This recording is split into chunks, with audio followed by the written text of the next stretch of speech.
very good pitch for cricket. Bowlers will have equal opportunities, and batsmen applying themselves will also have equal opportunity. The weather is good so far, and we hope for that continuation.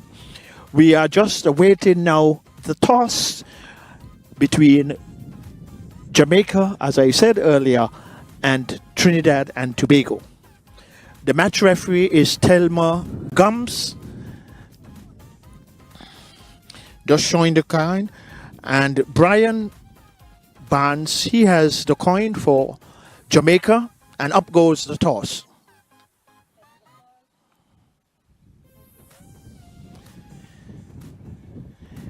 And Trinidad and Tobago is going to bat first, and we will have a few words first of all towards the winning captain, Christian Prasad.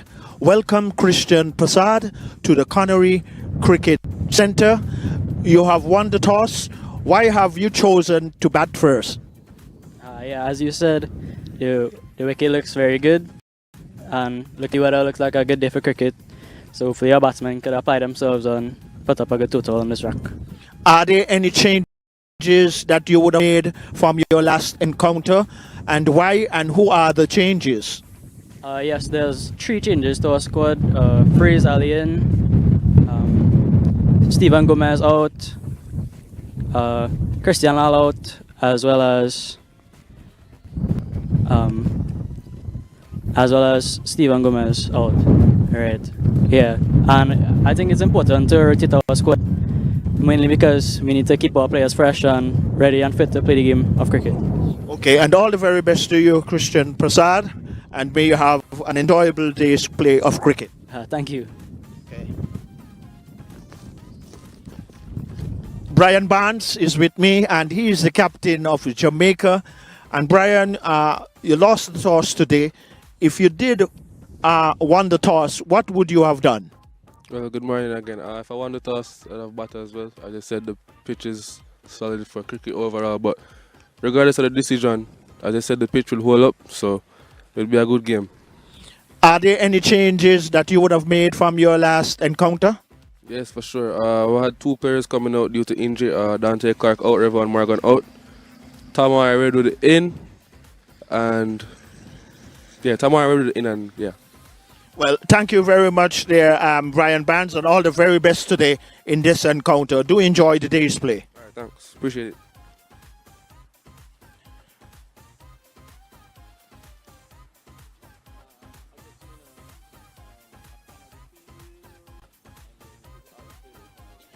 Yes, the outfield looks to be in good condition. It has been very quick, our outfield, and anything getting in past where you will identify the white cones, that is the 30-yard circle, and most of the times anything going outside of that circle usually crosses the boundary for 4. So brilliant sunshine here at the Connery Cricket Centre, and we hope that you can join us for our deliberations where Jamaica coming up against Trinidad and Tobago.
We invite everyone all around the world who might be joining us, and in the media center here, to all our valuable scorers, our media personnel, all there vid, and Jamaica against Trinidad and Tobago.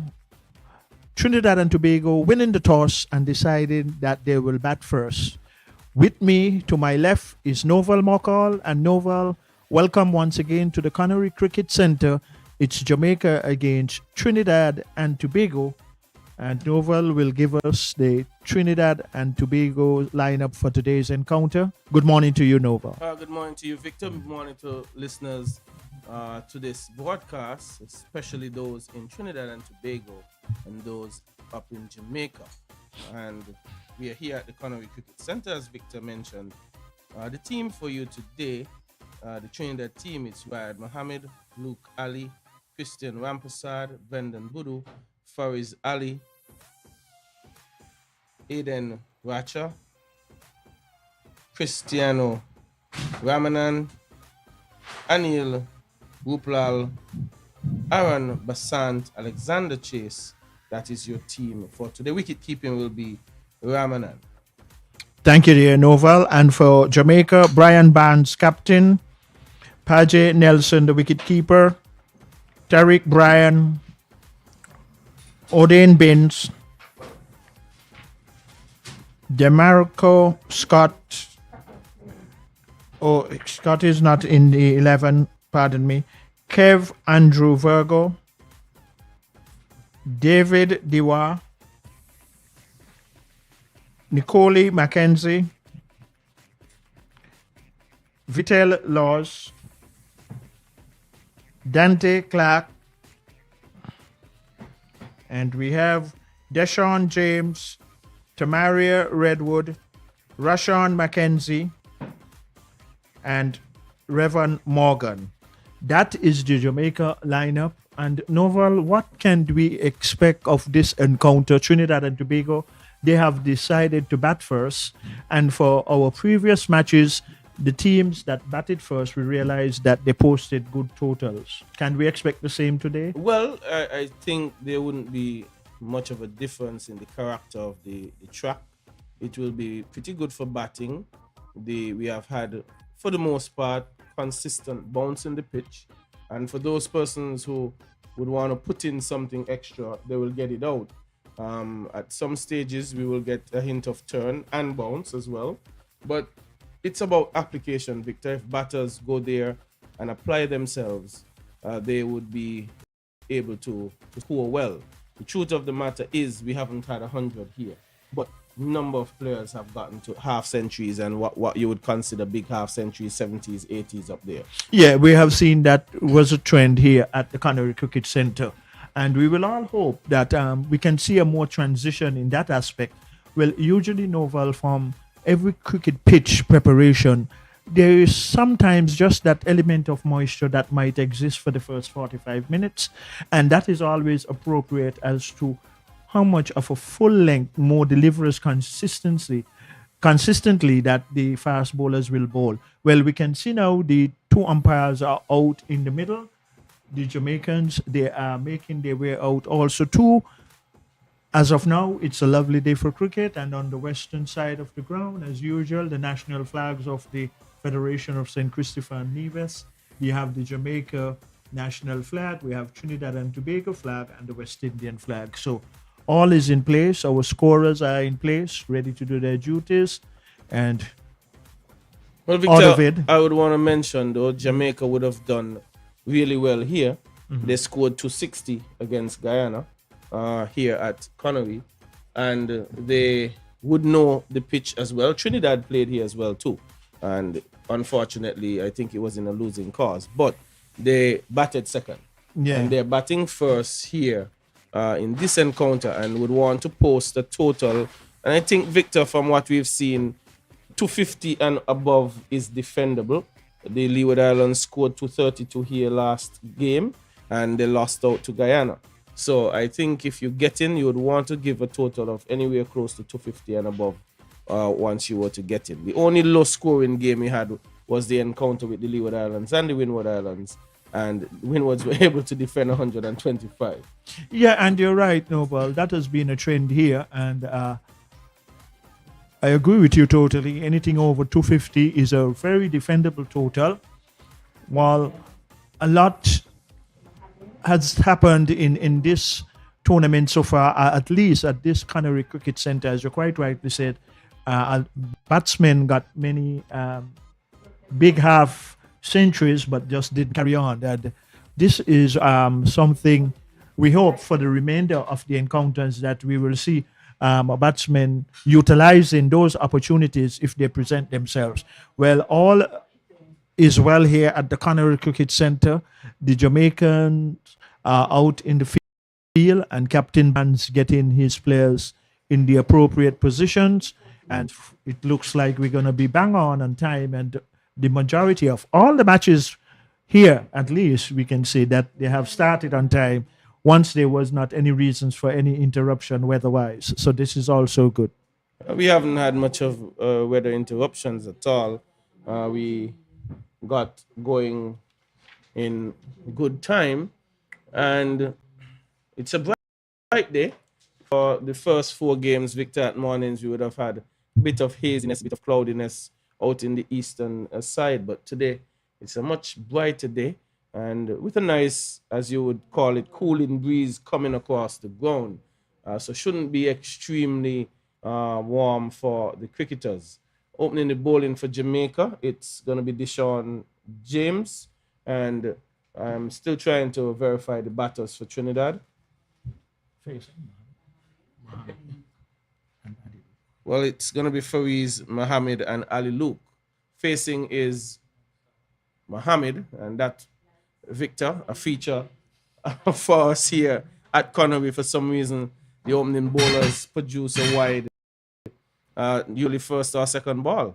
Yes, well, opening up the account and continuation of the percentage of whites, and this is the first one from the first delivery.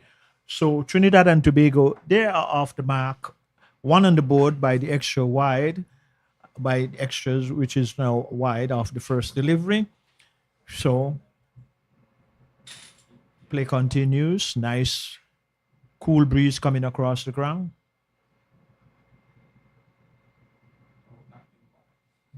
And this one is off of the bat. It is played in a vacant mid-wicket area. The fielder from mid-on had to move paces just outside the 30-yard circle.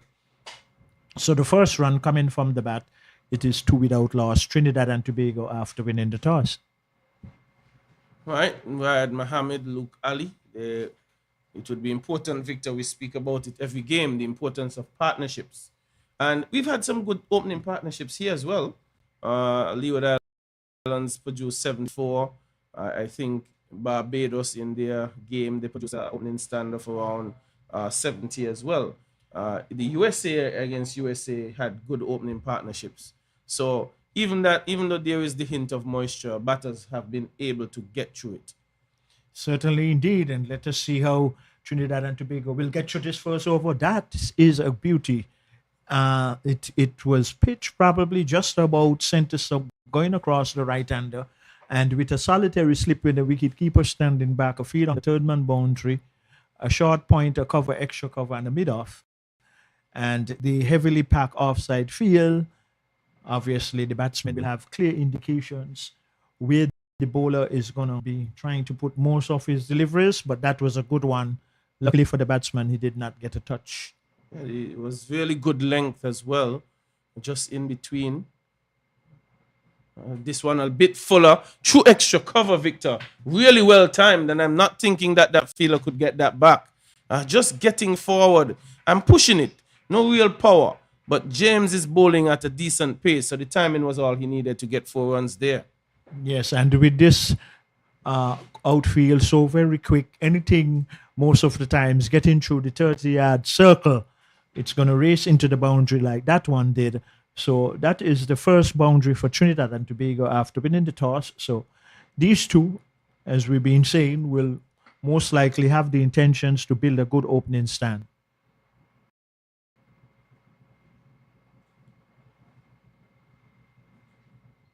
Oh, That one a little wide off the off stump, and Luke Ali not enticed to play at it.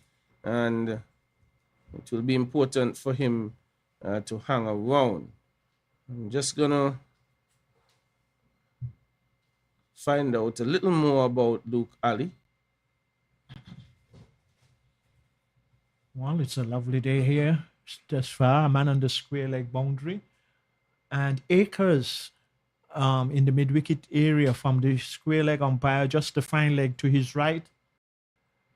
And here is another delivery being stroked out to the fielder at short point. Did not stop cleanly, but the fielder at point recovered and there was no run. So a solitary slip, a man on the third man boundary, a gully, a point, cover, a mid off, a mid on, a man on the square leg boundary, a novel, just a short fine leg. So between the square leg umpire with Akers there, anything played in that area is going to be runs. Indeed. And it's really, oh, that one stayed very low, Victor. Fortunately for the batsman, it was off line. It was outside the off stump. And that one squatting in the first over. Concern? Yes, a big concern there. And the player really, the non-striker even going down and gardening the pitch. So they should be very cautious of that aspect that early, that it would suggest then that the seam bowlers are all bowlers bowling from the National Heroes Park end to really get early on the front foot. Yes, it would suggest that, but there were some deliveries that James bowled into the pitch that had nice bounce. But that's the first one that squatted. But to give a little information on Rayad Mohammed, he's played a number of games for Trinidad, the 5 games. He has one half century, his high score 53 against the USA men 1. He's also in his first encounter, he got 38 and the 29. So he has a total of 139 runs at an average of 27.80. So Rayad Mohammed must be thinking, I need another half century or a bigger score than that to go with what I've done so far. He's gotten starts.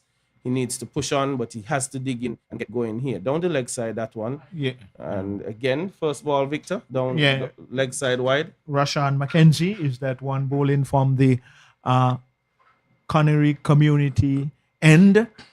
Yes, Rashawn McKenzie. And that one went down the leg side. So another one to the total, another one in extras. And it is 7 without loss. Trinidad and Tobago after winning the toss. So for the left-hander, the wicketkeeper is standing back, a first slip. A third man just beneath us here at the media center end. But here is McKenzie. Outside the off stump, the batsman looking to play it to cover, played it into his pad. It just trickled to short extra cover, and there is no run. Well, Victor, Rayad Mohammed's partner, Luke Ali, he's played 3 games. Yeah. He has just 36 runs.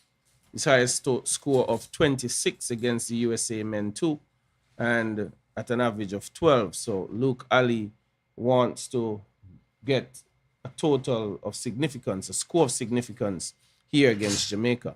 Well, let us see if McKenzie will have other ideas. He played it into the onside where the fielder at short fine leg had to move paces to his right, but could not prevent the batsman from getting a run.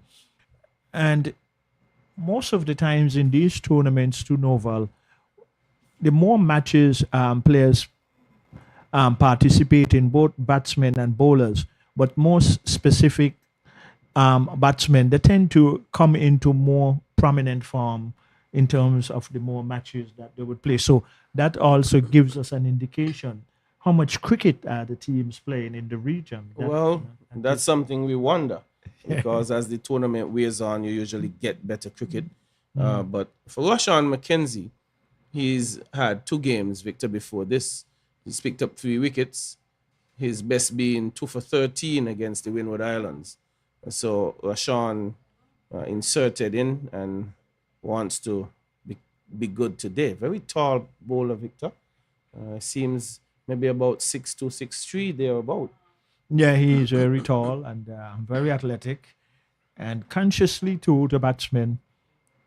I always think that that is a very good opportunity for batsmen when they see one side of most of the fielders are, as this one is, with the keeper standing back, a solitary slip, a third man, a point, a cover, extra cover, and a mid off.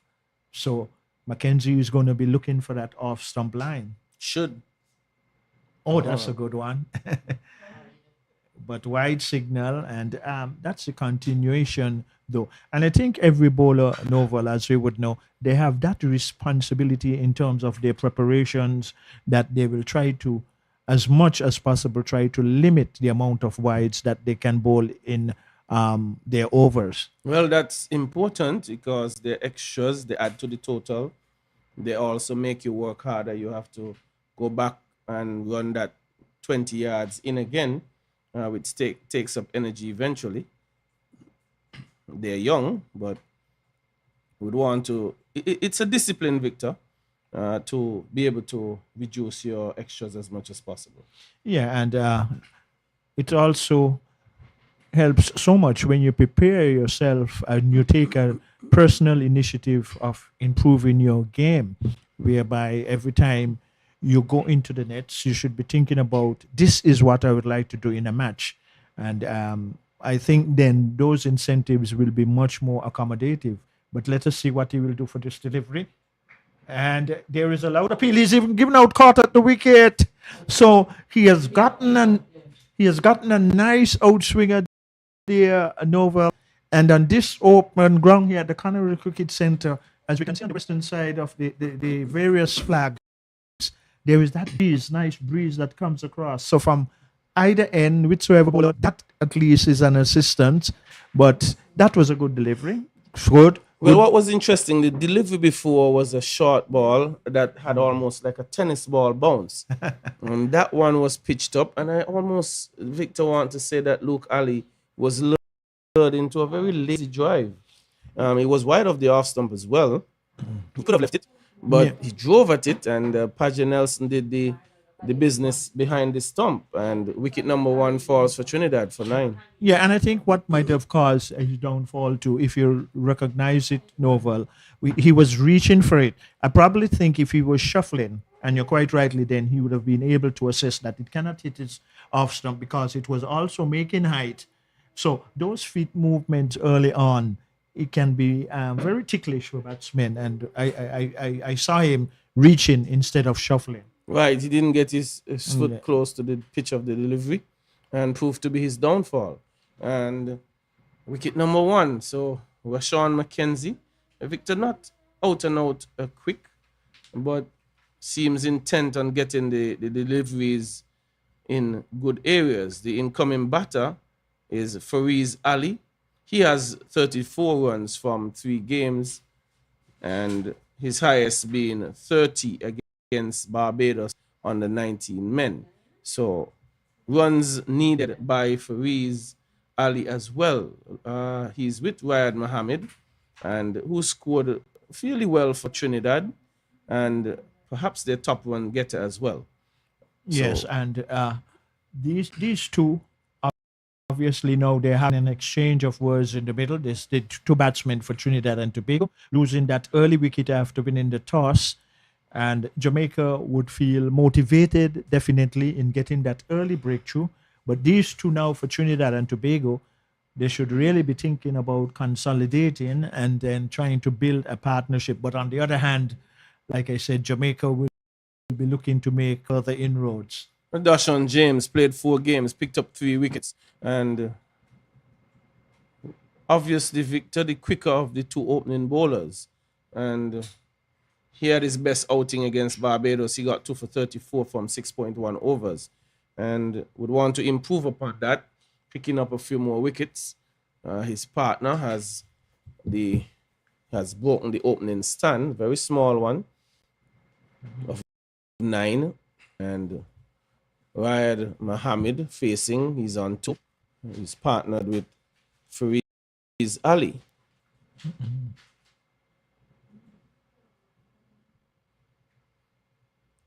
Full end length by James. Victor, I find James, look, his approach is very smooth, the wicket, very rhythmic. Yeah, and that is always good, especially when bowlers do not stutter between they run up. It's fluent onto the wicket, which is good. So then he can get his accuracy in the appropriate areas. I think this might have been the lowest opening partnership here at the Canary Cricket Centre in this series. Probably. Yes. We will just have to We've recheck had it. some good ones. Yes, and that is also a good thing too. When a bowler, like he did not feel comfortable, that's the appropriate thing he did by not going through and using the delivery, and so it shows that the young man is thinking.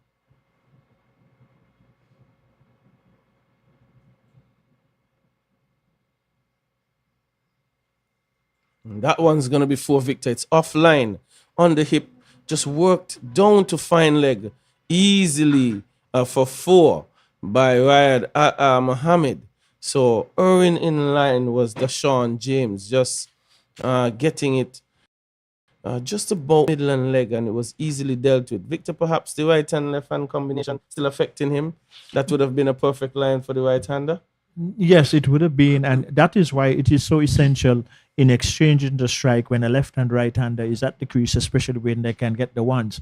But what is so significant about this outfield here at the Canary Cricket Centre, anytime it passes, or most of the times that it surpasses the 30-yard circle, the outfield is so quick that it races into the boundary, and that was a good for.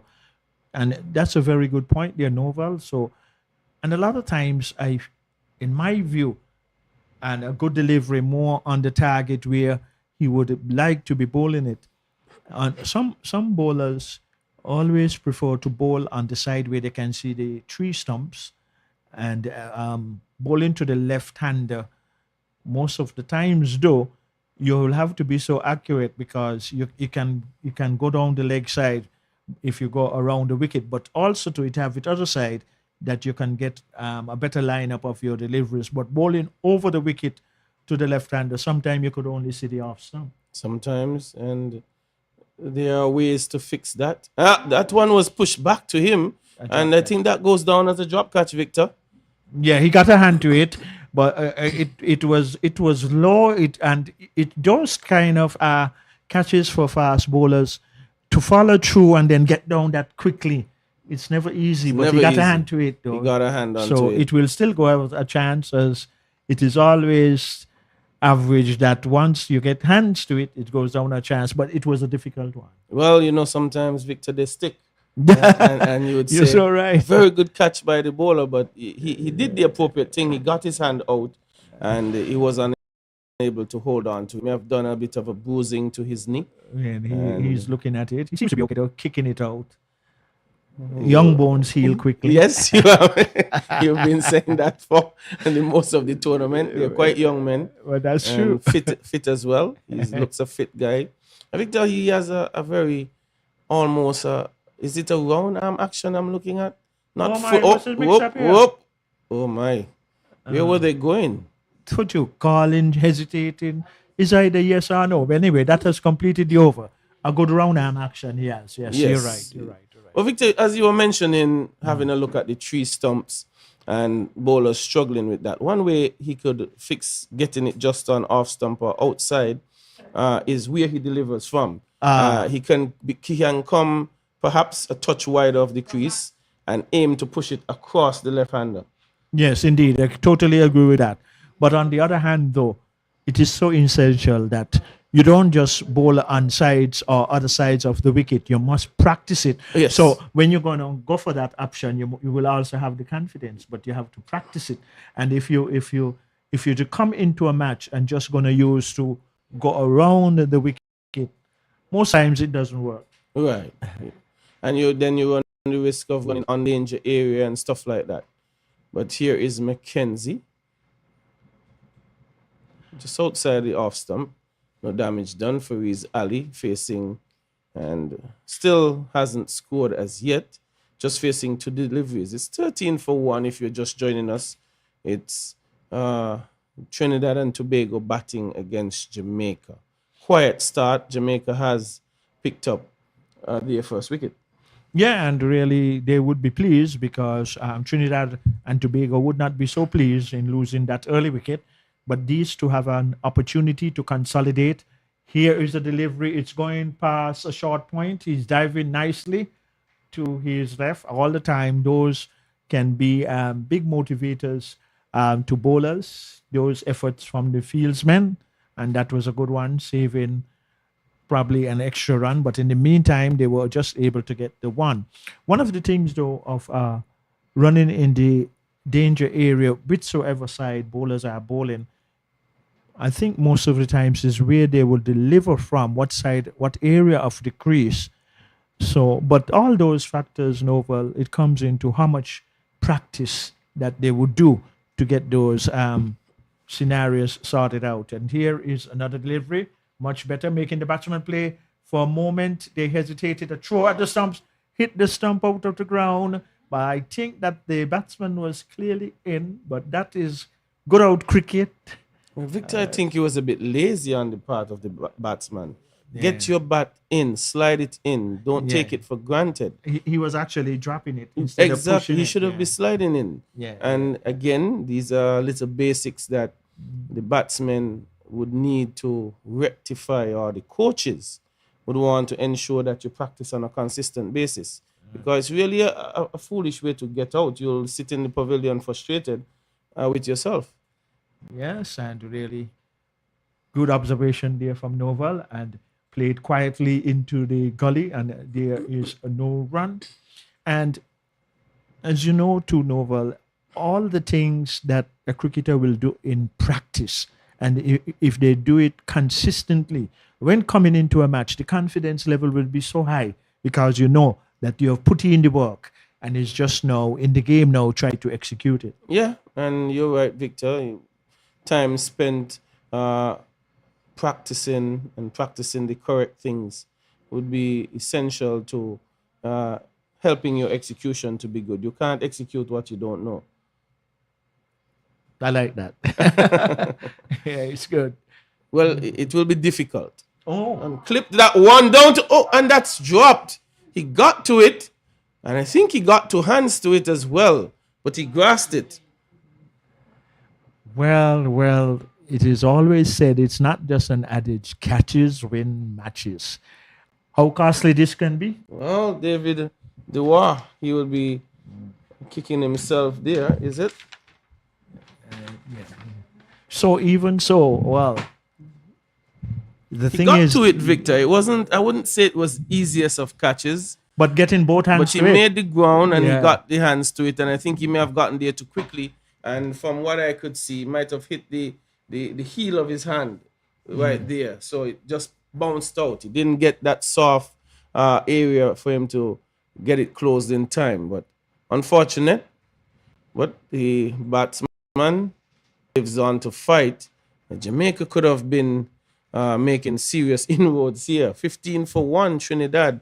They must be careful though, Victor. That was a bit of another drive that wasn't with much confidence. The on-drive is one of those shots you need to get over. Your balance must be right. Otherwise, you're going to be hitting it in the ear more often than not. But I think it has a lot to do with Mackenzie's sort of pace. He's not very quick. So you have to measure him properly and get to the pitch of his deliveries if you are to drive properly. Yeah, you're so right. And the thing was too that how much this can cost Jamaica, we'll have to wait and see. And the man who dropped the catch will hope that it does not build an extensive partnership. Well, he's the man feeling now, David Dewar. He would want to put that behind him. We've played cricket, Victor. And, you know, especially if you know you have a good pair of hands and you put a catch down, you tend to just wait for the other one and make good on it. And, you know, a lot of times too in that aspect, if sometimes wherever that same fielder like Dua maybe plays, the ball follows him. That happens. That happens if you're having a bad day in cricket. You can't hide. Cricket is one of those games. If you're struggling in the field for some reason, the ball continues to find you. So you'll have to get your mental together and rectify it soonest. Well, it's Riyad Mohammed. Fariz Ali was the man who got the chance, and James bowling from the media center end into the pitch, short of a length, and defending was Mohammed, and no one was on offer. He has decided to go around the wicket, so the thinking is good. And sometimes, too, nothing extra happens when bowlers change sides to bowl from, and then sometimes it could just go mentally into the batsman, whereby nothing different but just changing the ends. It makes the batsman start to think, obviously. Well, Victor, everything in cricket, it comes down to what we call angles. Yeah. Where the delivery point from around the wicket is a little different. He's bowling to a left-hander. He's having a full view of the off stump and would be able to make his adjustments from there. And perhaps would want to, if he's a bowler who can naturally move it into the left-hander, it becomes easier. So lots of technical things that go into the angles that you use over or around. And you see he's pretty much naturally taking it into the left-hander. Yeah, so, and his line from around the wicket has been accurate so far with his deliveries. And in this particular over too, the delivery before that, the previous delivery, he missed his run again, and he recruited himself. He went back to his end, and he's thinking that is very good. That is very good. But Trinidad and Tobago, they will have to, the two batsmen at the crease now will have to move on and make use of that drop catch that went down and to really try to consolidate a partnership, because Trinidad and Tobago definitely needs a partnership between these two. Another good delivery and well played by Mohammed. Jamaica, Victor, they haven't been given a lot of boundary deliveries. Yeah, and so far that is good. Early part of the innings. And the seam bowlers, they have held their own for Jamaica. One or two catches going down, as the last one was more on the easier side, which was flowed. But anyway, they will have to try and rectify themselves and look to hold every opportunity. That is a good delivery. And here is the bowler really thinking novel. He gone back over the wicket and then going back over the wicket. That first delivery from no changing went past the batsman edge. So the guy is thinking. He's looking, as you quite rightly said, angles. Yes, he pushed that one across him and drew the batsman into following it. So a good delivery, good change. The Wahid Mohammed would want to just assess it's not troubling the off stump. He could just leave it alone. Driving that one up to Dua, who is at mid-on. And no run. That brings about the end of over number 5, Victor, 15 for 1. Yes, and Trinidad and Tobago after winning the toss also too. So Jamaica can feel a little disappointed, yes, that I would more say the last opportunity of that chance that went down. But the one before with the fast bowler going down quickly, those are usually difficult. So that can be a little more forgiving than the fielder who got both hands to it. And there is going to be another bowling change or the same? Okay, the same one is going to continue from the Connery Community Center end. The keeper standing back. There's a solitary slip, a fielder on the third man boundary, a point, a cover, a mid-off. Sorry, extra cover and a mid-off. A mid on wideish, not straight. And there is a fielder just to the right of the square leg umpire. And is there a fielder down here on the long leg boundary? And here is another over from that community center end in bowls, short of a length, being played down. And here is the non-striker looking for a run. The ball not fielding cleanly by short, fine leg. Victor, observation. Mackenzie getting the ball to lift awkwardly. And there you saw Fariz Ali, just fending it off just there, just behind square. Do you think a short catching man would be applicable there? Just because of the fact that Mackenzie's height he's extracting some balls, and it's slow and awkward for the batsman. So they can use another man catching close.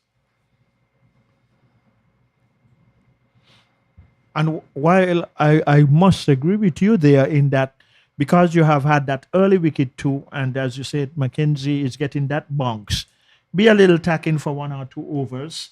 See if you might get another wicket early, because we can see that both batsmen are not in command at the moment in terms of how their execution of strokes. They haven't been dominant by any Yeah. means. And Ali's 1 from 8, while Mohammed is 7 from 16. that is why this man at short square leg, just to the right of the square leg umpire, driven.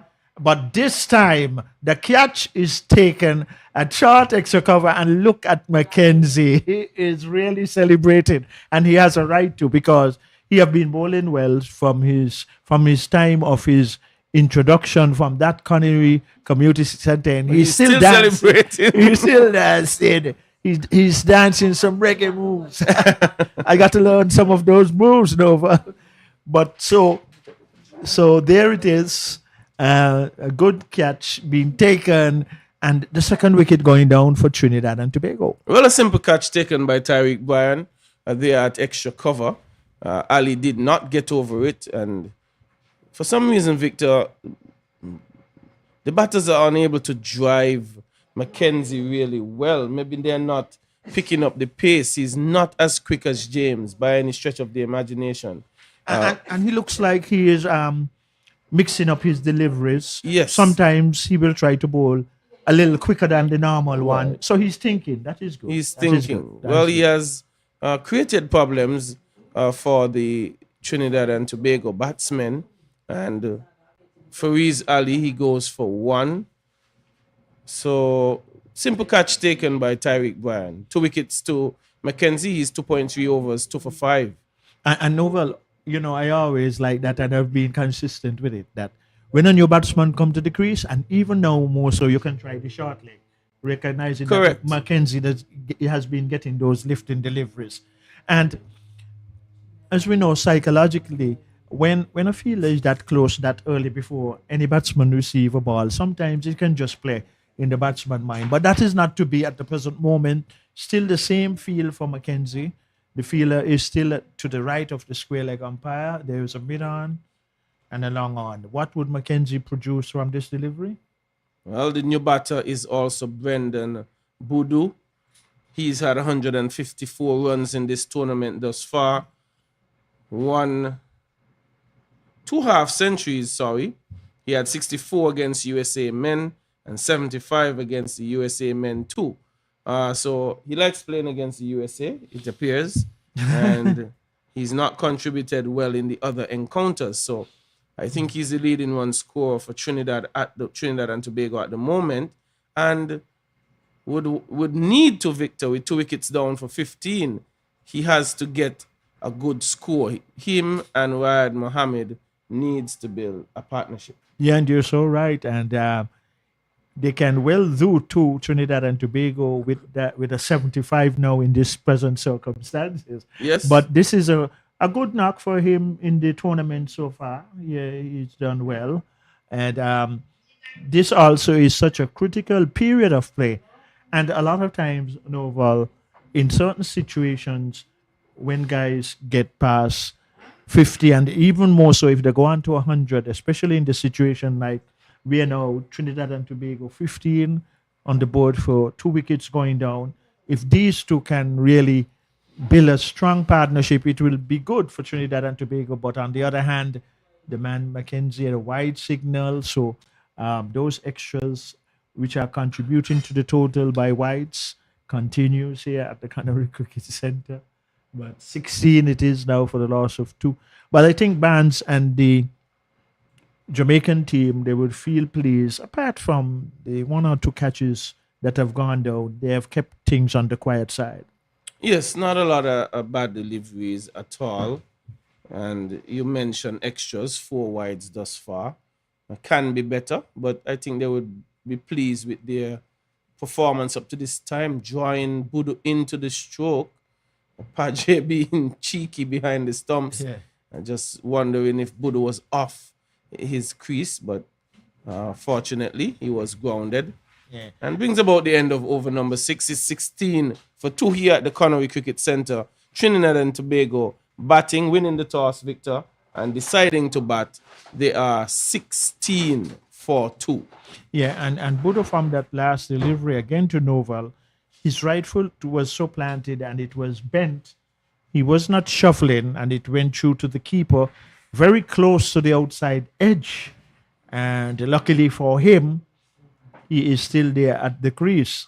Well, Jamaica still continuing with their medium fast bowlers.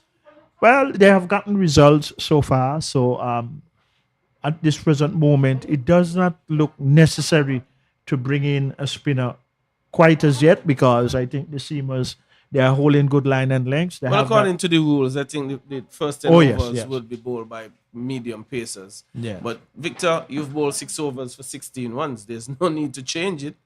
The pressure is on Trinidad to get runs, a drive, a good work there from extra cover, not even allowing it to get out to mid-off. So it was Nikolai Mackenzie, doing the work there in extra cover. And right now inside the 30-yard circle, more so on the offside, which is a heavily packed offside field for the left-hander.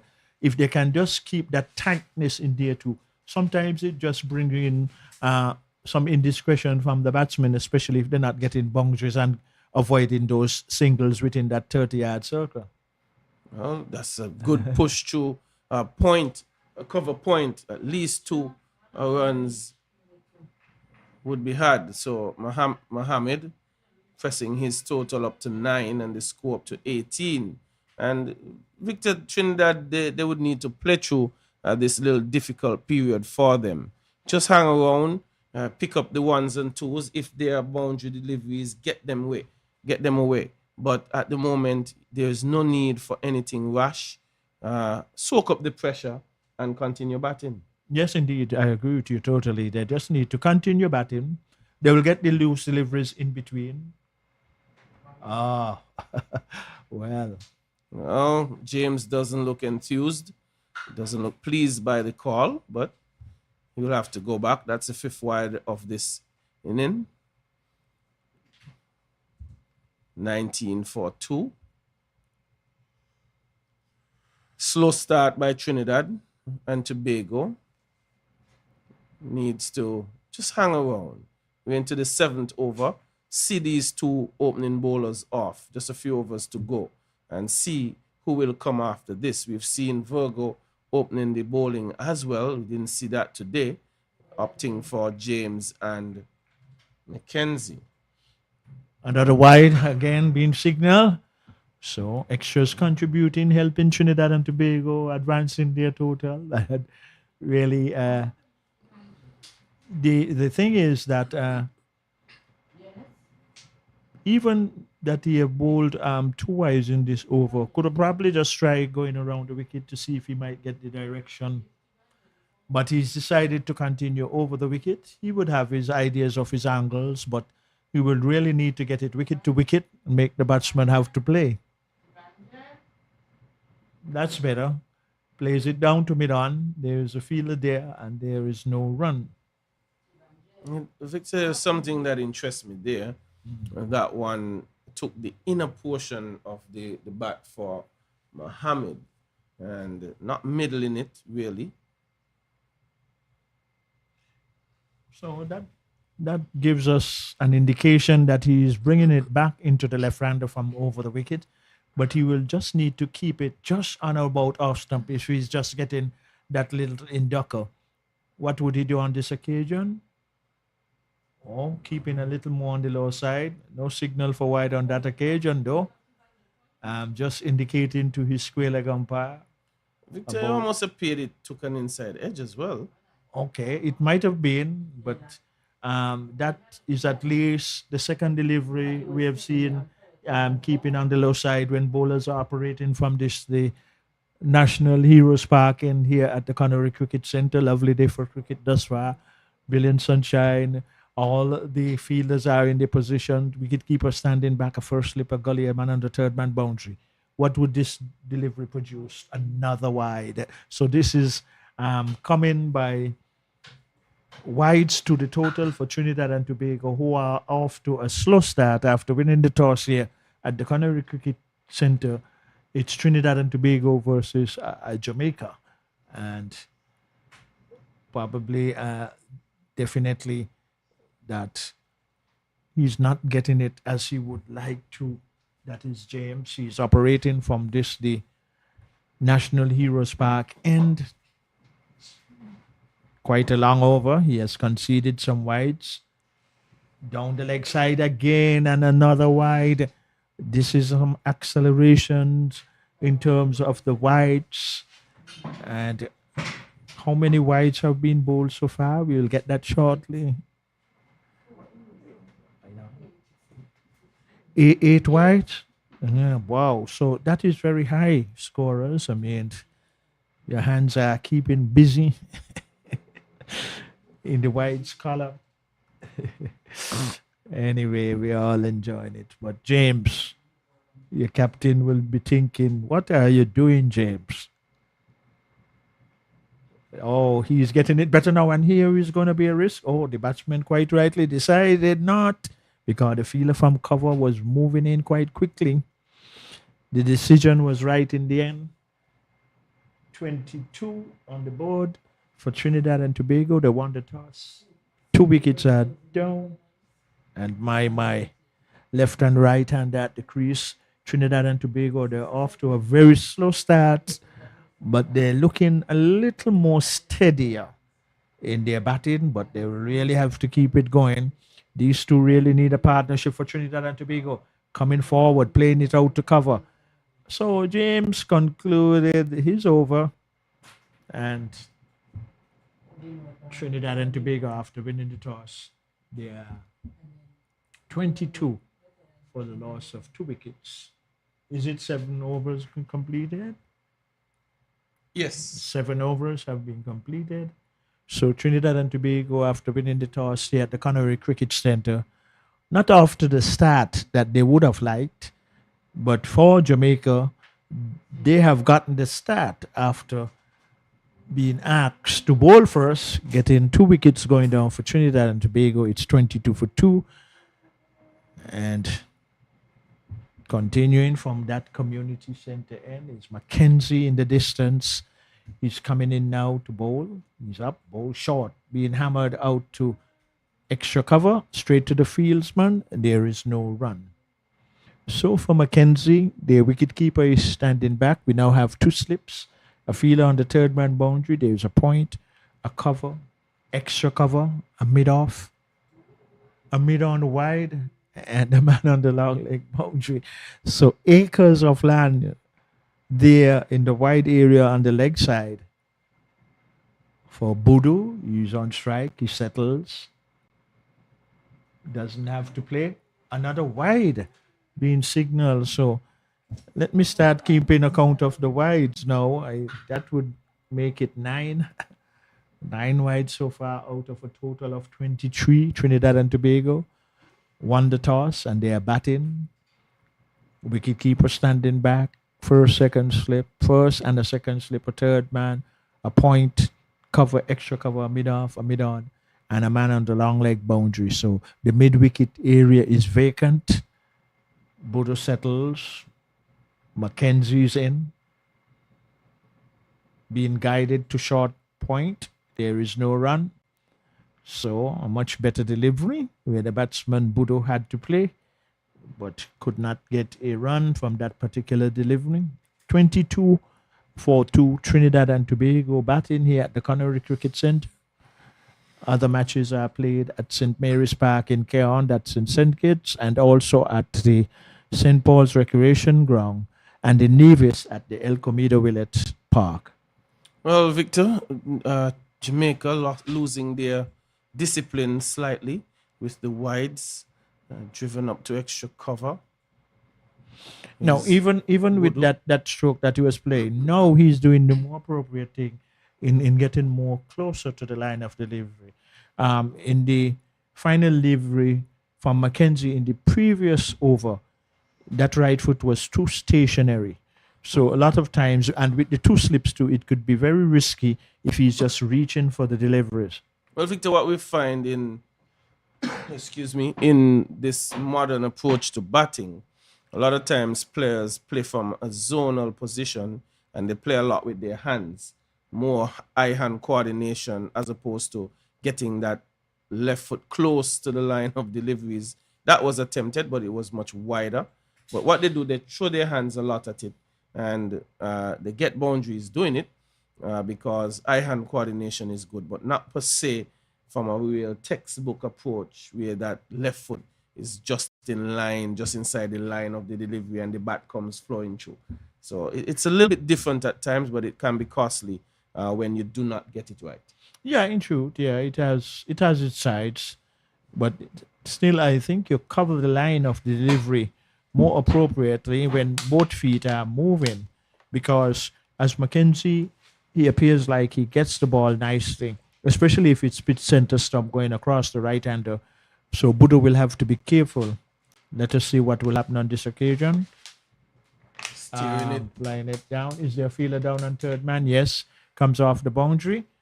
And the runs, even in terms, Noval, of the ones and the twos, they have not been frequent. The boundaries have not come in a rapid pace either. But it's understandable in the situation where these two have an opportunity to try and really build a partnership. So in that sense, I think even though it's slow, it's steady. It's steady enough.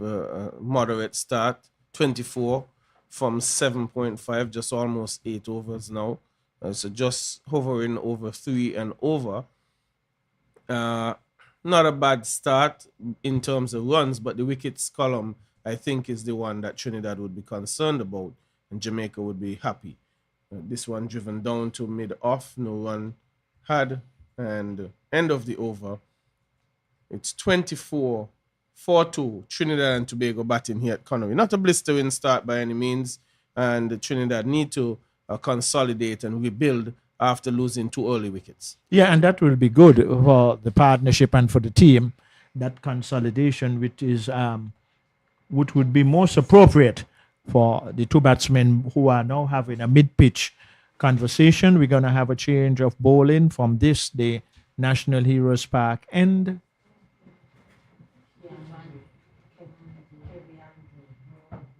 Kevianje. Okay.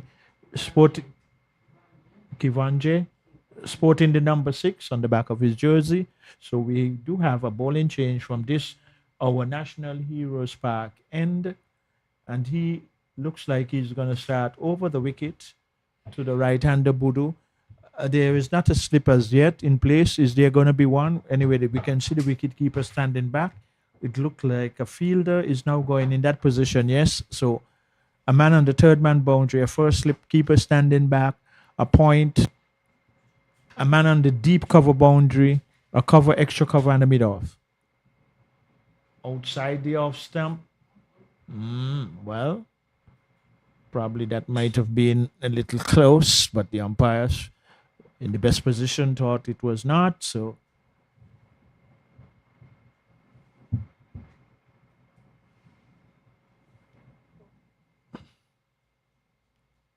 wait now. An adjustment to the field.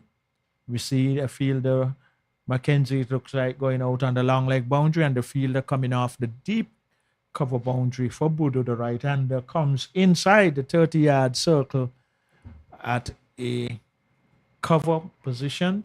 In now is the delivery. Budo is playing it nicely out to short extra cover, and there is no run. Well, Virgo is in operation from the National Heroes Park and heavily packed offside field. What would Budo do on this occasion? Oh! Cutting him in half, Victor. Cutting him in half. Bounce and some inward movement. I like that novel. I'm glad that he's still surviving. Well, he wasn't cut in half with a machete. No, but it was with just in swing and bounce. But Virgo, Victor, produced a 4-wicket haul here against Guyana. Remembering Guyana trying to chase down the 260 made by Jamaica, and it was Virgo who took ball in hand, bowling the last over, and did well. Yeah, and coming off of a few paces to his deception look so good in terms that off of a shortish approach, but he has a quick arm delivery. There is it, short but hammered, and through the gap, 4 runs. Well needed boundary out into the deep extra cover area. And Trinidad and Tobago was well earning for a period of play. And no, well, this would bring a relevance of relief to these two where they are trying to consolidate a partnership for Trinidad and Tobago. Well struck. I think the fielder there at cover would not be pleased with his effort totally. Perhaps could have done better in stopping that one. Should have, but Brendan Boodoo helped himself to 4 runs. And now picking up a quick single as well. So good rotation and good management of that single indeed. Yeah, and Captain Barnes, who was feeling there at mid-on for Jamaica, he was caught a little flat-footed in the process, and then the batsmen, they were able to capitalize on that. Well, right now, Noval, the players, they're going to have a refreshment break, and we also here too will have our refreshment break.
Return from the refreshments and continuation of play here at the Connery Cricket Center. And Is there going to be a bowling change from that end? We'll have to wait and see. It's Mackenzie going to continue. Okay. So it is the total Trinidad and Tobago, especially for those of you who might just be joining us here at the Connery Cricket Center. Trinidad and Tobago up against Jamaica. They won the toss, and they are now presently 29 for the loss of 2 wickets. Over number 10 is just about ready to resume and commence from the Connery Community Center end, and it's Mackenzie. He's in. Bowls being hammered, and another drop catch. It went quickly to his right. Is this the second opportunity being flowed? And that one is the fielder there is, let me see. Yes, same David Dewar. So it traveled quickly, yes, but he got both hands to it. He did not really had to dive. And really, so what we can say now, 3 opportunities were given for catches and all went down. Well, Dua boy, the coach, and you're right. In terms of anyway he feels, it looked like the ball is just finding him. Here is Mackenzie though, bowling another delivery. Mackenzie would not be too happy with that drop catch from Dua. Really, his second one he has put down. And how costly can those drop catches be? Dua again, Noval. He went again, putting down another catch at short square leg. That jinxing looks very nice there. Refreshing jinxing that you have there, Nova. Well, you know, the Bowies here in good. St. That's Kitts very makes good. a combination of soft drinks. Yes. And the jinxing is my favorite. And that. And here is one played quietly into the onside. And nice feeling and showing. And he actually hit the middle stump out of the ground with the throw, Mackenzie. So showing good quick movement over the outfield. But the Mandura, who is just sporting the number 74 Noval, he put down another catch. Having a tough day. It went quickly. Having a tough He's having what the song goes, one of those days. One of those days he's having. And if you've ever played if you played cricket for a period of time, I think every cricketer would remember a day when they were struggling in the field, whether it being with drop catches or misfield. So, okay. Please just don't bring back fun memories to me, Nova. Well, that's why I said if you have played cricket for a while, you'd remember one of those days. But we hope Dua would get it together. You know, what helps is if your teammates are cheering you on, not really. If you have a guy who is very aggressive and would be making comments at you, it makes it harder. But if your teammates are supporting you, say, hey, put that behind you, let's go again, it helps. It definitely helps. But Mackenzie would not be too pleased. But here would is another good delivery being played down to me now. It went quickly, Novel, where he's feeling right now. But he did not have to dive. He was stretching. He got both hands to it too. And you would have seen it. And he flowed it and so forth. But like you quite rightly say, if the teammates are saying, do I put that behind you, man? Just look out to take the next one. I mean, you know, that sort of motivation. The bowler would not be happy no matter what, because you better believe that bowlers want you to take their catches, but you would have a need for your teammates to rally behind you because you're still in the field, and they would want the next one that comes to you that you're able to take it, and really bringing you down would not help the situation. But we're not seeing that sort of a body language at all from the Jamaicans. So, end of over number 10. And Victor, we do mention that there have been it's been a slow 10 overs, 31 for 2. We think at this stage they should have gotten in a bit more. But with the wides that were produced, that also slows down the over rate. Huh? You're right. Well, at the same time, though, if these two, now comes the signal from the umpire for the first power play, and also indicating to our good hard-working brethren over there, Ambi on the far eastern corner of the ground on the manual scoreboard. Very loyalist too, and always very much there for cricket. And here we are, though, at the Connery Cricket Centre, delivery being hammered into the mid-wicket region. You can stop running. You can just go to collect the ball from going over the boundary. It's 4 more. Yes, and it wasn't middled. And that's the thing about it. Got the inner portion of the bat and still was able to reach the boundary despite a valiant effort being made by the man running from forward of square. So it just really, Victor, amplifies and really underscores what you have been saying about the outfield. It's very quick. Batters will get value for their run. So just hang in there and you can play with all the timing you want. You're going to get value for your runs. But Kevandre Virgo, Victor, he has been one of the leading wicket takers for Jamaica. He has 9 wickets to his name. Picked up 4 against Guyana here in a winning cause. So a man you would want to look at closely. There you see that extra pace being extracted here by Virgo. And as you mentioned, offer not so very long run. Yeah, and what is good about that too, Novel, the deception, because coming off of relatively short approach and generating such pace, that can be deceptive to the striker who is on strike now. Beating again the batsman, so he's finding the angles, as you alluded to always, Novel, and he's getting it right. Yes, right there on off stump. One lifted and one just carried through at normal height. So Virgo, you must keep a close eye on him. Let us see what this delivery produces. Another dot ball. And even as it is that the Jamaican attack have been getting through these overs very slow, but on the other hand too, there have not been a command of exchange of strike by Trinidad and Tobago. And let us see how much those drop catches may cost them. They're going to get more runs now down to third man, just the one. So another productive over if it concludes, yes. And it is being so. He is very deceiving off of the of his run. So I guess to an oval, when spinners come into the attack, actually we will see a quicker process in terms of the over rate. But we can tell our listeners, especially those who might just be joining us here at the Connery Cricket Centre, Trinidad and Tobago, after winning the toss here against Jamaica, they are now 37 for the loss of 2 wickets. Well, the captain listened to you, Victor. Tamari Redwood. He would be the leg spinner to come into the bowling attack from the Connery Village end.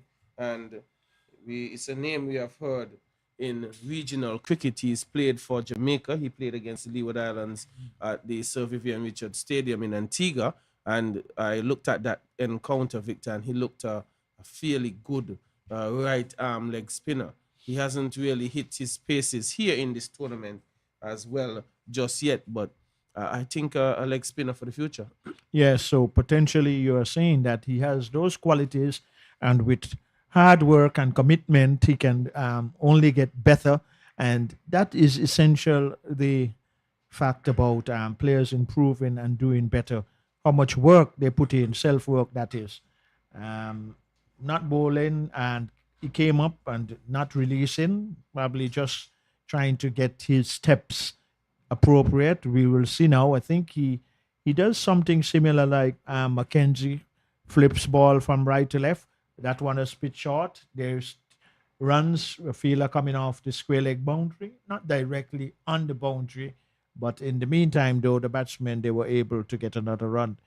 Well, apart from the drop catches that were put down by the Jamaicans, these 2 batsmen, even though they're going slowly, they're coming more steadier in the run scoring process. It is now 37 for the loss of 2 wickets.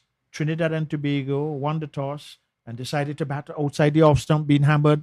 Good feeling, but an accommodative bounce for the fielder moving smartly to his right from short point. For Redwood, there is the keeper standing up, a solitary slip in the captain Barnes, right arm over the wicket.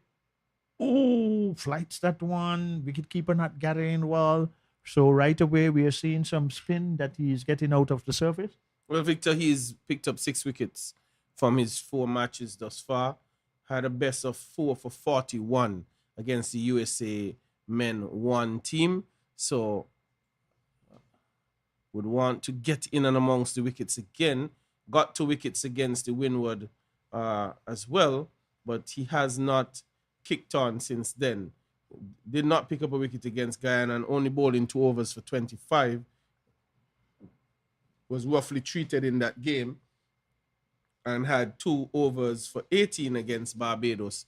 And there wasn't a lot of runs for Barbados to chase down, so wouldn't have been able to express himself as much. But would want to come better here against Trinidad. It's 2 wickets down for 38 tomorrow with Redwood with its final delivery of the first over, and there is no run, bringing about the end of over number 12, 38 for 2 Trinidad and Tobago batting. Yeah, and in this situation, too, Redwood would have an opportunity to most likely bowl a full 10 overs because Trinidad and Tobago batting first, and just after 12 overs, 38 is on the board, 2 wickets are down. So Jamaica, they are moving around more urgently now in the field and heavily packed offside field. As usual for the man Budu, who will be on strike, the right-hander. Solitary slip going in with the wicketkeeper standing back. A fielder on the third man boundary. One is going out now to the deep cover boundary. Extra cover is going over now into the onside, into a mid-wicket area as the captain Barnes is at mid-on and a fielder on the long leg boundary. So to the right of the square leg umpire, there is acres of land there. And here is the first delivery played to the fielder who came into the mid-wicket position straight to him, prevented any possibility of a run. So Verga operating from this, the National Heroes Park, and here at the Connery Cricket Center. Bowls outside the off stump, being played to short point. The fielder there moving smartly, getting a nice accommodative bounce through it to the non-strikers, and it did not strike the stumps, but Buddha was in his ground, and in the meantime, the batsmen, they were able to get another run. So it is now 39 for 2, Trinidad and Tobago batting first after winning the toss. Right and left-hander, the field exchanges for the left-hander who is now on strike. Ooh, that one kept low. And luckily for him, because, and not just him, but for the deliveries that we have seen thus far, when bowlers are operating from this, the National Heroes Park end has not been between wicket and wicket. So there have to be a strong observation, even for the Jamaican batsmen in the field now, that is a good one. Allowed appeal. The umpire is shaking his head immediately, but the keeper was going up. Sometimes appeals come from good deliveries and not really a good outside edge. And on that occasion, early, the umpire was convinced that the batsman did not get a touch. Yes, the appeal was loud and vociferous, but the umpire was very early in his decision making that it was not out. But it was loud from keeper and bowler. Vogo has been going close to the edge, though, Victor. He's been thereabout, hammering at that sort of back of a length area. And even though Vogo is able and have been exploiting that good bounce, it's very difficult for the wicketkeeper to decide to stay stationary. It is very difficult, and because here is runs though down to third man. It is very difficult for a keeper though to judge, should I take a step up or stay stationary, because Verga has been getting deliveries to rise very sharply and so forth. So those kind of analysis too. And I think in the end the wicketkeeper might be doing the right thing. Well, I think Nelson has it under control. Yeah. And he would have been a bowler that he must have seen for some time and would know what adjustments to make to accommodate what's happening out there. So see him with helmet in hand now, as Tamari Redwood would be bowling from the Connery Village end. It's 40 for 2 from 13 overs bowled thus far. Again, Trinidad and Tobago not going along quickly, but steadily at this point. Down the leg side and immediately signal wide. Riyad Mohammed, the opening batsman, he's on 17 from 37 and Bodo 9 from 24. So consolidating they are, but needs to continue ticking the scoreboard over. That will go on down to long on for 1. 42 now it is 4-2.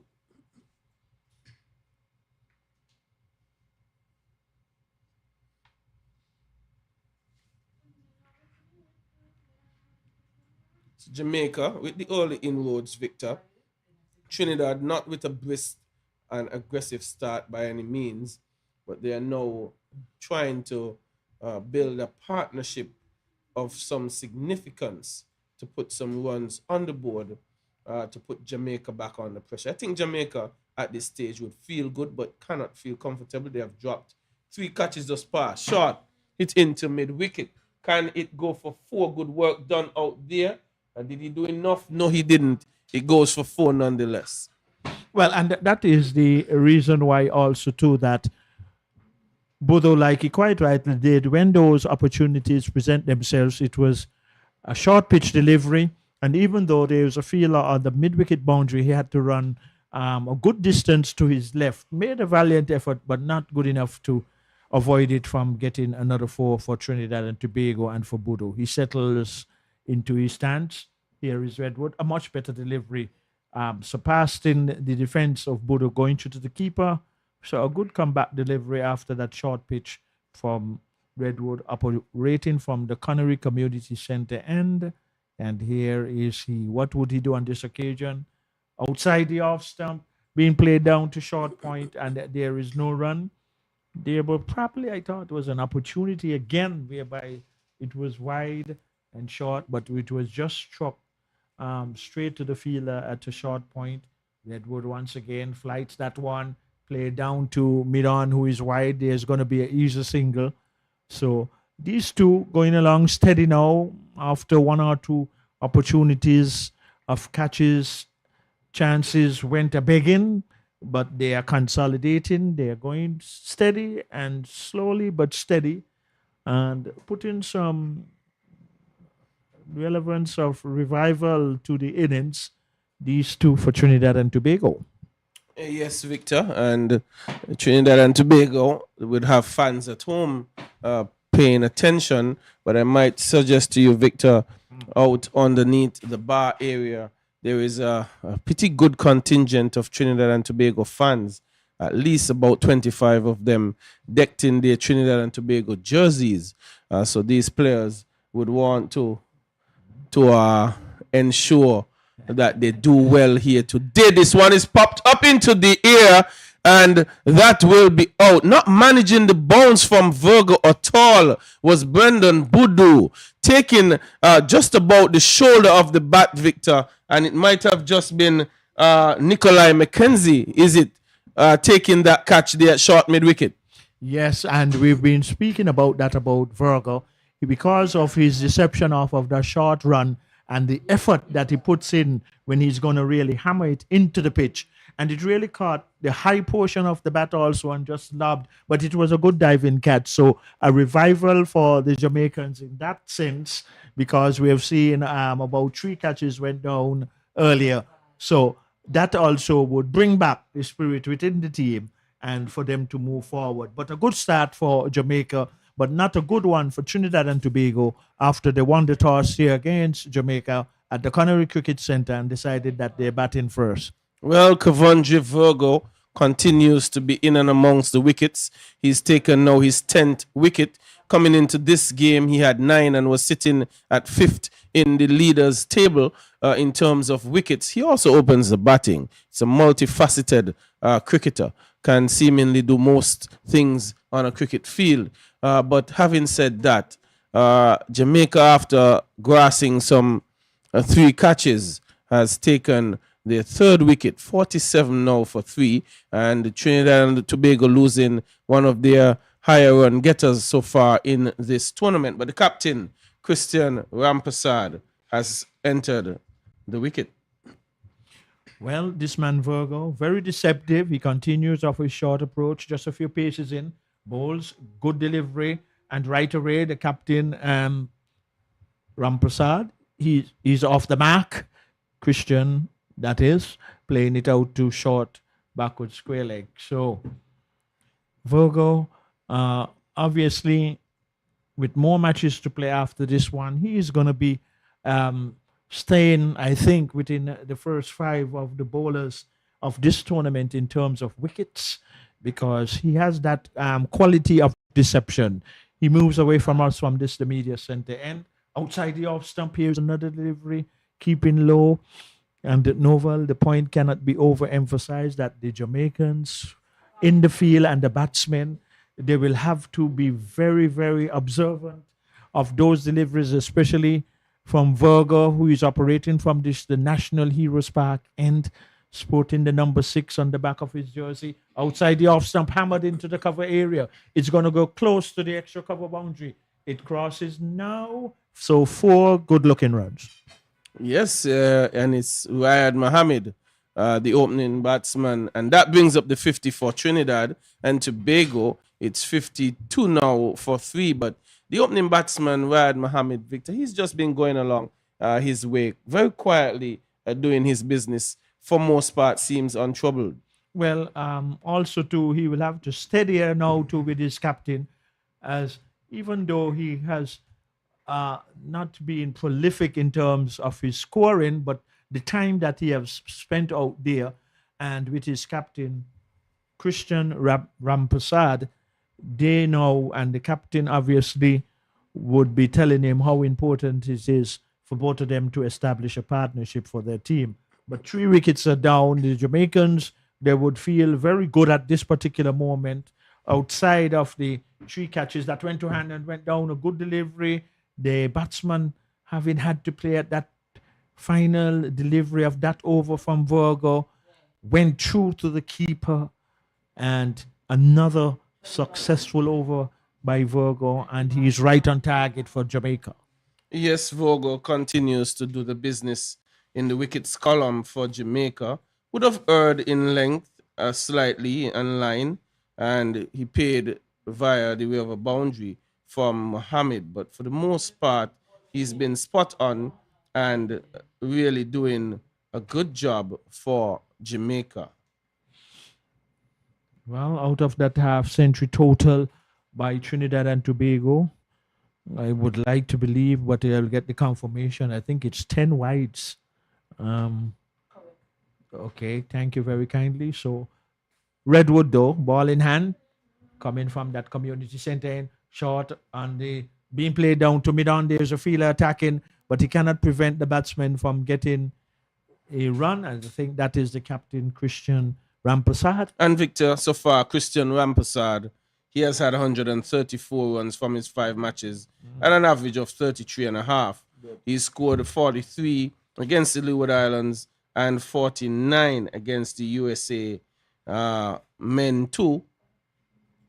Also scoring a 27 against Barbados. So Rampersad, the captain, has not gotten a half century and would have that in the back of his mind to try and get a big score here with the fairly set Ryan Mohammed. And an appeal goes up for LBW, and he's been given out. Ryan Mohammed, I just was saying, Victor, he said it's 53 for 4.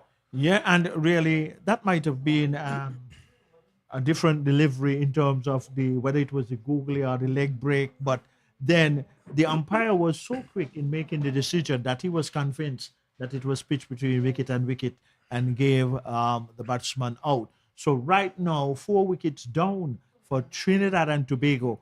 So outside of the missed opportunities that Jamaica put down in terms of the 3 catches, they are right solidly in a good position in at least this first hour of play here at the Canary Cricket Centre. Victor, they're in charge of this one at this stage. 15 overs bowled, 53 for 4. And I think the more important stat would be the wickets column. Jamaica has been able to pick up wickets. And outside of the 3-4 wickets they've picked up, Victor, we still have to reiterate, they have still poached 3 catches.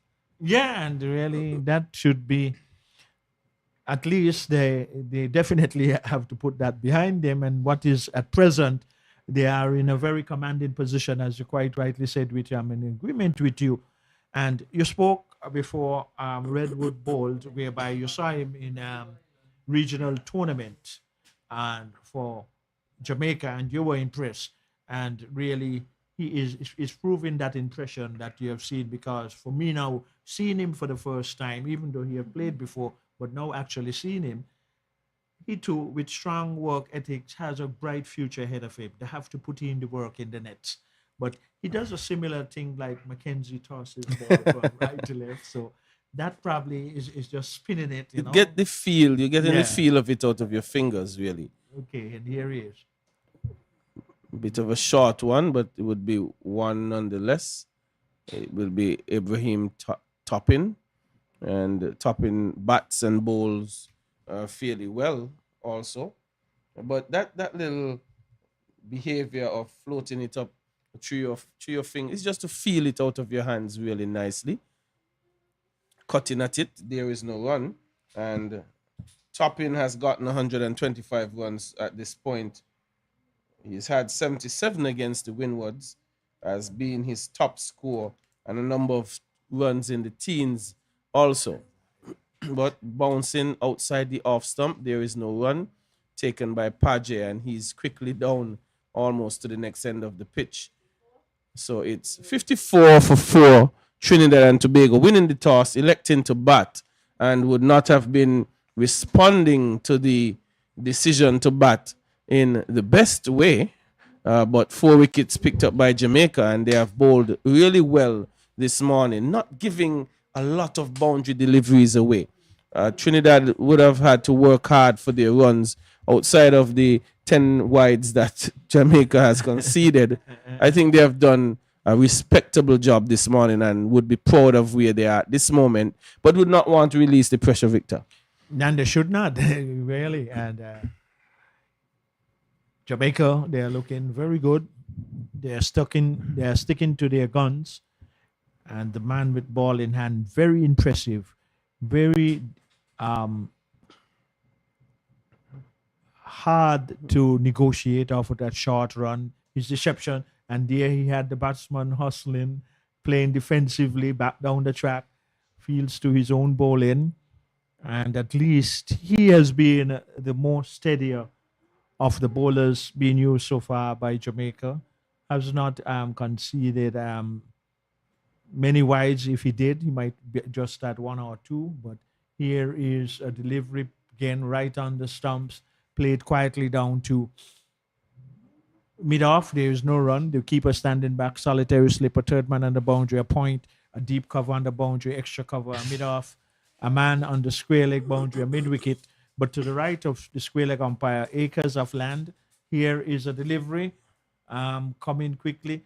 And that is also another observation that you made, Noval. Here was a new batsman, and with the deceptive pace of Virgo, he was just fending that where a short leg would have been. Possibly, yes. So, you know. Victor, he reminds me a little bit, and I wouldn't have seen as many cricketers as you would have in the Caribbean.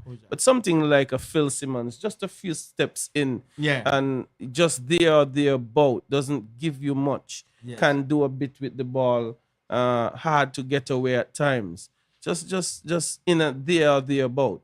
Yeah, and that's a very good example because he was that caliber of bowler too. The approach way is not many steps, but the quick arm action and release is why he generates that quick. Here is another quick arm action from him of just probably some 7 or 8 steps before he releases.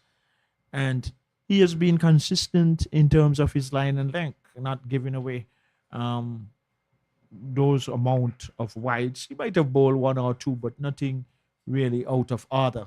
Most of his deliveries making them play. What would he do with this one? Full toss being played down to a man on the wide third man boundary, but in the meantime, the batsmen they will get a run, and I think it's the captain Christian Ramprasad, and they run one. Yes, they got a single down to third man, and the total now advances on to what, 56, is it? 56 for loss of 4. So, as one of our established scorers indicated, that it looks like Jamaica gonna be bowled out early. Trinidad. Trinidad, pardon me. Well, and Tobago. But we could never too early. It's too early. Topping is quite capable, and the captain is also quite capable. What they need here is a partnership. Jamaica, of course, not easing the pressure. Virgo has gone 5 overs, 1 for 19. And you have Redwood continuing, must be in his 4th over now. Where did the bounce came from, Novel? Was it a quicker delivery or just was a normal delivery, but the turf just provided that bounce? But that was a more normal bounce. That first delivery. But we've seen that here in Connery, Victor, where there are times when the ball kicks from off the surface. And tomorrow Redwood has gone 3.2, 1 for 11. So wickets being made by these bowlers. And that was a full toss. I think Ramprasad could have cashed in better had he gotten his feet moving in a more positive manner, getting to the pitch of the delivery. But like you have said, Novel, and here is another delivery flighted, swept. Oh, and he's not having a good day. It goes into the square leg boundary for 4. Oh my, well, it's just one of those days, or one of those many days. Well, we spoke about it, Victor. There are times in cricket, it just follows you when you're not having a good day. Dua has dropped 2 catches, and that one now went straight to him. And really can't blame anyone. He should have gotten down quickly, and he can't hide now. We must start getting things right for it to turn around. Well, and as you have been taught, and so many cricketers and so many of us have been taught, that you must have that second line of defense, getting your body behind. If your hands are not going to bring it in, it must hit some part of your body. Yep. And avoid going into the boundary, but it's just one of those days. So, but Christian Ramprasad, the captain for Trinidad and Tobago, he would need these runs in any form or fashion. And here is a delivery being swept. This is a good stroke, though. It was one that's straight from Redwood, and good execution of the sweep stroke just beneath us here at the media center end at the National Heroes Park, and 4 runs. And they would need many more of those. Well, what was better about that shot, Victor? The first one went square. This one, he, in essence, got it a lot finer. And there wasn't any protection there. And it ran away for 4. So, seems to be a fairly decent sweeper of the ball. 64 for 4, 18 overs bowl. Ramprasad on 11, topping on 2. Virgo, he will continue. Yeah, and that was good timing, as you quite rightly said. It came final. So knowing where the fieldsman was placed to, it was good execution. Well, Virgo is going to continue, and he's going to continue from this the National Heroes Park end. And the field is some interchanging in field positions. We now have the wicket keeper standing back. There is no slip. A man on the third man boundary, a man on the deep cover boundary. Virgo is in, playing defensively back down the track. And by topping, and there is no run. 64 it is for the loss of 4 wickets. Keeper standing back, a third man, a point, cover on the boundary, extra cover, a mid-off, a mid-on, a mid-wicket, a man now to the right of the square leg umpire, and a man on the long leg boundary. Pitches up, and Virgo is half stopping to his own bowling, preventing any possibility of a run. So Jamaica really in command and in charge. Trinidad and Tobago won the toss here at the Connery Cricket Centre and decided that they will bat first. And in so doing, here is Virgo in once more being driven partly parried to the fielder at mid-off, and there is no run. 64 on the board for Trinidad and Tobago, but losing 4 wickets. And even though Jamaica had put down 3 opportunities in terms of drop catches, they are still within command and in charge at the moment. One played out to short backward square. I think defines the captain in bands just around the corner, and there is no run. So Trinidad and Tobago, they will need a partnership. Where would it come from? We will.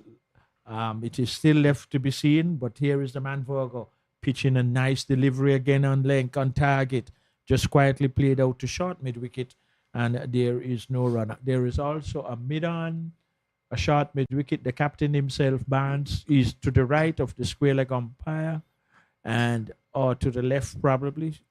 And here is a fielder on the long leg boundary, one driven down to mid off. Would he feel cleanly this time? He does so.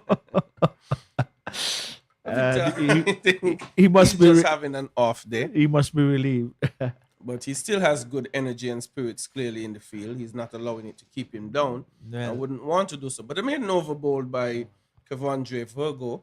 6 overs, 19 runs. Just 1 wicket, 1 maiden. And he's keeping the pressure on Trinidad and Tobago. They wouldn't want to release the pressure. Say Christian Rampersad picking up 2 boundaries in the last over via the sweep shot. So Tamari Redwood would want to bring his line back to off stump. Anything just about leg stump, middle and leg, he's going to perhaps see the sweep shot from Christian Rampersad, which he has played well up to this point. I think he would prefer Rampersad to slug sweep him from a foolish length on off stump, because that could induce a bit of a toppage if not measured well, rather than to have that nice little sweep down to fine leg, which is a lot easier for him to execute.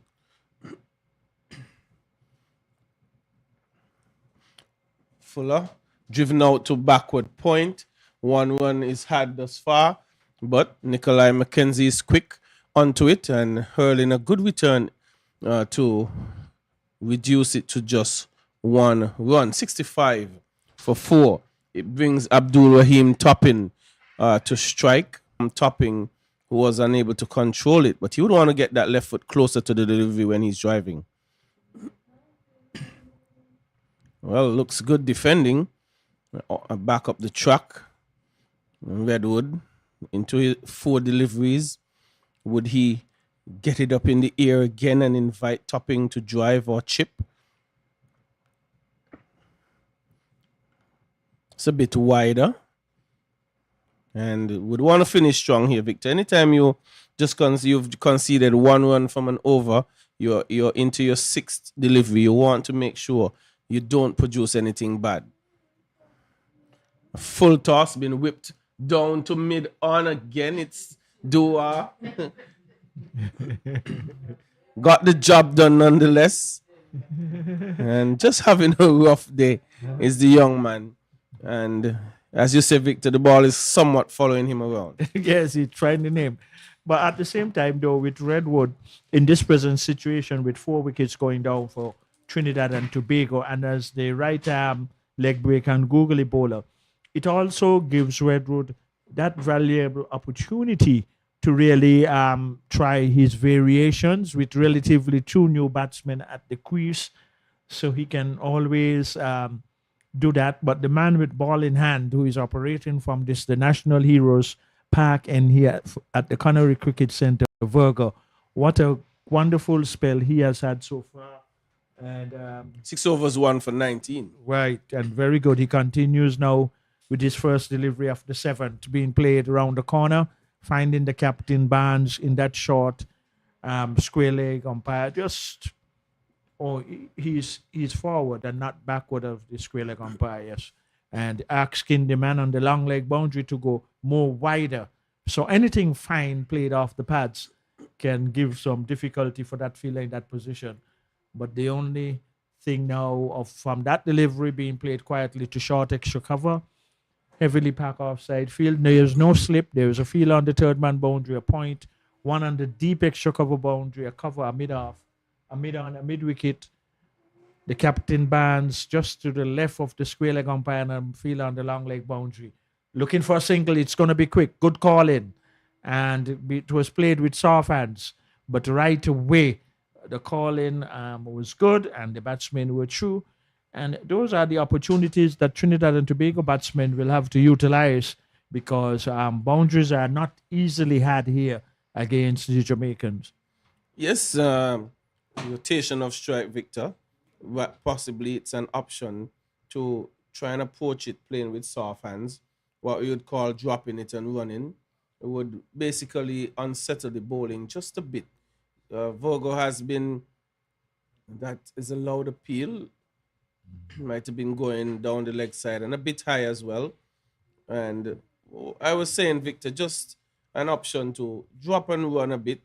So don't give Virgo the option to bowl 4 or 5 deliveries at one person. Just rotate the strike if you can.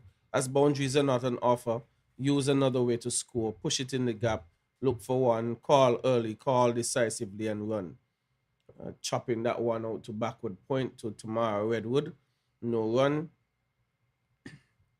And Virgo on the verge of completing his 7th over. 6.5 overs, 1 for 20. Been very mean here this morning. Trinidad going very slowly at this stage. That one has kept low outside the off stump, not for the first time. Whatever is happening, fortunately for the batters, Victor, it's outside of the off stump and not on the stumps. Yes, indeed. And fortunately for the batsmen, not directed on the stumps.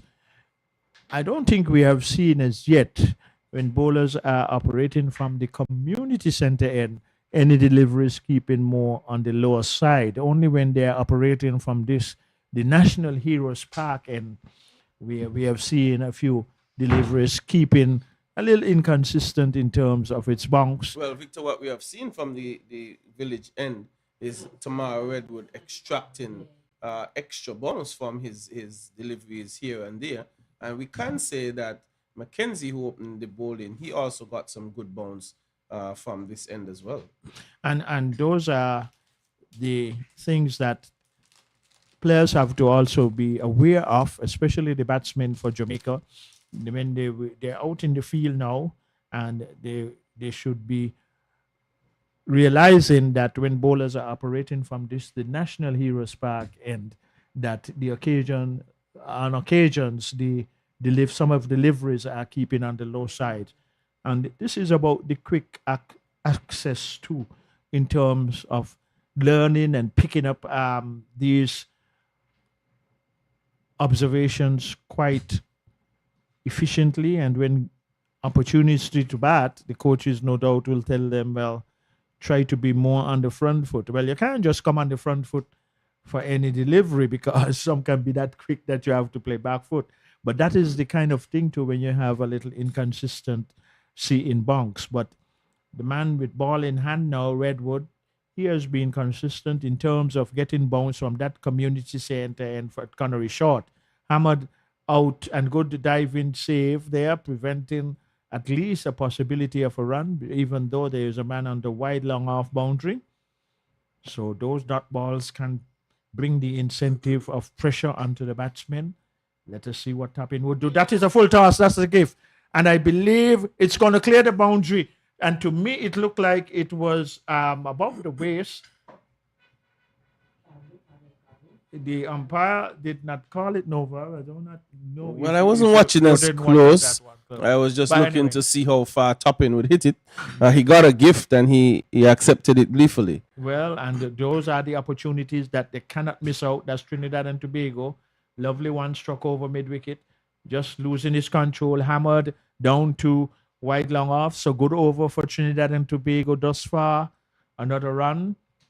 And there is where both batsmen have to make good use of anything loose to really put it away because their present total not so healthy as they would like it to be after winning the toss. Here is Redwood. Would this be a better delivery? It does. It had bunks. He just spun around, but it was actually too high for any consideration of a leg before decision.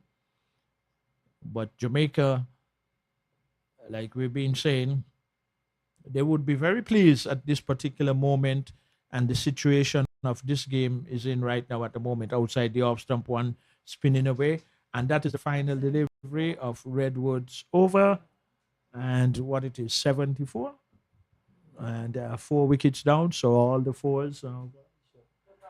The after 22 overs, so Jamaica and Trinidad and Tobago just have 6 wickets in hand. There's going to be a bowling change now, though. Vogel has been withdrawn out of the attack, and we will wait and see his number on the number It's going 21. to be the left arm leg spinner, wrist spinner, sorry. The number 21 is going to be Vitel Laws.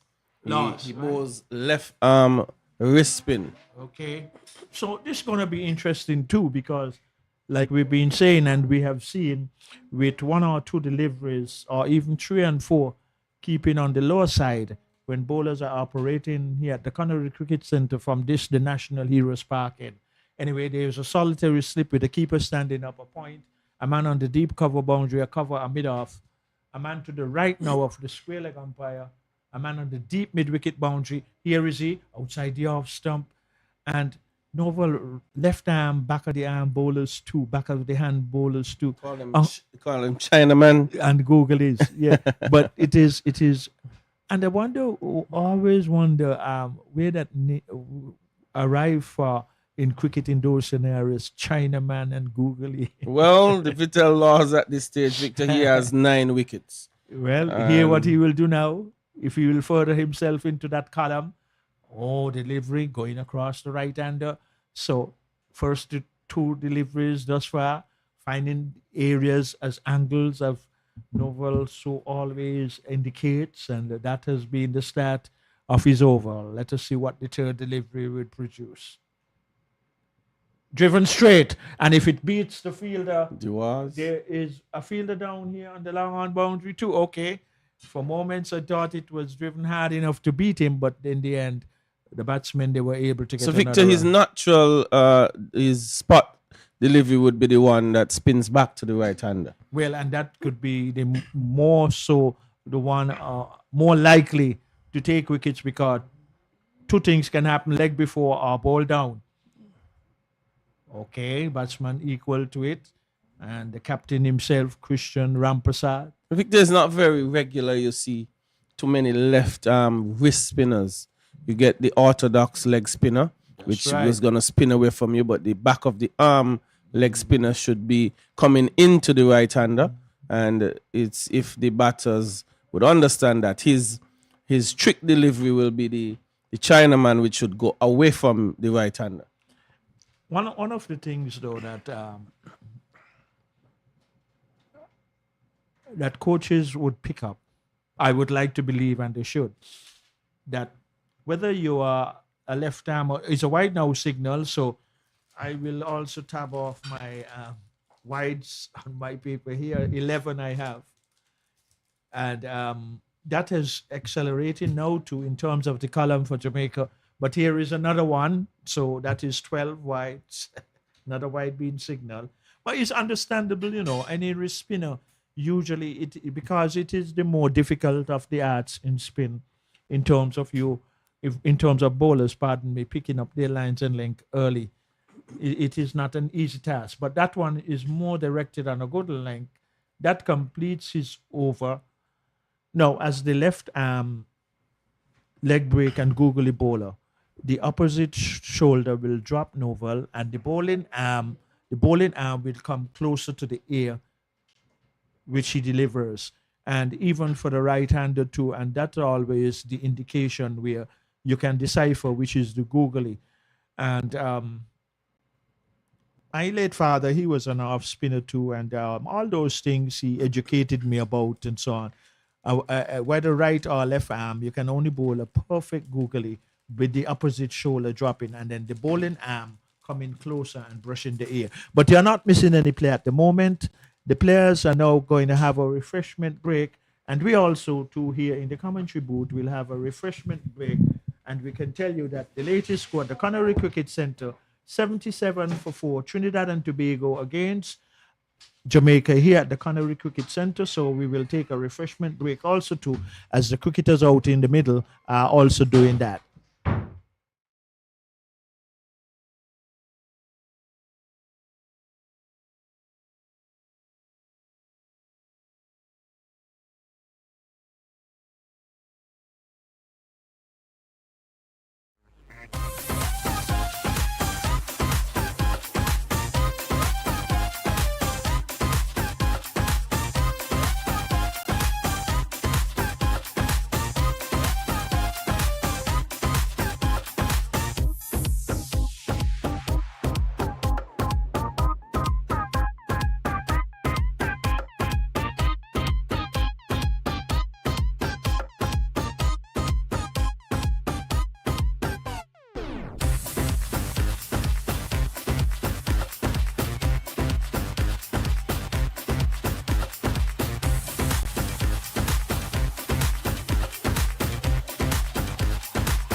Welcome back. The refreshment session is over. Brilliant sunshine out in the middle. We also had our refreshment break.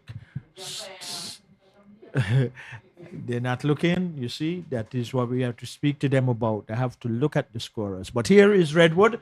Now in bold, short, played down the track. Redwood feeling, prevented any possibility of a run. Keeper standing up, solitary slip, a point.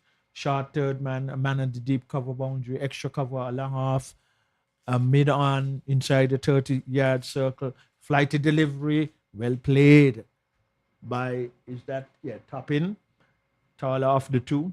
His captain is the non-striker. There is a man on the mid-wicket boundary, a man to the right of the square leg umpire. Redwood operating from the Connery Community Center end, the far end.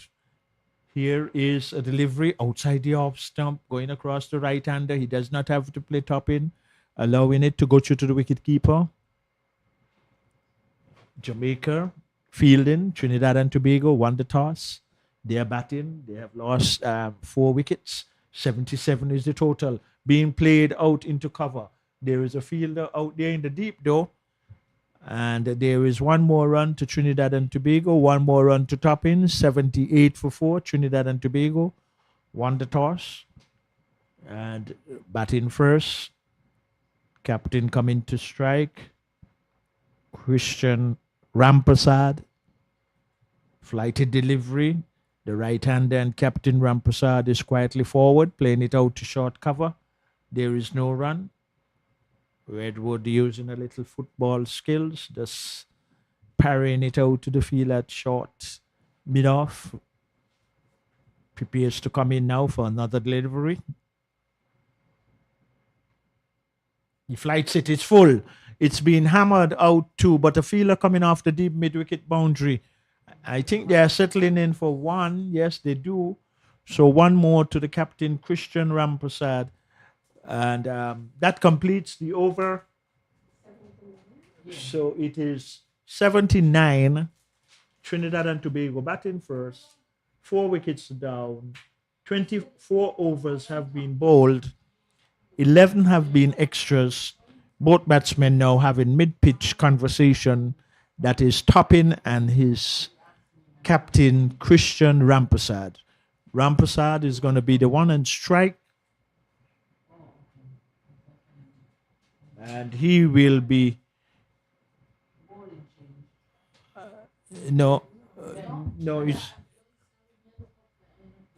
Yeah.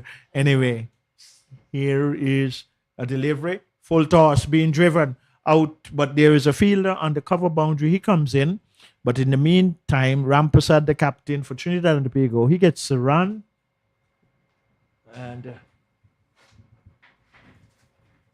Ramprasad move on now to 14 of some 26 deliveries that he have faced. And Toppin is on 13 after facing some 28 deliveries. 80 it is on the board for Trinidad and Tobago. 4 wickets are down. Another good pitch delivery by Vitel Laws. And there is no run. Current run rate 3.29. Trinidad and Tobago batting first after winning the toss. Shot hammered into the square leg area for 4 by Toppin. A gift, and he really executed it nicely. Races the Trinidad and Tobago total now on to 84 for the loss of 4 wickets. And Toppin has 17 runs from 13 deliveries, while his captain Christian Ramprasad 14 of 26 deliveries. So Vitel Laws pitching short and got the treatment it deserved into the square leg boundary for 4. He comes in now. Laws flights this one, and the wicket keeper gathers it. He did not have to play at that one. Wicket keeper standing back with a solitary slipper point. A man on the deep cover boundary. Here is the left hand. Driven straight down the ground. Laws being driven straight down the ground. So another boundary for Toppin. The second in this over. It is now 88 for 4. And really the acceleration of the boundaries coming more appropriately now for Trinidad and Tobago. 2 so far in this over off of the bowling of Laws. Left arm, leg break and googly bowler. Yes, 21. Toppin has 21. Here is one shot being played into the ground. There's a fielder coming off of the long on boundary, but Toppin will get another run. He moves on now to 22 of 44 deliveries, while his captain Christian Ramprasad, he is on 14 of 26 deliveries. 89 is the total. Trinidad and Tobago, they won the toss here at the Connery Cricket Center, and they're up against Jamaica. We are witnessing on the 19 regional cricket in St. Kitts. Matches are played at the St. Mary's Park, Keon, in St. Paul's, at the recreation ground in St. Paul's, and at the El Comida Willett Park. So we're going to have a change of the bowling, and the captain for Jamaica has decided that he will have his first bowl from the Connery Community Center in Brian Barnes. For him, so far, he's a medium pacer. The wicketkeeper is standing back. There's a fielder on the third man boundary. There is a point. There is a deep cover, an extra cover, a mid-off. So he has in place a heavy pack offside field with a mid-on wide, a man on the deep mid-wicket boundary, and a man to the right of the square leg umpire. So here is Captain Barnes for Jamaica outside the off stump, and umpire had a close look, but obviously was in line not to be considered as a wide. Is it 11 wide so far has conceded? 12? Okay, 12. Thank you. So that is a high percentage, and the total is 89. Is it? Okay, all right. We'll get it. No problem. Here is Toppin going to have a word with the umpire. We cannot be certain what is being said. And wides conceded in this inning so far is of a high percentage, but it is 89 for Trinidad and Tobago. Here is Barnes, the captain, in now, outside the off stump, being driven past short extra cover, but mid-off is moving smartly to his left. So the captain Barnes coming from that community center and has decided that he wants to take some wickets and extend himself also to in the wicket column in this series. Here is Barnes being played just to the right of the man at short right leg, hits the stump, it's ricocheted, but luckily for it, after hitting the stumps, it went to the fielder at point, so avoided any possibility of a run. So Toppin and his captain, Christian Rampersad, a little revival to the innings, and here is Barnes now, bowling just on or about off stump, played into the offside by Toppin, sporting the number 63 on the back of his jersey. There is a mid-on, a deep mid-wicket, a man to the right of the square leg umpire, the wicket-keeper standing back. There's a third man, a short point, a cover deep on the boundary, extra cover, and a mid-off. Here is one played wide and to the right of and fielded well. He got it right on that occasion, not misfielding, gathered it nicely. This will elevate some confidence to him as Barnes turns in the distance from that community center, Ed Novel. But Trinidad and Tobago, these two trying desperately to really build a partnership which is quite needed for Trinidad and Tobago, being played quietly, and that has completed the first over by the captain Barnes from that community center end, the further end away from us, as they are in a good position, Jamaica, even though 3 catches were put down. Well, a partnership is being built by Toppin and Rampersad. A partnership now of 37 between them. It's 90 for 4. So some recovery work being done. Barnes, he's just picked up some 2 wickets in this tournament thus far. He's only bowled in 2 games. So Vitel Laws, on the other hand, he has 9 wickets, not in this game, mind you, in the tournament. And he's bowled 2 overs for 13 runs. It's a left-hand wrist spinner, bowling from over the wicket. To the right-hander, he's driving, and Vitel will feel to his own bowling. So 23 is Toppin, and Rampersad on 14. I will verify how many boundaries or sixes Toppin has struck in this 23, and we'll get that from the scorers very shortly. And here's Toppin getting another run, and these two 38-run partnership so far, it is proven to be a valuable one, and the captain who is on strike know how important it is for them to keep building upon this partnership, because from a Trinidad and Tobago point of view, it's quite appropriate and necessary. One played to short fine leg, and there is no run. So Christian Rampersad, he's at the crease. He's the captain for Trinidad and Tobago. The non-striker is Toppin. There's a solitary slip, the keeper standing up a point, a man on the deep cover boundary, cover a mid-off. Here is a delivery outside the off stump, but there's a fielder who coming off the deep cover boundary. They run 1. Are they looking for 2? No. They're going to settle for the 1. And these two building a partnership here for Trinidad and Tobago. That is Christian Rampersad, the captain, and topping. It is not 92 now. It is for the loss of 4 wickets. Trinidad and Tobago, they won the toss here at the Connery Cricket Center against Jamaica. Here is Vittel flighting and being played quietly back down the turf. And Vittel is going to feel, that's Vittel Laws, is going to feel to his own bowling. And some 8 runs away from the 100 mark for Trinidad and Tobago, but it is Vittel Laws in now flighted delivery. Batsman Toppin coming forward. That completes the over for Laws. And it is 92. 4 wickets going down for Trinidad and Tobago.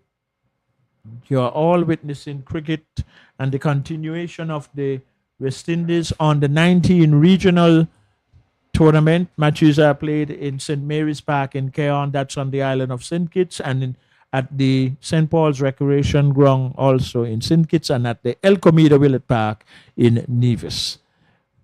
We're going to see Captain Barnes continuing from the community center end right here at the Connery Cricket Center. And on strike is the captain, Rampersad. Plays it out to short cover. Straight to the fielder. There is no run. Wicket keeper standing back a third man a point. Short, a cover, extra cover, a deep cover on the boundary, a mid-off, a mid-on, a mid-wicket deep on the boundary, and a fine leg. Here is Barnes. Full toss. And really, batsman Rampersad, the captain, getting on top of it. But it was a quicker and faster action delivery. We are now into the over number 28. And here is Barnes, the captain, looking for the 5th wicket for his team, Jamaica, outside the off stump. Played to point, no run. So bowling to his field is Captain Barnes, sporting the number 17 on the back of his jersey. And all the jerseys also too in this tournament, quite colorful, attractive. Right. And here is Christian Rampersad leaving one outside the off stump. No signal coming from the umpire, but not wide enough for the umpire to judge it as a wide. So Barnes makes his way quietly back to his mark at the Connery Community Center end. That is the far end in the distance. We are at the National Heroes Park end, but Barnes from that community center end bowls. One played to the left of short point, but he had to move some 5 or 10 spaces to his left.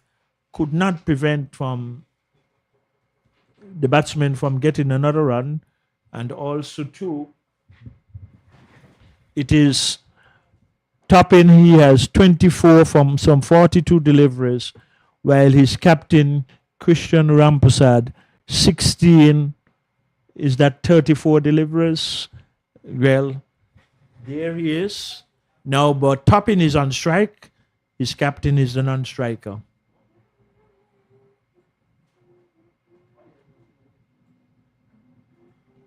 One driven, the fielder from off of the deep cover boundary have to come into field. Another run to the total, another run to Toppin. So Toppin now really, and these two consolidating. They're putting a nice little revival for the 5th wicket partnership here. Quite appropriate, quite necessary, quite needed. And also the captain, Christian Rampersad, who is out there, would know and would continue to instruct his partner Toppin how important and relevant it is for them to go deep into these overs, because just 6 wickets in hand and they are going along quite nicely. So Vital will continue, left arm, leg break and googly bowler from this, the National Heroes Park end over. Vital Laws. Full toss and appeal goes up and it is given out. It might have been a full toss, but I think Rampersad played all around it. And no, it's Toppin indeed. played all around it and been given LBW. He doesn't seem to be in approval. Victor, I think he might have missed one that might have been going on to the stumps. That's all. He missed out on a full toss. Yeah, I believe so too. And sometimes that always come an amazing factor to me. I mean, if I am batting in a wicket or you're batting or any batsman, and even in his case, tapping, how can you really judge? And especially because he was down on one knee to a full toss hit him, where the delivery probably might be more disappointed in the shot he tried to execute. Well, I think the shot was on. It's a full toss. You want to hit it over mid wicket. So I think missed it. So I think he was more disappointed that he missed out than the decision, because as you quite rightly said, Novel, it was a full toss. I mean, that is why it is said. Vittel and the Jamaicans were feeling immediately that they had the man. Yeah, because it was very confident appeal. You're right. Indeed. So Trinidad losing Topping at a bad time. Really would not want to lose him.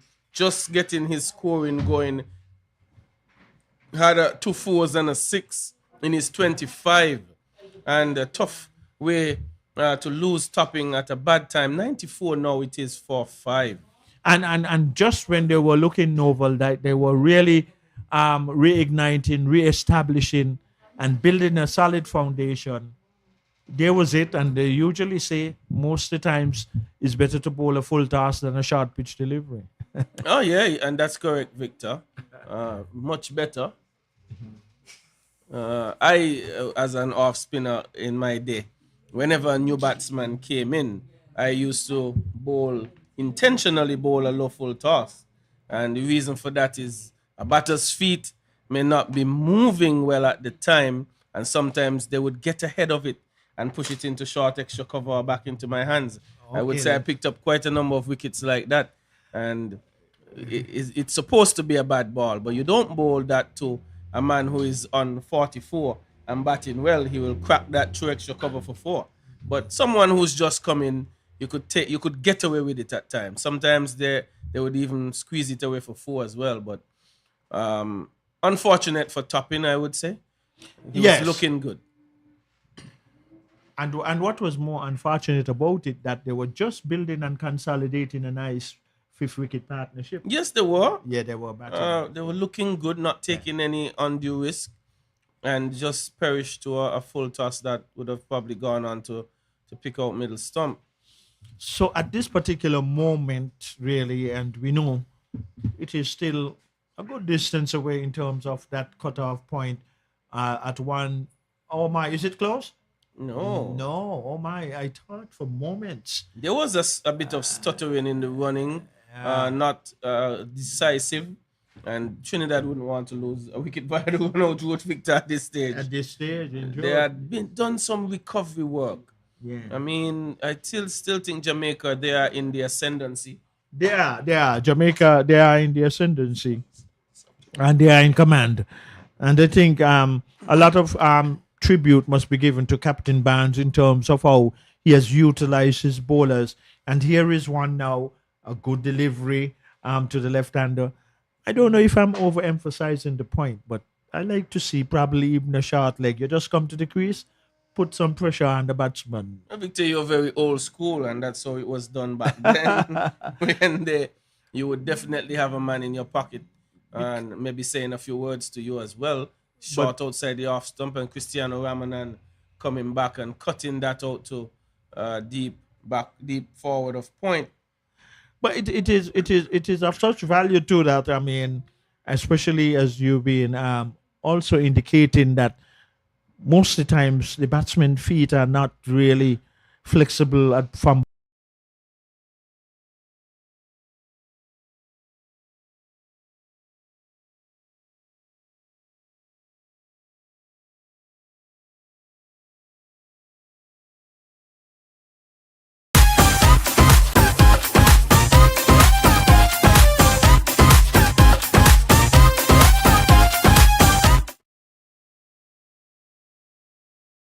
No damage done. So even though it was a bad one, Free hit.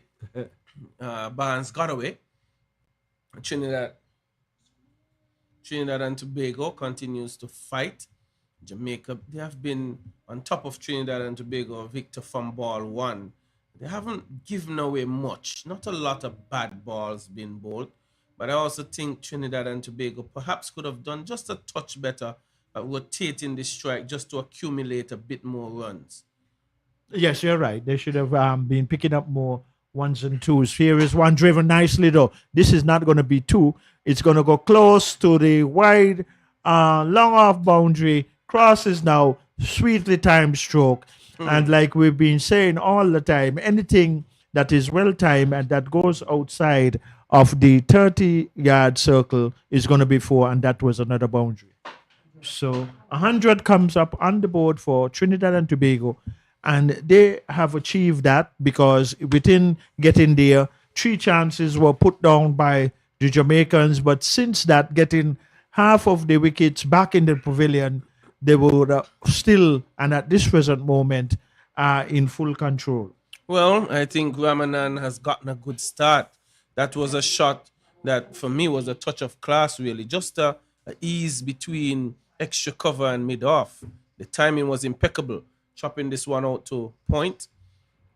No damage done. So 103 for 5 from 29.4 Victor. So another 20 overs remaining. The projection is 174. The thing is, if Ramanan, who looks good, that shot just now was so impressive, he just needs to hang around, not timing that one. Can Ramanan and Rampasad get a partnership of note, Victor, and they be in with a chance to get close to 170, 180? Yeah, it would definitely have to be in partnerships from here on in if they're going to get a total that will challenge the Jamaicans here at the Canary Cricket Centre. But we'll have to wait and see. Here is one just played quietly into the mid-wicket region. Short mid-wicket moved smartly to his left, prevented any possibility of a run. That concludes over number 30. So since the spinner is in the attack too, the overs keep turning over much more quicker than within the start. Well, obviously it was the pacers who were on who comes from a further distance, but I think in between too, the Jamaicans have picked up on the over rate. Yes, they have. They are looking more assertive. They are on top, I would suggest. 103 is for that's full outside of the off stump. But just for a moment, the batsman, he was not moving to get to the pitch. He stayed stationary and was reaching again. Yes. Yeah, Didn't use that left foot coming across to get to the pitch. That's better. Much better indeed. Vitel Laws working through his overs. 4.2 overs, 1 for 19. Just picked up the wicket of Toppin via the LBW route. And left arm wrist spinner. Floating that one nicely, inviting a drive. I would hope for Vital Laws' sake, if he could just bring that one just about 6 inches towards him, could create a bit more trouble. And that one had a bit more pace on it. And so Rampasar just stood in his position and defended. And there's some mystery to it. And in Jamaica, who I'm familiar with, there is a left arm wrist spinner by the name of Bulai. He plays for the Jamaica senior team.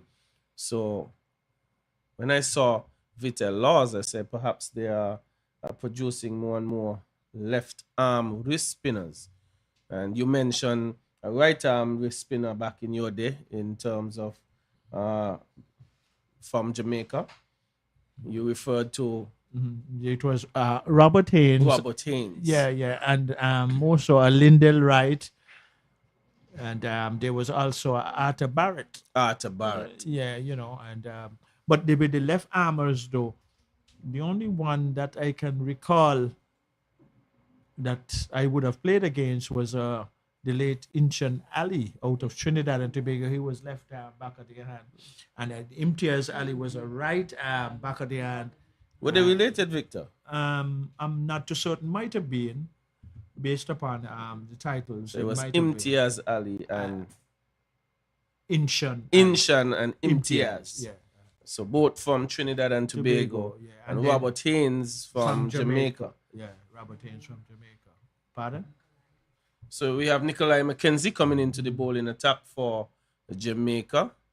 And Nikolai McKenzie, it's not stated whether he's going to be a wrist spinner or appears to be off spin. So here to now, the over is going to move on more at a rapid pace with a spinner now introduced from the community center end. And right away, Novel, 2 deliveries, very impressive. Spot on. Yeah, good line and length. Captain making But one or two Ramanan, adjustments. Victor, he's stroking the ball really nicely. Cristiano Ramanan, he just need the very attacking position there, man, just off of the pitch for anything that's struck uppishly. And he has found a good length right away. Yes. Right away and a good length. Victor there for an off spinner. Oh, that one's over the top and it's going to go close to the boundary. Work to be done and done well out on the deep. And the 2 runs picked up by Ramanan. I know for the right hander, one of the things I was encouraged to do, and just off of the crease, you'd keep a feeler there and invite constant drives. Just any mishap in an off drive, at times you could pick a wicket up there. And that one spun just a bit, and Nelson wasn't even able to keep up with it. Missed drive, and Nikolai McKenzie was hands on head there. He was showing some concern, so we are left to wonder. Probably you were just really convinced that it was just a good delivery. We're not too certain if the batsman might have, but we didn't see too much reaction from the first slip and Captain Barnes. Here is one hit into cover. It's going to be close. Oh, wow, Victor. A chance for a run out. Where was Christian Rampasad going? Ooh. Ramanan was unmoved, but Rampasad went halfway down and back. Yeah, Very fortunate there. Yeah, and I think to an extent, though, with the throw, it more looked like it was more of a lob than a more swifter arm throw into. So probably that was the opportunity that it took. Even though it was accurate, it took a little more time in reaching the hands. And probably that is what just saved the batsman on that occasion. But Trinidad and Tobago, they can ill afford a run out at this particular moment of the game in terms of the total. Just 105 and 5 wickets in hand. They would not need to get any wicket going down by the run-out route. But here is Vital, flighted outside the off stump, being played into the cover area. It's going to get close to the boundary. There's a fielder coming off the deep cover boundary. He rifles it in high, and the batsmen, they are getting 2 more runs to the total, 107 for 5, Trinidad and Tobago. So these two would need to really go deep into the overs here. Here is Vital, though, with other ideas, looking for the 6th wicket for his team, Jamaica, being played out to short fine. He looks like he just like to run, but then a misfield by the fielder there. It might have been Redwood around the corner there, but then too, he was out of his ground even before the fielder got close to the ball. So they will have to be careful, these two. 108 on the board. Trinidad and Tobago, they won the toss earlier this morning, decided that they're going to bat, and they have lost 5 wickets. And with the spinners on, the Jamaicans are quite aware that they have to push these overs to get them in. Here is a good flighted delivery being played in the vacant mid-wicket area. They run 1, they're going to look for 2. A fielder coming off the boundary quite quickly prevented the batsman from getting another run. And 1 more run to the total. 109 it is for 5. Trinidad and Tobago, they won the toss here at the Connery Cricket Centre. They're up against Jamaica. Vital, left arm, leg break and googly bowler from the National Heroes Park end. Flights that one. Ball played back down the track to the left of the bowler who is a left-hander, Vital Laws, and has been very impressive, very steady, looking to take another wicket for Jamaica. In bowls, flights it, play down to short mid-on. There is a fielder there moving smartly to his left, prevented any possibility of a run. And here is Vital Laws operating from the National Heroes Park end. Delivery, trying to sweep it and missed out because there is not a man on the deep Packard square leg boundary. That was the final delivery of over number 33. So after 33 overs, Trinidad and Tobago batting first, 109 for 3. 109 for 3. Two of the batsmen now having a mid-pitch exchange of words, mid-pitch conversation, and no doubt they would know how important it is from this particular point that if they bat out the overs would be very important in terms of what total they can achieve, and then they can also think about how they will challenge Jamaica when they get their time to bowl. And here is first delivery being swung out into the deep and wide long off area. There's a fielder moving to his right. The batsmen run one, they run two, and good run in between the wickets because the man on the wide long off boundary had to come paces to his right and could not prevent the batsmen from getting 2 more runs. So 111 it is for 5. 111. Well, Ramanan Victor, he looks intent on wanting to score. Well, that should be the intention. Seems good through the offside. And he's played a couple of lofty drives. He's evading that short man just off there of the square. You want to call that a short, mid-off, short extra coverage position. Very short. And catching. He's cutting that one. He's going to go out to cover. One is had, but throw comes in. That will restrict from any further run. So partnership now of 18. So quiet recovery work. Ramanan dominating the runs in this partnership thus far, though. The left-hander, diminutive figure. Well, they would really need to go deep now into the overs that are remaining because, as we know, runs on the board is always placed, and the other team, Jamaica, they will have to go and get it. But at the same time, though, it is very important that they bat out the overs as Trinidad and Tobago, playing it into short mid-wicket, and there is no run. Victor, one of the things I observe, Rampasad, he seems keen on wanting to stay out there. He's not afraid. Oh, missed out again. Well, yeah, because that was going down the leg side and I feel not out on the boundary. Yes, getting something on that. Had an opportunity to get 4 runs. But as I was saying, he's keen on hanging around. He's faced 48 deliveries for his 20 and not taking too many risks, recognizing perhaps the need to stay out there. That one came off the pad. They have had 1. Can they get 2? And yes, they're going to do so easily. Redwood didn't get a very powerful throw in. And 2 more runs to the Trinidad and Tobago score, taking it on to 115 for 5. The partnership building nicely. 21 it is now between Ramanan and Rampasad. Yeah, so that was leg buys, but 2 more in any event to the total, which they will take them in any form or fashion, Trinidad and Tobago. And here is more runs. Nicely fielding though. Even though that the batsmen, they called early, but it was very aggressive by the fieldsman moving to his right. That concludes the over. And after 34 overs, Trinidad and Tobago 116 for 5 after batting first here at the Connery Cricket Center up against Jamaica.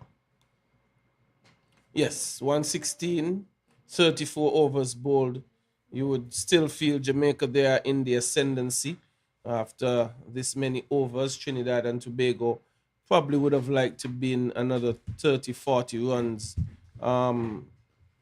further on. But Jamaica, for sure, they would have put themselves in a solid position here and looking to dominate this game further. Trinidad and Tobago, though through Ramanan and Rampasad, need to get a partnership going. They're working at it though. Some 21 runs between the two. But Vital Laws would want to break this partnership that is building. Left arm wrist spinner. Floated that one just up on off stump, played out to cover. Rampasad picks up another single.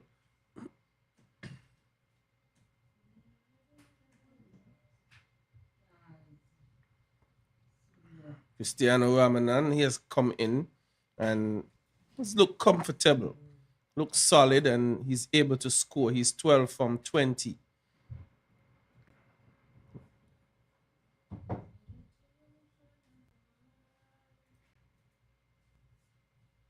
He's pushing this one up the track. Laws into his 7th over. He's bowled 1 for 24. Picking up the wicket of Toppin. It's easily picking up a single. There's Ramanan. It's working it around. That adds to the total. Makes the bowler see another batsman. It's a right and left hand combination. And once Trinidad can continue rotating the strike, it helps to build some comfort in the batting ranks. Here's Vital Laws though. Outside the off stump, and that's a brilliant catch taken there. Is it Brian Barnes? He was driving outside of the off stump. He was to the right of first slip, and he was down in one-handed fashion and picked up a brilliant catch. Christian Rampasad, he would be disappointed, but it was from the brilliance of Brian Barnes. My goodness. 2 wickets taken here by Vital Laws. Now it's 118 for 6. My goodness. Reflexes. Cat-like agility. Good catch taken by Brian Barnes. And that we'll see another drinks break here at the Connery Cricket Centre. I greet you with the news that Trinidad and Tobago, winning the toss, elected to bat. They are now 118 for 6. Just at the fall of the wicket of the captain, Christian Rampasad. And we are going to take a very, very short break and be back with you. It's 118 for 6, Trinidad and Tobago batting.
And we welcome you back here to the Connery Cricket Centre.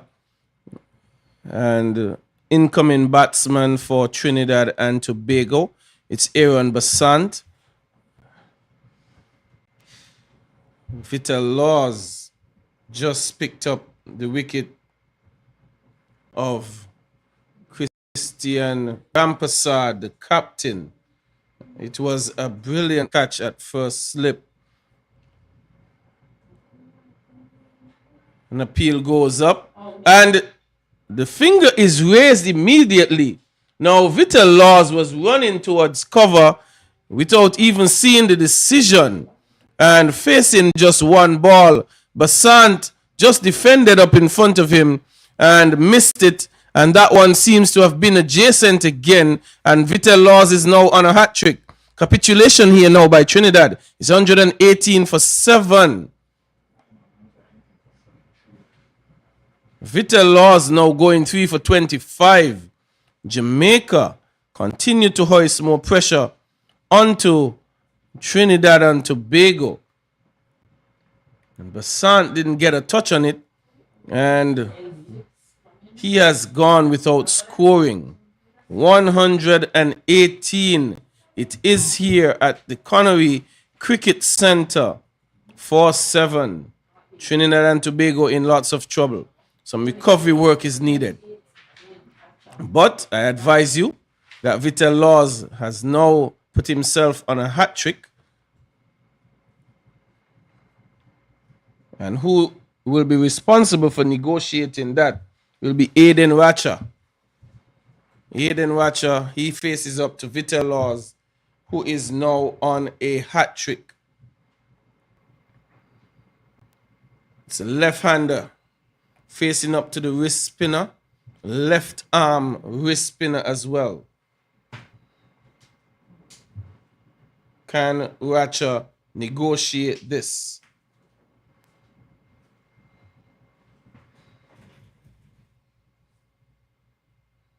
Basant was unable to pick him. Can Ratcher do so?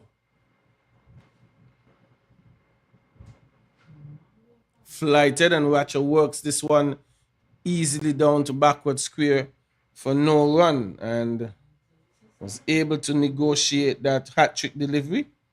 So no hat-trick success for Vital Laws, but he will be happy with his output here this morning. Putting Jamaica in a very strong position. 118 for 7 Trinidad and Tobago batting. Aiden Ratcher, thus far in the tournament, he scored some 84 runs from 5 games, the average of 16.80. His best being 42. That came against the USA men's 2. So has some capability with the bat and needs to bring it to the fore here. But he is partnered by Ramanan, the wicketkeeper batsman from Trinidad and Tobago. He will face Nikolai McKenzie.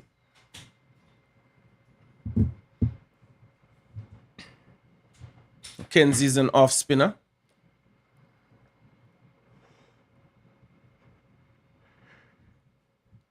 Bowled some 2 overs thus far for 7 runs. Driving again is Ramanan up into that extra cover area for 1. He looks good on the front foot, Ramanan. Looks very easy, fluid. Times the ball well. He moves on to 14. Can he get some support from Ratcher to build some sort of a partnership to get to a respectable total?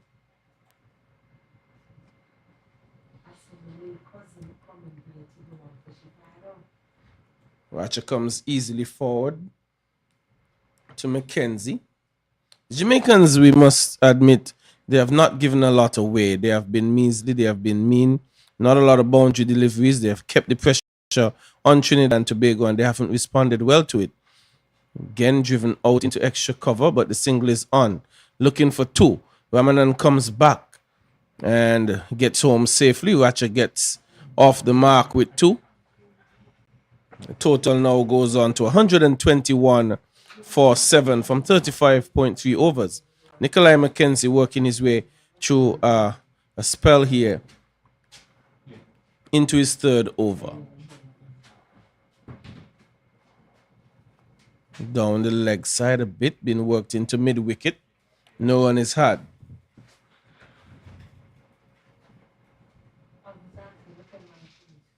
Had a nice stiff breeze blowing earlier, but we could see the flags on the western end of the ground. They were dipping a bit. And a lot of work for Racha and Ramanan to do. Can they get a partnership going? Pushing that one out to man at point. There is no run. Over comes to an end, 36 overs bowled. 1-2-1 for 7. Trinidad and Tobago have been struck by the exploits of the left arm wrist spinner in Vitel Laws. Picked up 2 wickets in succession, was unable to get the hat-trick, but has caused a bit of damage to the lower order here for Trinidad and Tobago.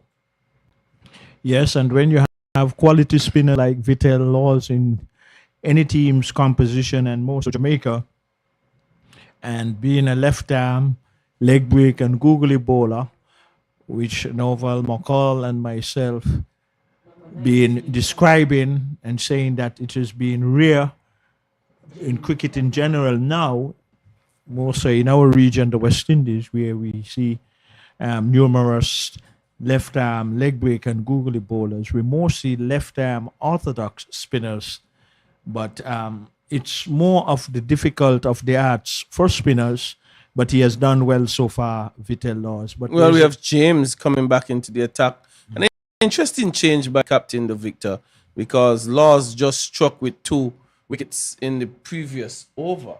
And the captain has opted to take him out and bring back Deshaun James.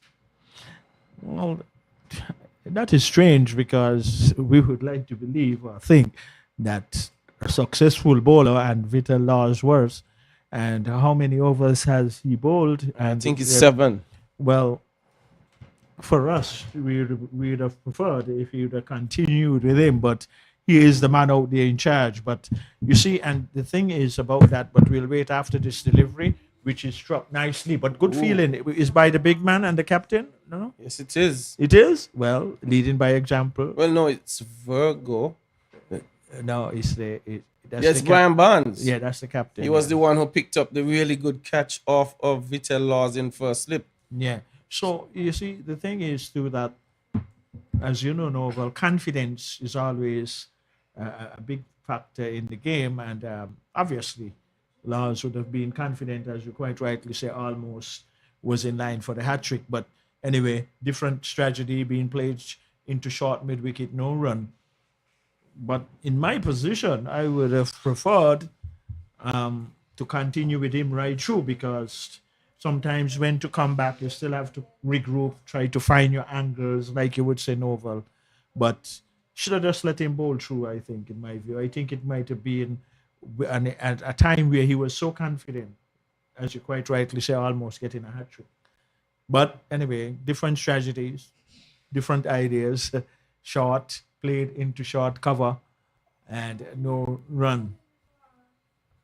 There again, too, you have to look in terms of the time frame and the cutoff point and so on, which is almost 12:40 p.m. by the unofficial clock. But at the same time, too, that is very important. How many overs have been bowled? This is the 37th, and spinners usually get you quicker. So if I were Captain Barnes, I would prefer to continue with Laws, but he has made a different choice. Here is the delivery, wide outside the off stump, 1 more to the total.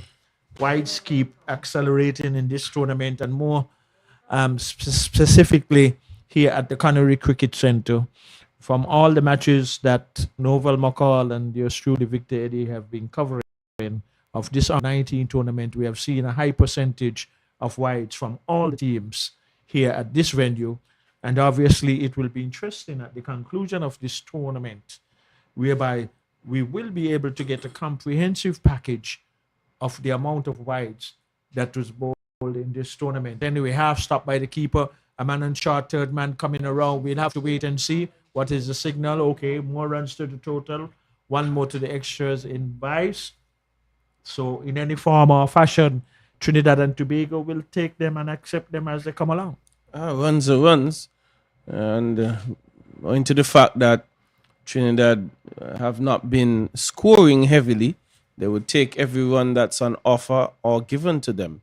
And an extra would add to the total, like by 124 for 7 as Deshaun James approaches the end of his 5th over. Driving easily is Ramanan. Looks so smooth, looks so easy when he drives and comes on that front foot. The diminutive figure of Ramanan times the ball well, Victor. Yes, Novel, and you could also quickly look up how many more overs Redwood would have, how many overs Vital will have, because those spinners, and we're looking at a time frame too, whereby it is very important that Jamaica get in these overs. Nothing is wrong with bowling your medium pacers because you're looking for wickets, that's obvious. But you have to look at all the segments of this encounter. And number 54 is coming into the attack.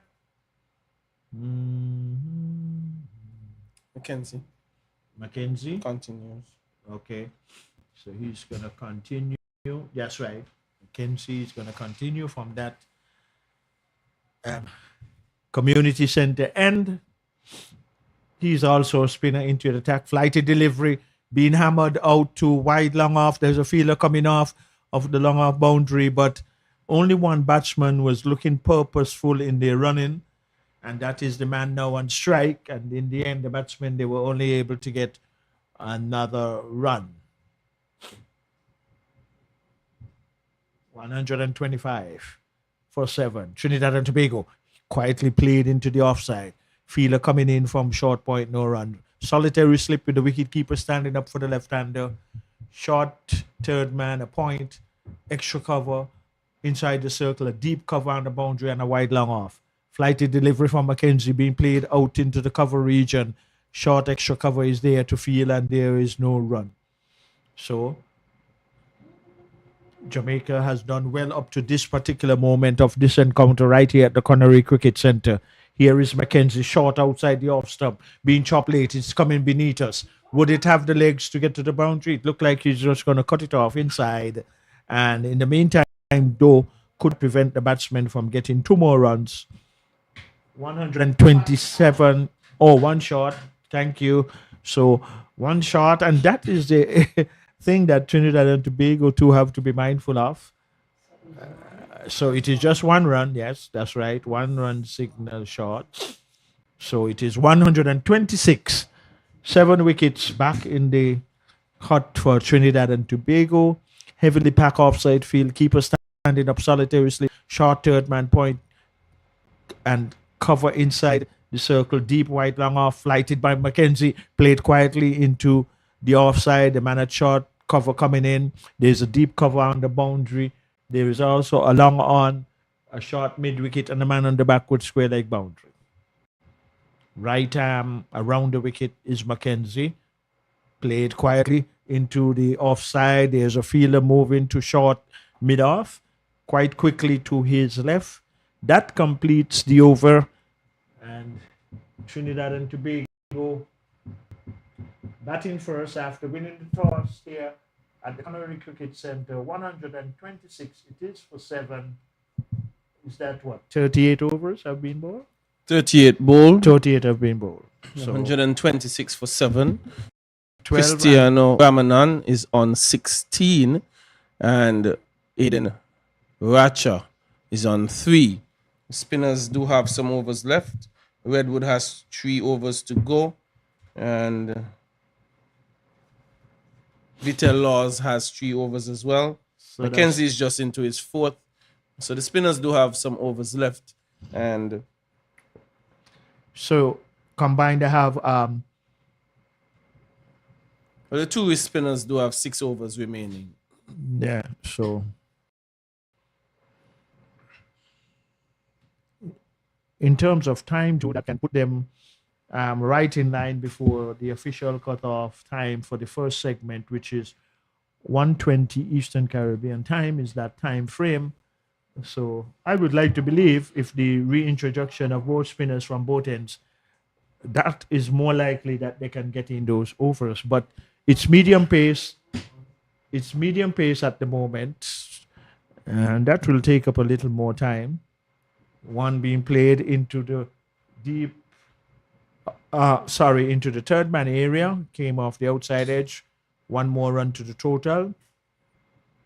Well, there's always time, Victor, I'm learning, as given for allowances, wickets falling at regular intervals that slows it down as well.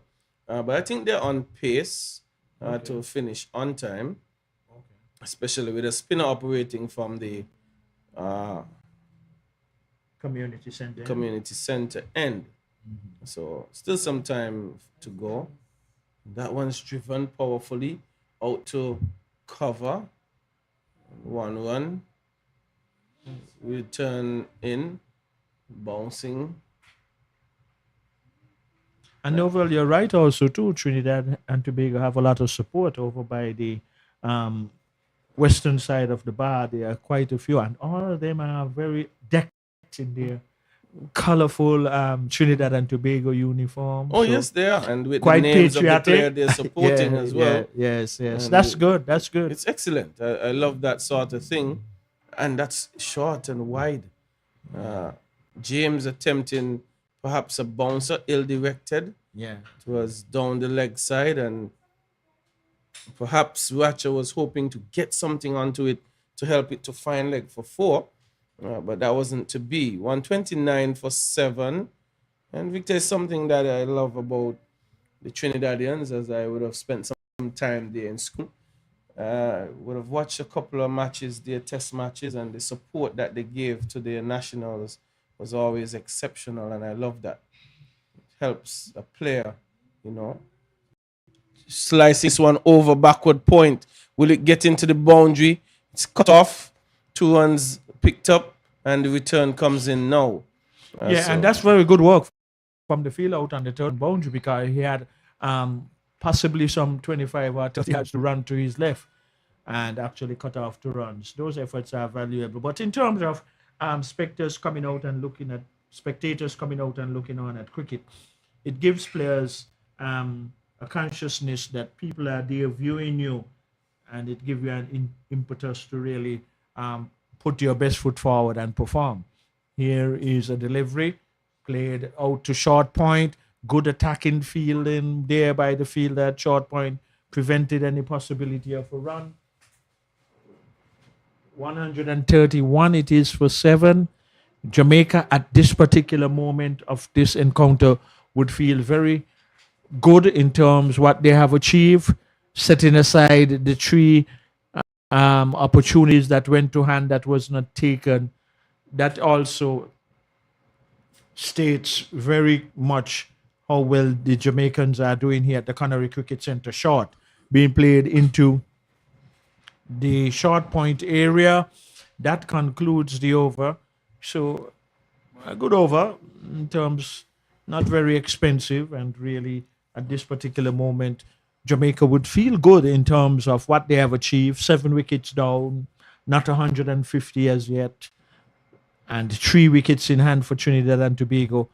How valuable those 3 wickets mean to Trinidad and Tobago, but how importantly more it means for Jamaica to take those 3 wickets remaining. Well, if they are Jamaica to get those wickets, it would mean that they would have a moderate total to chase. Trinidad not scoring at even 4 runs and over at the moment, not even 3.5. So it's a good position that Jamaica are in, and they would best serve themselves trying to prize these last 3 wickets out. But thus far, the partnership of Ramanan and Ratcher, they look solid. They are being sensible. The Trinidad and Tobago team, they have not been able to rattle along.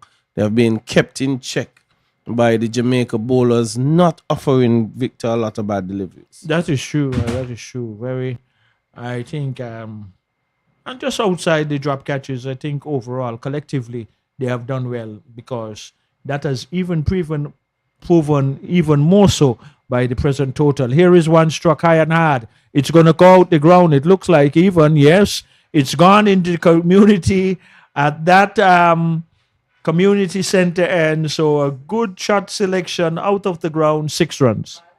Well, it was power. Racha latched onto it, hitting it over a long on, and it was no coming back there, Victor. You could see the power from the man. It was tossed up, and it was invited, Racha, and he took the invitation. And you would want to say use the long angle there, but he was well controlled as well. Well, somebody over in that community center and really would have a souvenir. Let's hope that it might not smashed any glasses over there. But immediately, the third umpire had to come out with the next one, which most likely they will try to compare a similarity as to the one that has not returned, that went clean out of the ground. Well, 39.3 overs in progression. The unofficial time is 9 minutes to 1 p.m. Eastern Caribbean time. And here is Trinidad and Tobago. Not just trying to bat out the overs, but trying to keep scoring. One played back down the turf. And Mackenzie is the bowler from that community center end with the solitary slip. First, a wicketkeeper standing up. Short third man a point. Cover, wide long off. Deep cover on the boundary. Played quietly on the offside. The bowler Mackenzie moved some 5 paces to his right, collected no run. There is also a mid-wicket, a man on the backward square leg boundary, and a long on. Mackenzie looking for the 8th wicket for Jamaica, coming from the community center end, being hammered out into deep cover, who comes off the boundary. And in the meantime, the batsmen, they were able to get another run. So the Trinidad and Tobago players out there in the middle, they are going along nicely. They are looking for every run, and the shot selection have been spot on. The 6 was a nice execution. And here, the umpire, yes, signaling. Final power play, most likely, yes. And here is Barnes, the captain. He is reintroducing himself from the National Park Heroes End here at the Connery Cricket Center. Lovely day for cricket, and we will hope that it will continue. Well, there's no evidence of any rain clouds near us here, so we suspect the weather will continue to be good. Captain. Barnes now bringing himself on here from the media center end. 139 for 7 it is. 40 overs bowled. And Trinidad and Tobago, if I were to advise, they wouldn't want to rush this, not get too excited about the last 10 overs. Just need to bat through and continue to score, to compile as many runs as possible. Steered down to backward point, no run. Brian Barnes would have taken a brilliant catch off the bowling of Vital Laws to remove Rampersad. So has some good hands on him. Good reflexes as well. Just very much Victor of medium pace, no great pace about him. He's going to be looking to put the ball there or thereabout just to restrict run scoring into the pitch. And short of a length and stayed down to third man for 1. So the 2 left-handers batting for Trinidad are going along nicely. All the Trinidad and Tobago fans are blowing their horns out there in the stands. Current run rate of 3.47. Not blistering by any means.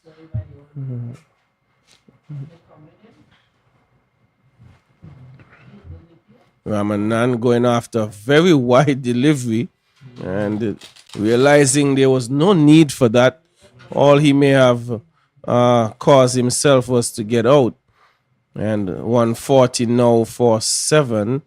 But Brian Barnes knows, based on the feel he has, needs to keep the ball outside of the off stump. And that one driven back past him. Ramanan picks up another single. He's on 19 now, 142 for 1 it is. So the field, now we're in the power play. It's a third man backward point, a man on cover point boundary, extra cover, long off, long on, short mid wicket, and a square leg.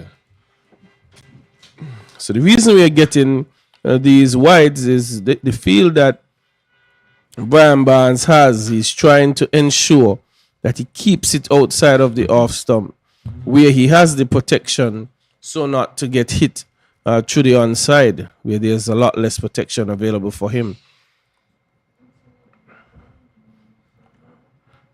Just chopping that one to backward of point. Had he done so with some more venom, Victor, that may have gotten past the man.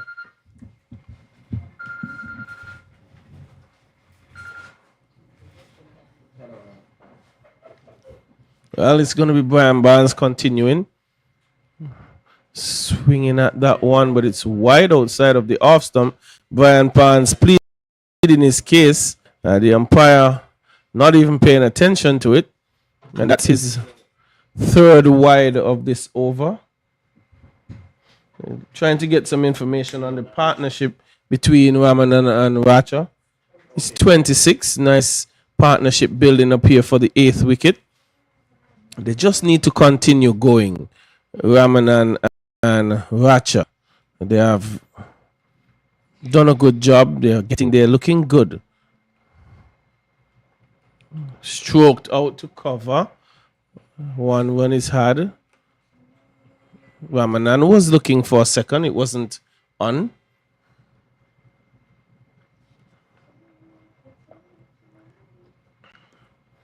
And just like that, 6 runs off the over so far.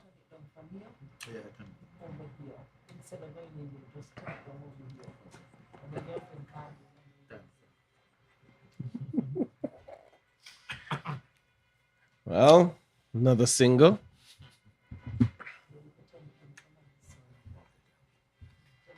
Victor went missing for a bit. I would have gotten a call, perhaps from one of the good ladies listening to him. Victor? Victor perhaps got a call from one of the good ladies listening to him.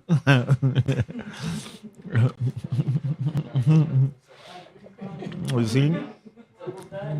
No, Novel is playing a fortune teller. You go ahead. But that's all part of it. We must enjoy our day, because here is where we're spending most of our time. And if we're not enjoying it, why we are here? So no offense. All in the game. The game in the booth. Anyway, let us continue. And Mackenzie is going to continue from that community center end. He's in short, hammered out into the deep. But there's a fielder coming off the boundary. They're settling for just the 1 run. And Nova will have to be excused. And the total... No, and the Trinidad and Tobago fans, we can hear them blowing their hands. This is good. This is encouraging for their fellow patriots out there in the middle. One hit high and hard again. Is this going out of the ground again? Oh no, not this time, but over the boundary, not out of the ground. So another 6, and that has brought up the 150 also too. So the partnership is 35 of 39 deliveries, 153 for the loss of 7 wickets. So this is a good partnership between these two batsmen, and at the crease is Racha and Ramanan, 21. Yeah, they come back very good in Jude. These two building up a partnership. And it is 35 so far. 153 for 7. And they're going good, Trinidad and Tobago. Here is one. Is he ball? Oh, sorry. I was a little unsighted, so he missed.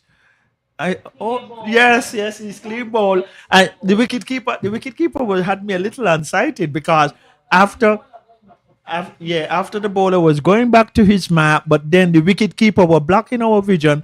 But then because it beated the batsman, and I got it right on that occasion. I don't usually get it right, but I got it right on that occasion. So his ball, and just as I was saying before, that delivery, what a valuable partnership that they have had. But he have made his contribution. He has to depart.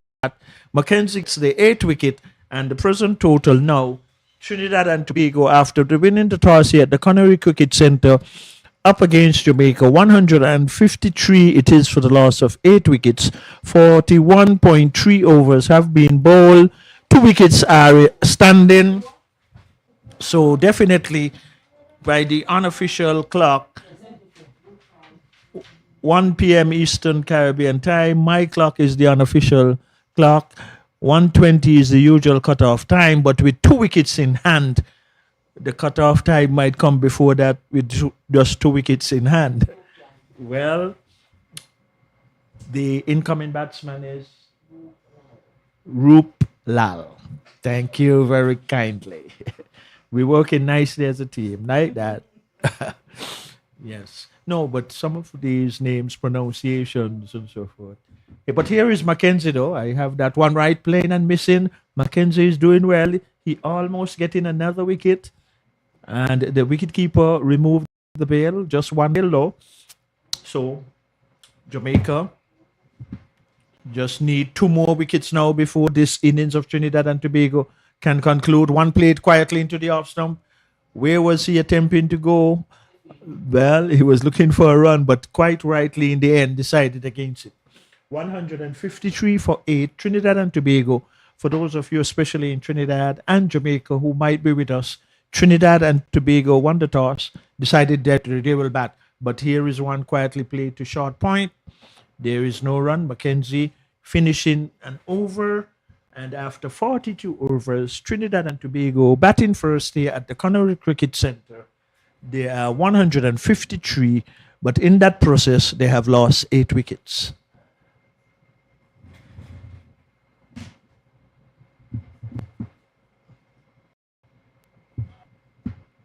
Well, we're going to see the man Laws coming back into the attack from this National Heroes Park end. So, good intention by the captain, Brian Barnes of Jamaica, looking to really bowl out Trinidad and Tobago, but more so importantly, to get in the remaining overs. Well, with the spinners in attack, most likely that can happen. It can possibly happen too that they can get these 2 wickets quickly. And Vitel Lost, who has been successful, he has 3 wickets for 26 runs. Very good spell. Here is he, flighting a delivery. The batsman went to hit it. I thought it was going to go back for a moment. I thought it was going back to the wicket, but then no, it did not. That would have been an unfortunate way to be dismissed. But anyway, the batsman survived. And here is Vitel. Down the leg side. It's going to be signal wide. Yes, it does. Here comes the signal now. So 1 more to the total, and with that, it would be 154 for the loss of 8 wickets. I have lost my tally of the wides counting, but that is very high. Short, hammered into the deep wicket area, the run 1. I believe there's a possibility here for 2. Yes, they're coming back for 2, and in the end, they're going to get it easily. So 2 more runs, 156 it is for 8.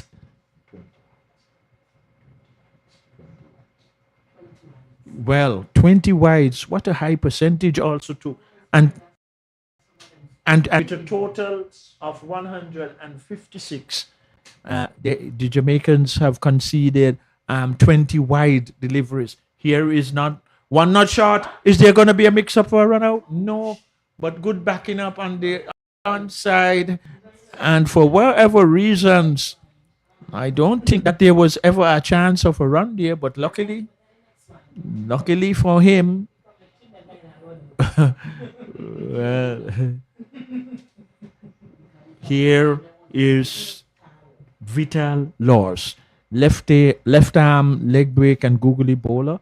Bowl short, cut into the cover area, and there is no run. Cannot get past off the short cover. And there is also an extra cover point, but a deep cover on the boundary. And here is Vittel having a very good spell from this national. He was back and flight that one. And the batsman had a swing of it. Is it being given?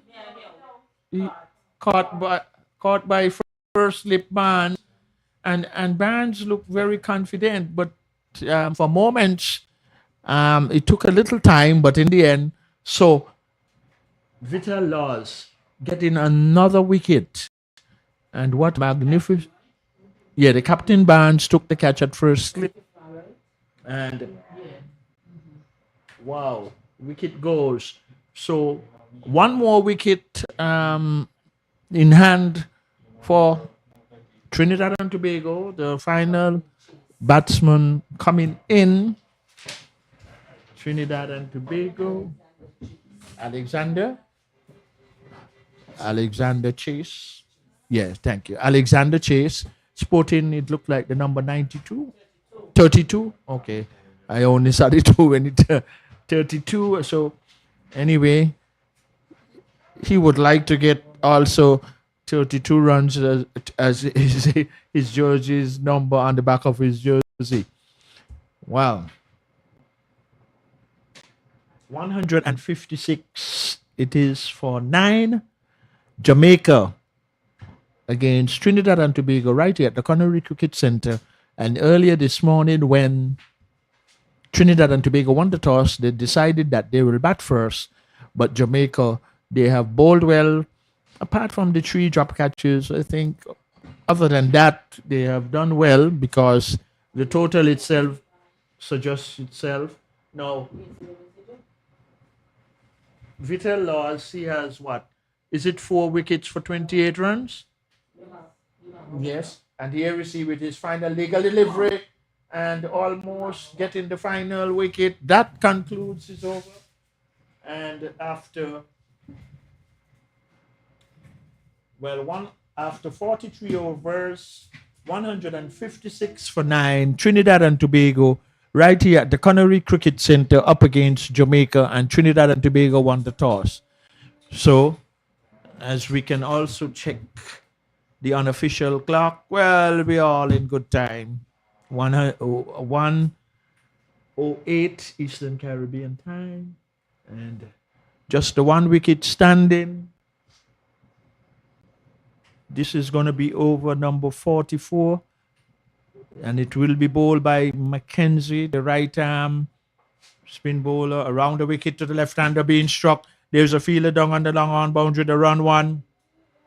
It's going to be risky if they're going to try 2. Here's the throw coming in, and they decided, quite rightly so, to just accept the 1 run. 1 more to the total. 157 for 9. Would Trinidad and Tobago figure that this is enough runs on the board? Well, we'll all have to wait and see for the second segment of this encounter here. This game of cricket always have so much glorious uncertainties. But here is Mackenzie now. He's going to bowl over the wicket. On this occasion to the right-hander, flicked into the onside. They're going to get 1. They're going to look for 2. There's a fielder coming there, and it is the man who has 4 wickets to his name, Vital Laws, fielding. And the batsmen, in the meantime, they got another run. So, Trinidad and Tobago looking to get more runs off this last wicket pair outside the off stump, going around the wicket to the left-hander.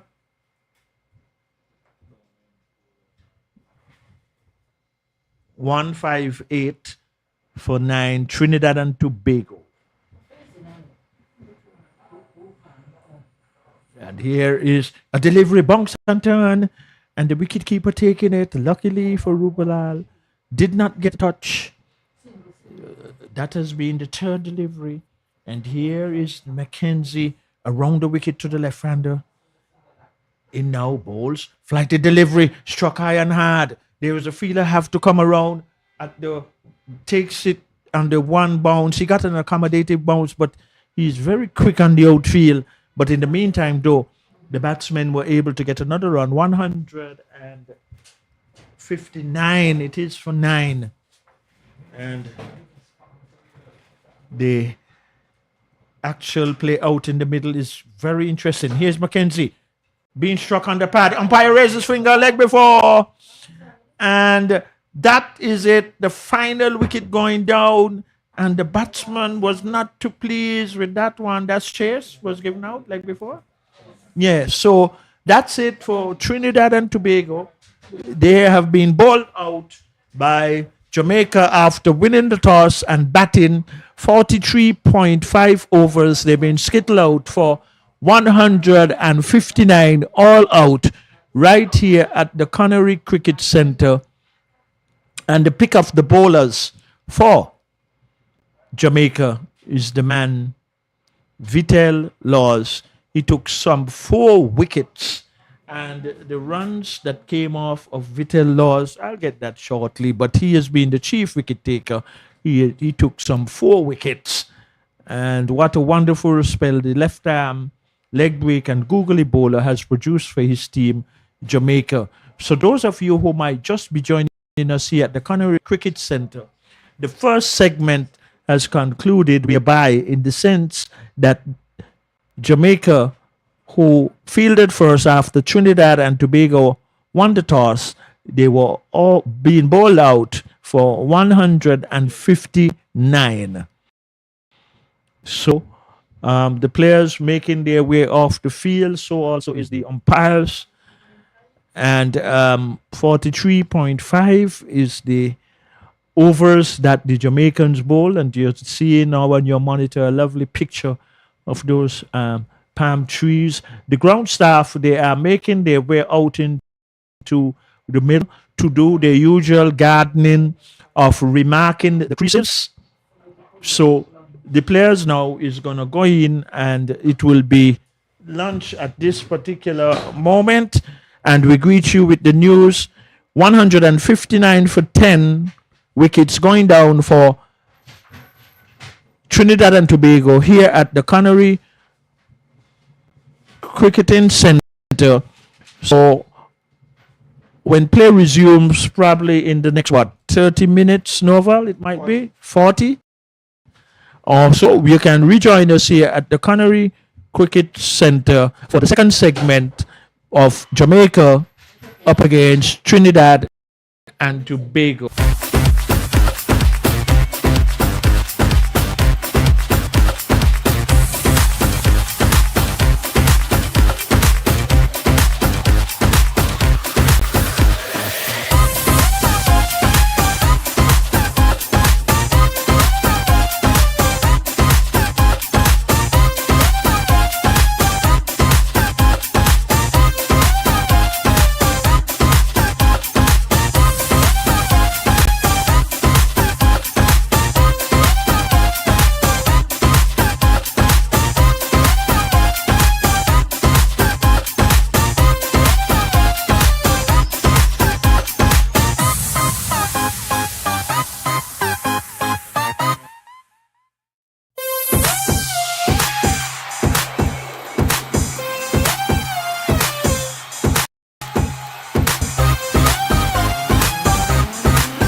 Good afternoon. Welcome back to the second segment of this encounter here at the Connery Cricket Center. It is Trinidad and Tobago versus Jamaica.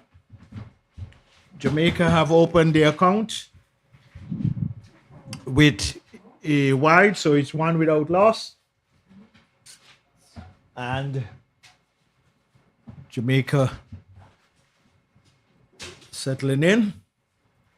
Number 32. That is Brian. One played out.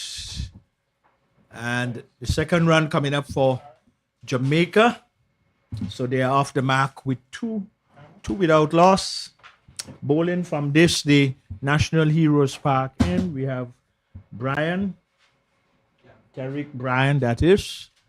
And batting on strike now.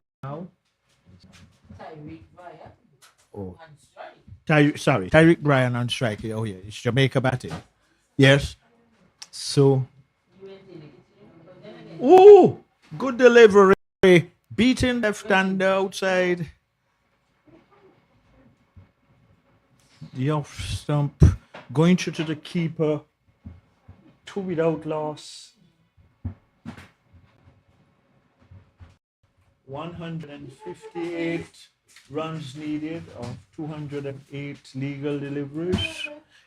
Second segment right here at the Connery Cricket Center. Here is another delivery right on the target and no run.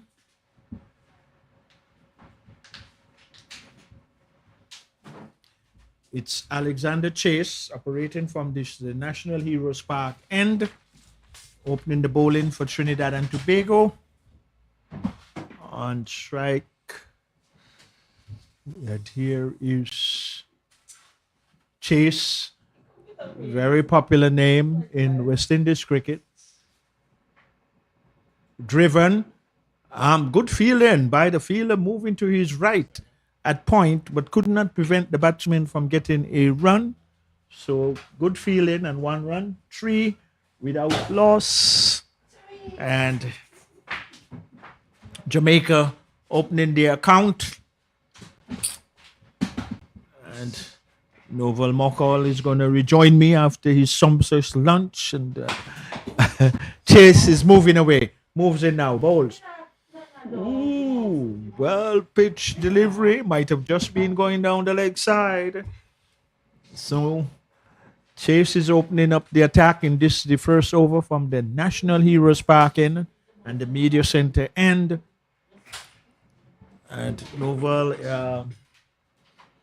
295 legal balls to get 157 runs. So the percentage of balls is in a high capacity to get just now 157 runs.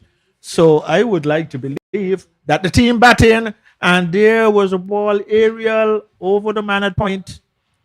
If he had gotten anywhere close to that or even plucked it out of the air, that would have been a good catch. But that's the first over being completed by Chase. And after over number 1, it is Jamaica 4 without loss. Novel ball. Good afternoon. Good afternoon, Victor and Jamaica. Getting on the board, 4 runs off the first over. No real risk taken. Chase would need to, with his opening bowler partnering him. They need to get wickets. It will not be easy, if possible at all, to defend 160 here at Connery. So work to do for Trinidad early. The number 28 will join him, and that's Aiden Ratcher. Okay. Would have had a fairly decent knock at the crease, and it's time to get wickets for Trinidad. Jamaica, on the other hand, they will be thinking we have enough deliveries to take our time and get these runs. Yeah, they have. The thing is, when it's in the capacity of the percentage of legal balls to be bowled, and like how we have seen that pattern of wide deliveries, all those will come into the equation that should make the Jamaican task much more comfortable, if that's the appropriate word to use. But how comfortable the batsman can be from this first delivery. Coming forward, quietly out to cover, no run. Well, Aiden Ratcher, along with Chase, both bowlers would have picked up 5 wickets thus far in this tournament. Chase, his best figures were 4 for 54 against USA Men 1. And for Aiden Ratcher, he's picked up 5 wickets as well. He's played the 5 games. Chase only played 3. This is his 4th. And this one punched through backward point. Can it run away for 4? No, it's going to be pulled in just inside of the boundary. And the return comes in. So Aiden Ratcher, his best figures came against the Leeward Islands. He picked up 2 for 32, 31 off 5. And this is a game where he would need to come big, Victor. Wickets are in demand and they need to pick wickets up if they are to win this game this afternoon. Yeah, definitely they're no value. You're so right. And a heavy pack offside field. And let us see what this delivery will produce.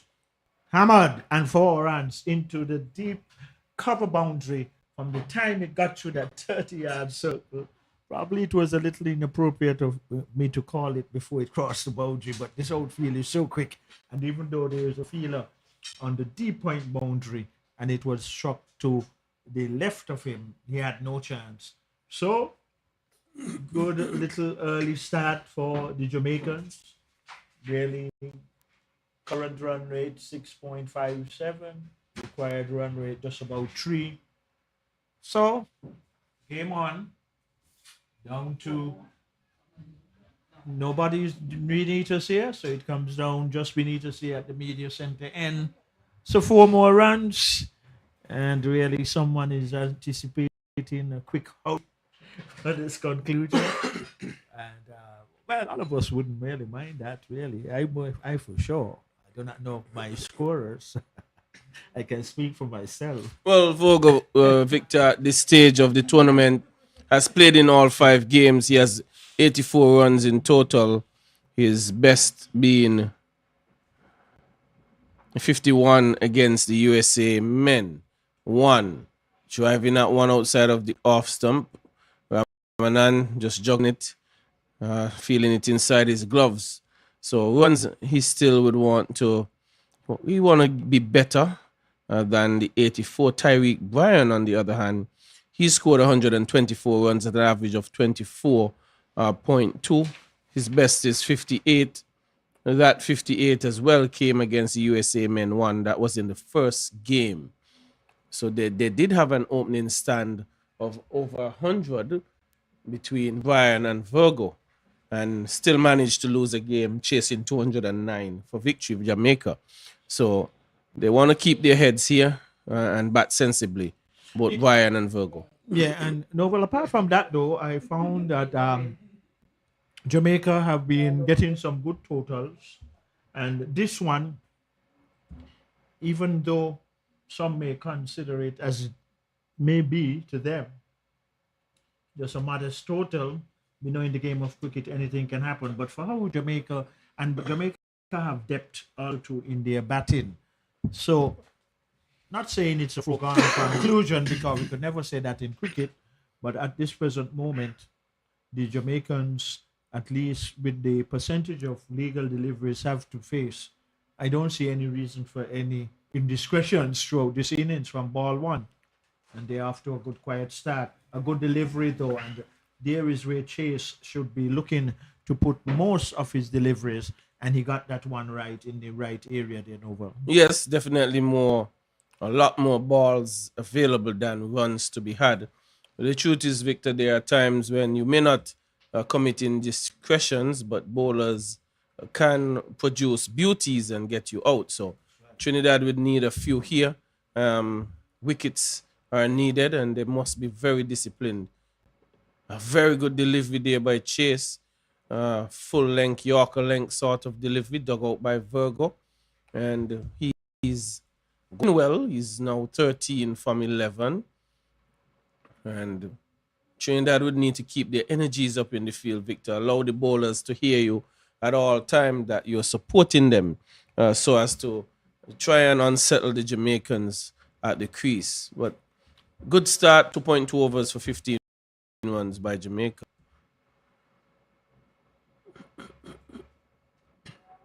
Yes, and really, you're so right. And playing it down back to the bowler. But Chase looks disciplined so far. He's bowling wicket to wicket deliveries, which is very vital in terms of what the Trinidad and Tobago is defending. And if all the bowlers that would bowl for Trinidad in pursuit to defend this over, they have to get it lined up wicket to wicket deliveries.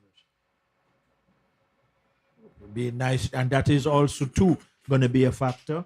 The support of the fielders, especially in the inner ring for the first 10 overs. That was a good diving save by short extra cover.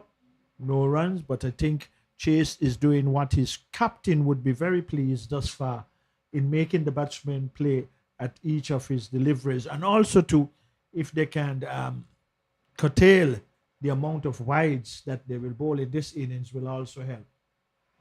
Good delivery, good area again, just within that corridor of uncertainty whereby the batsman figured there was an opportunity to the full pitch delivery, was trying to cover drive.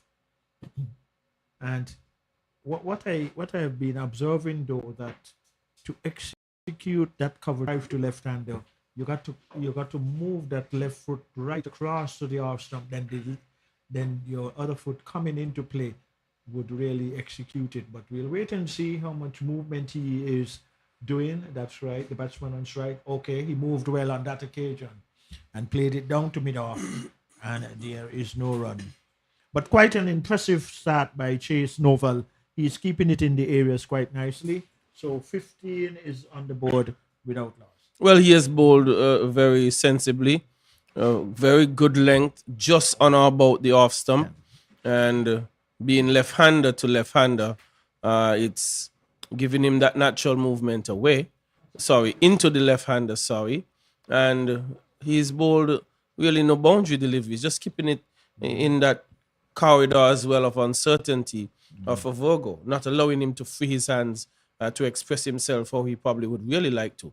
Yeah, very good made Nova. It was also too, dear Nova, very good, right on length. So if they can keep that consistency, that is what's going to be high priority for Trinidad and Tobago. Let us see how this over will go.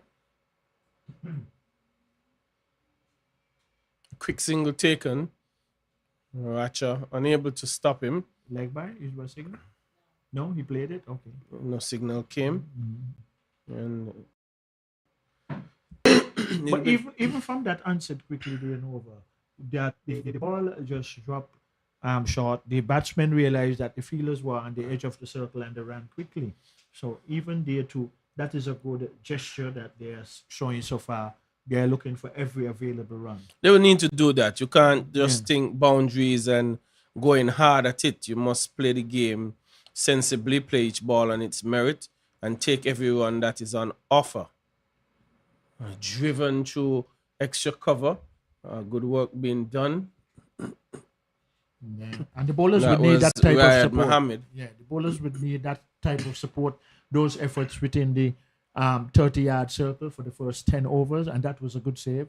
Well, you know, I like to say cricket is a game that falls into three aspects. You bat, you bowl, and you must complement the bowling with good fielding and catching. So, turned down to fine leg for one. You can't play one aspect of this game well and expect to win. And we've seen a very good example of that recently with the West Indies against the Australians, where we bowled really well, we caught poorly, and we batted poorly. So we got 1 out of 3. You wouldn't really win against a good team doing that. So would you equate it as not out of 10? No. Let's hear no. No, it's 1 out of 3. Okay. It's less than 50%, but okay, all right. They got one aspect of the game well. But I'm saying that to say for the Trinidadians, they may not have batted really well. There's a total, but if they can go here and bowl well and complement that bowling with good fielding and catching, they will be in with a chance to fight for this game. I wouldn't say win just yet. Well, I cannot question that good analysis there by Noel, and you're so right on the button. And here is one pitch in that area, which the captain would always like to see now, not really for the batsman to free his arms either side, whether going down the leg side or outside the off stump. But it will be interesting to see how consistent these bowlers can maintain that. It's not going to be easy. It's a great challenge. But if they can keep it, it will be an interesting second half here. And that one taken an edge. And there was Ramanan diving. Seemed to have gotten a glove to it, Victor, and may have just put off topping, and he himself was even unable to get a hand to it. So there Ratcher was able to induce the edge, but not taken. I just spoke about good catching and feeling to complement the bowling. Yes, indeed. And I just said too, that line and length, how consistent he can be, and he was proven the point right. So even what may present them, what may present to this second segment, even a half chance, the effort have to be so valiant for fielders that even half chances are what may perceive in that way. They have to make grand efforts. But I think it was a little unfair to them. I think it was on the dying moments though. But like we have said and we have seen though, probably because of the bunks that has been exploited. But these so far for the Jamaicans in the opening pair, they are looking quite good. Can she pull the button? Asking a question. Not pleased with the decision is Chase. The umpire didn't give it in the affirmative. Chase will have to go and come again. And he looks pumped up, Victor. Yes, indeed. And the umpire was immediately convinced he was beating leg. And like I've been telling you, I always, a lot of times, as soon as I hear an appeal going up, I look at the wicket keeper. And he was kind of moving to his right, which would have been going down the leg side. And look at the keeper a lot more closer, and you will see when the appeals for leg before.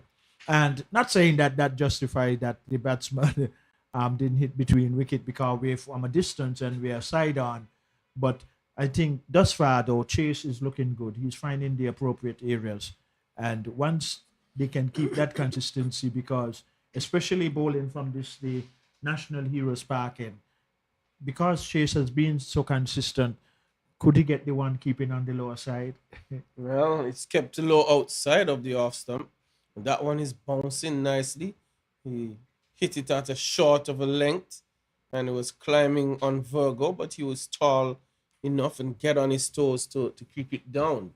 And Chase mixing up the length well, and even though he's mixed up the length, he's not erring massively towards being short. He's just short of a good length and asking Virgo to defend. So he's 2.3 overs just for 4 runs, and would want to try and close this over out tight. Pitched up, driven by Virgo. Advances down the track a couple of steps, but realizing it wouldn't have been wise to attempt a single there.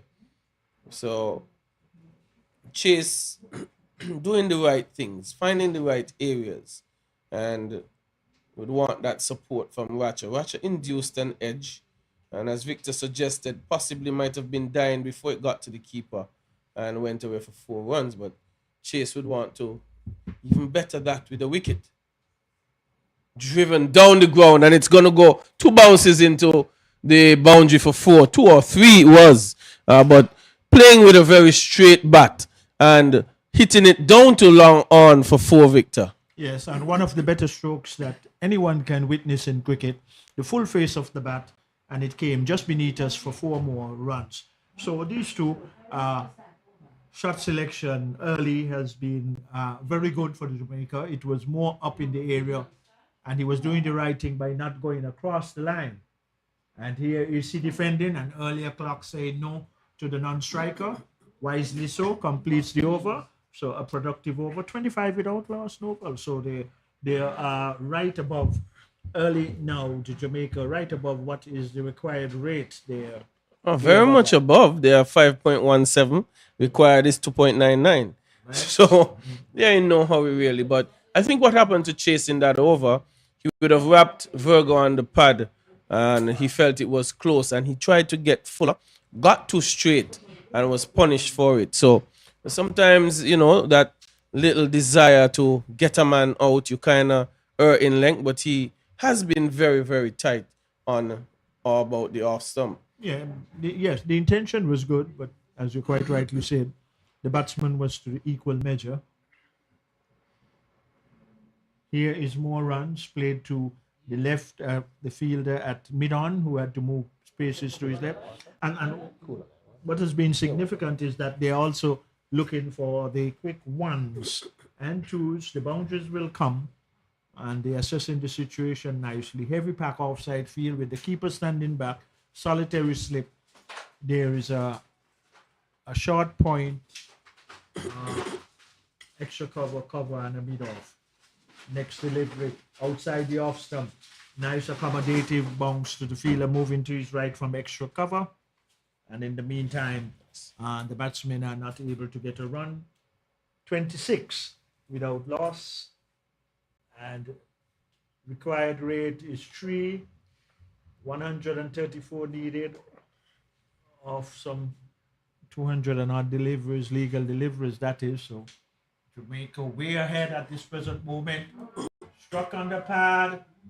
What might have saved him there? Novel, might he have gotten a little nick onto it? Perhaps the appeal was stifled. So it must have been an inside edge. And there again, why I'm concluding again, the wicketkeeper was stationary. He was moving down the leg side on that occasion. So it might have been more at the inside edge. We could never tell though, but it would have been close. Pulling back the length there, Zuacha. And defending calmly was Virgo. He's on 18 from 26. Tyreek Bryan, 7 from 8. And immediately after that delivery, the umpire has make an early inspection just to make certain, possibly, if the bowler does not, or if he is infringing in the danger area. But there was no suggestion to him on that occasion, but it's just that he had a close look. Another good delivery, though, does not concede a run. Being played quietly into the short mid-wicket area, no run. So we can see early a clock too that these two openers, before even coming out, they would realize the equation in terms of the amount of legal deliveries to be bowled and what to be reached as a total. Yes, it's definitely driven past the man at mid-off. That will be 4. Virgo continues to score heavily. He moves on to 22. It's 30 without loss. Victor, there are definitely a lot more deliveries than runs to be had. But Jamaica has gotten a good start. And all they really need to do is bat sensibly from here. Trinidad must pick wickets up. And it would have been important to have gotten an early breakthrough. That has not yet been the case. Well, I was wondering for a moment because the fielder at short extra cover was looking to the wide mid-off and he was holding up both hands. So I was wondering if he thought it was close to him to make a better effort than just looking at it going past him.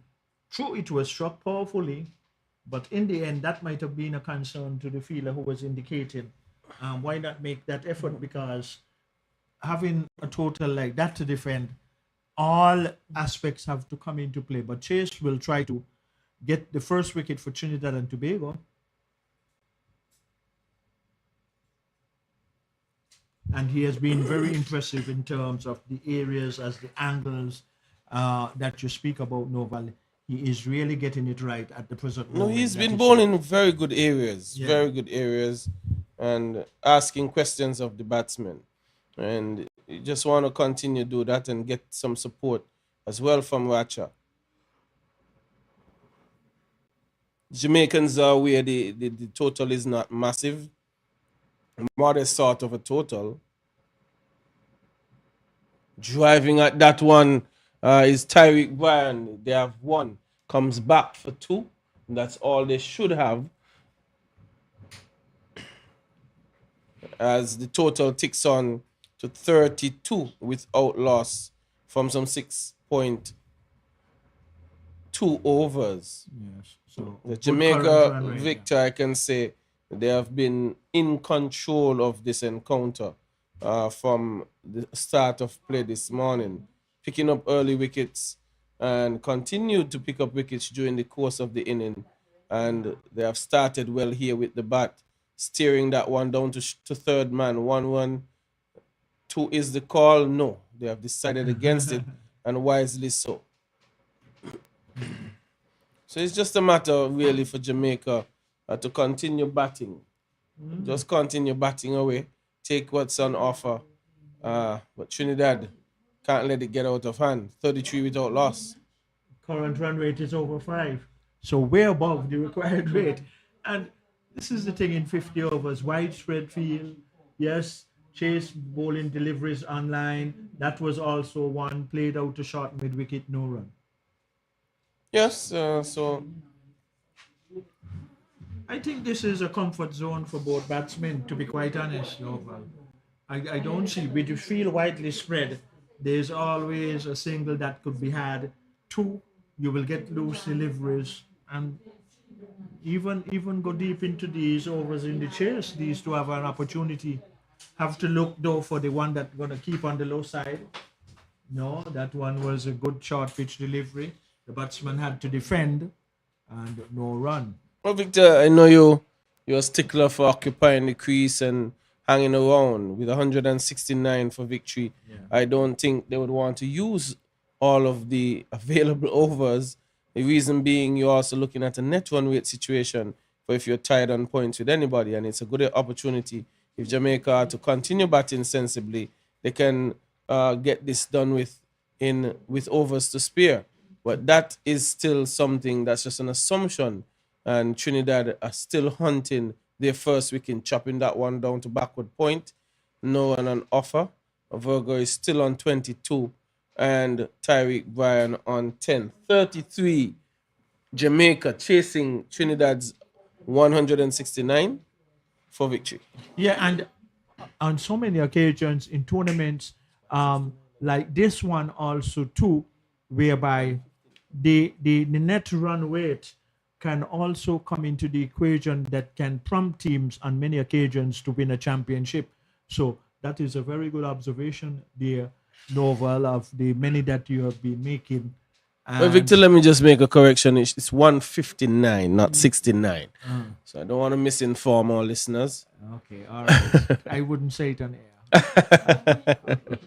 It was not 69, no, 59.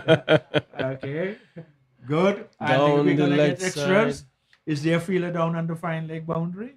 It appears so. Yes. Because the ball is over the head of the keeper to the bowlers, and one more run. Was it extra? Then, but you played it. There wasn't Okay, it a was signal. run. Okay, so but still, the batsmen at the crease and the openers, they are way ahead of what is required. So there's no need for any indiscretions. But Trinidad and Tobago will have to bowl out Jamaica if they're going to win this encounter here. Here is a delivery driven down to mid-on. The man is deep on the 30-yard circle and overthrows. Oh my, they're going to get an extra one. And having scored just the total that Trinidad and Tobago have gotten, they have to avoid those things. Overthrows, free hits, wides, all those bonuses make it an easier task for Jamaica. So, well, it will happen, those little errors, and even more so, as you quite rightly said, Novel, drop catches. But here, and where would Jamaica get their, Trinidad and Tobago get their first wicket? No defense is into process, played out to short point, no run. So, 36 without loss, going over 4 runs for over current run rate. So, doing well, these two openers, establishing the foundation for their team, Jamaica. And Jamaica has had some good scores total, that is in this tournament so far.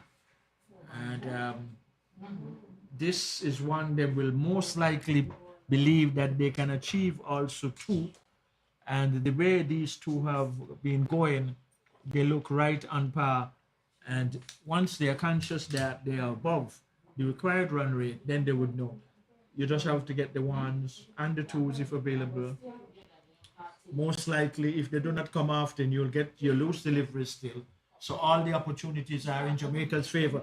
And handsomely driven 4 runs, it's going to go into the deep and wide long off area, or it's going to slow up. Oh, he got a hand to it. And here is a mix-up. Whoa. Well, that is really. The umpire put up his hand. Well, we are waiting the decision. No, the umpire didn't put up his hand. We are waiting to see if the umpire has raised his finger, and he has not. So Virgo has survived what really could have been calamitous.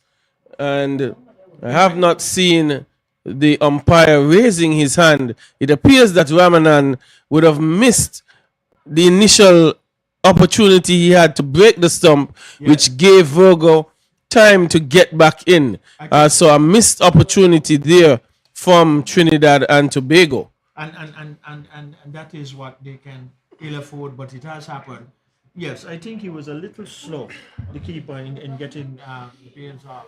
But there again, too, the other batsman, because look at it, the guy who had to come back to his crease was done halfway. So if he's coming from the further end, from the distance of the throw, he most likely, if he was following through, he could have got in. Well, I think he was ball watching. Yeah, that was it. And there should have been a call as well, Victor. Normally, when you're running and you're looking for a third, you would, when you're passing the batsman, you would say looking. Yeah, you would say next one. Yes, to give the indication that you will be turning. Quick single being taken there.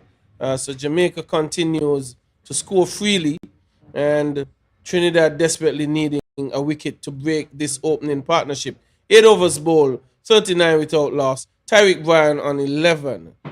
Covandre Virgo, he's on 27 and batting well. Yeah, and these two after a good solid start, just as what their captain Brian Barnes at this present moment for Jamaica would feel and would only hope, because once batsmen are in, it is always good. Never mind the modest total. So the more deeper these can do as the opening partnership is even better in the pursuit of chasing, because we know sometimes after a good partnership, a lot of scenarios happen whereby sometimes wickets keep following each other. But from a Jamaica point of view, they will hope this does not create that situation. Well, hence the reason you're advised to stay in when you're in. Defending is Virgo. No one on offer. Brian being sent back. I think the Jamaicans need to sort out the calling in the wickets, Victor. Yeah, that is very important. Always early calling too. And don't mix up the wording with the calling. It's either yes or no consistently, or wait and come consistently. Yeah. But don't mix it up because it can be confusing. Here is Chase though, moving in once more, looking for that first wicket. Driven into the onside. It's 4 runs. Down to wide long on, sweetly timed. Use the pace of it. It was the delivery which appeared to be the in-swinger from the left-hander to the left-hander batsman, and his timing was superb. And as we continue to say, with this lightning outfield here at the Connery Cricket Centre, once it gets passes that 30-yard circle, it is 4 runs written over it. Well, Victor, we have some interesting encounters going on here.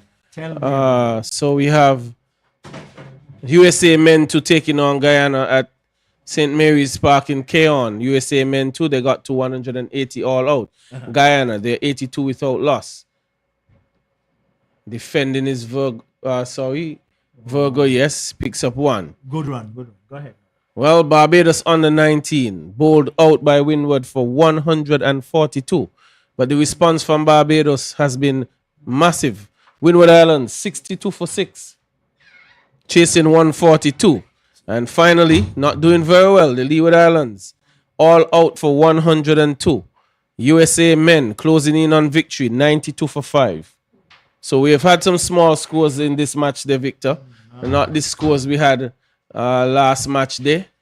The highest score today being 180 by the USA men too. Yes, and that's a good achievement in that sense in what has happened and transpired so far.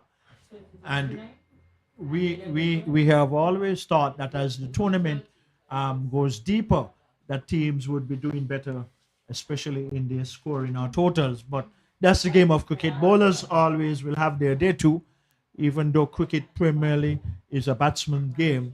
But how much would it show here today? As nice drive, it's going to be 6 runs. It gone into the National Heroes Park.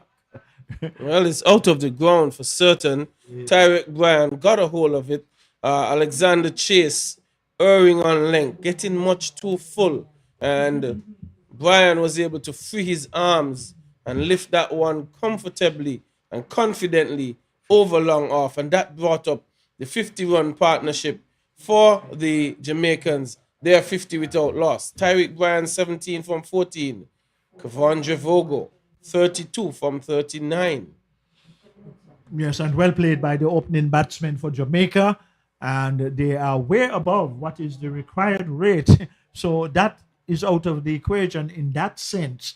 But what is more in the equation that these two for Jamaica who have gotten the opening start that Captain Brian Barnes would be pleased about. Obviously, I would like to believe that he will hope that they can also bat deep because there are other games coming up, and these guys at the crease who have opened should realize that pick form, stay out there in the middle, and that can only help your growth of your averages also in the series more respectable in terms of each individual, because in this situation we are now that Jamaica is not under pressure in that sense. It could come down to a personal averages for both batsmen. Not that you're playing for averages, but you're in a position where you can just step up that average. Anything you can do to advance your cause. It's they have gotten to a good start. If they bat within themselves, as you said, an opportunity to bat long, to score runs, and do your average some justice. But nonetheless, I'm certain that Trinidad, they do have other ideas. They don't want this to continue going in the fashion that it is, and wickets would be the only way to halt this run scoring by Jamaica. They are going at 5.66 per the over at this stage. 1 ball left in over number 9. Yes, and sound speech that cannot be condemned. No, well, that's right. And it's true. It's actually, it's reality. It's realistic. And also, what more so is in the batsman favor that, yes, the heavily packed offside field. So, the batsman will have ideas that the target gonna be aiming for off stump. So you don't have a mindset. What is the bowler's intentions? So, is the umpire gonna be satisfied with the ball? Is it? He didn't. Oh, you just get it back. Okay. Okay. Yeah. Because the umpire is supposed to have a look at it. So everything on par. Yes. No, but the scorer is keeping us on our toes. That's good. That's good. That's good. Good teamwork. Shot. Is it? Scorers know it good, boy. They caught it too before us. Well, the outfield is usually quick, as you said, Victor. And I'll say this: when it's hit by these Jamaicans, it stays hit. They're not going in a half-hearted manner. So it's 54 without loss. Tyrek Bryan 21, Virgo on 32. Victor, the Trinidadians need an intervention. They need a wicket. Yes, and from here, which appears to be an early finish, do you have a next assignment? Because you're a man who wears many caps. Well, we don't know what the finish time will be. But what is your assessment of any more assignments you have leaving here? There are no assignments for today. Oh my! I do have one for tomorrow evening, though. Okay. We're doing the final game at the football tomorrow evening, which is a fairly big match as well. Where that is close to my home ground. It's going to be in Newtown. It's going to be Connery versus Rams Village Superstars. And I thought it was in my backyard. not yet. We have not moved back there. It's getting ready for the Australia West Indies encounter, and I'm learning that I haven't been in the park, but I'm learning that the outfield it's just about 95% ready. But are you going to be the one in the capacity to continue that professional atmosphere and name calling of the various players? I do hope, and you're my friend Novel, you have been qualified for the job. And if I say that you have been qualified, you are qualified. Okay? Well, Victor, I say thank you. So Yeah, no, I am. no, on a serious note, though, you does a good job. And a lot of times, no discredit to no overseas individual. And we have a lot of talent here in St. Kitts too who can do a lot of things. And you've been doing a good job. And now it's one played out to mid-on. And I have learned a lot here beside you too in this our deliberations. And some persons who hear as well say that we sound good. Well, our intention is to bring the cricket as we see it, and using some of your wealth of knowledge and experience Thank you. that we can share with the fans. But indeed, we look forward to that T20, and that's clipped fine, man. Fine leg with work to do. He gets across well, and returns one to Ramanan. So indeed, we are supposed to have 3 T20 encounters here in St. Kitts, and that's Australia, West Indies versus Australia in Warner's Park. And what I can tell our listeners, I know that 2020 cricket playing here in St. Kitts at Warner Park, never mind how West Indies did in the test match, I believe all the 3 encounters. That's a good shot. This is a good shot. They're going to get Good runs. work as well. At least they might be getting 2. The fielder has it in possession now, but cannot prevent the batsman from getting 2 more runs. Because all 2020 matches being played at Warner Park, especially international, but more put into the point of how West Indies did in the test. I think that in St. Kitts 2020 cricket, a lot of spectators is going to turn out. I know that you and the producer are sharing something there very Well, he was just showing me that the game with the USA and the Leewards is now over, and the Leeward Islands would have lost that one as well. Okay, so that was not no element of surprise there in that. In that. But that is what he was saying to me. Right. And probably too, he might have been hoping that this might have also been a position whereby we can all get an early finish. But as it is going right now, they're going at a rapid pace in pursuit of the total. So most likely, we could never tell. We may not be here until 5 p.m. Well, Just depends. I'm sure Aiden Ratcher has other ideas, and this being the 10th over, we imagine we may see spinners coming into the attack, Victor, and that could very well change the approach of the Jamaicans. That's right. And probably it can be an opportunity for Trinidad and Tobago to find a way to pick up a wicket or 2. Yeah, and you're so right, and that happens on ever so often. And thank you very kindly. And very often those things happen. So here is the signal from the umpire for power play. Yeah, and the bowling change. Who is it? Basan? Aaron Bassant. Okay, good. Thanks. 45. What I like too that the teams have improved with the numbers and the jerseys too, in terms that color now, the appropriate thing was the big white. So we in the media center here can identify it, and it helps the process of the scorers so quickly to continue on the path of keeping everything in order, which they have done, and they continue to do a very good job. Thank you very kindly. And here we must say too that comprehensively our Ordvid, is I pronouncing it right? Ordvid to our technicians, they have been doing a good job.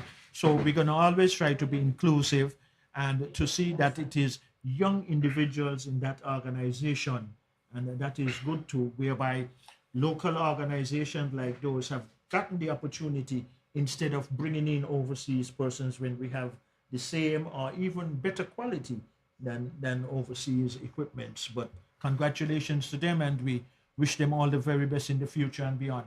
And not just for this tournament, but throughout their careers, they've been doing a good job. They've provided us nicely, and the scorers also too have been doing a good job. Well, it's Aaron Basant, picked up just 1 wicket in the 3 matches he's played, bowling off spin, and he's going to look to slow down this opening pair. They have already a partnership of 58. It's a good start.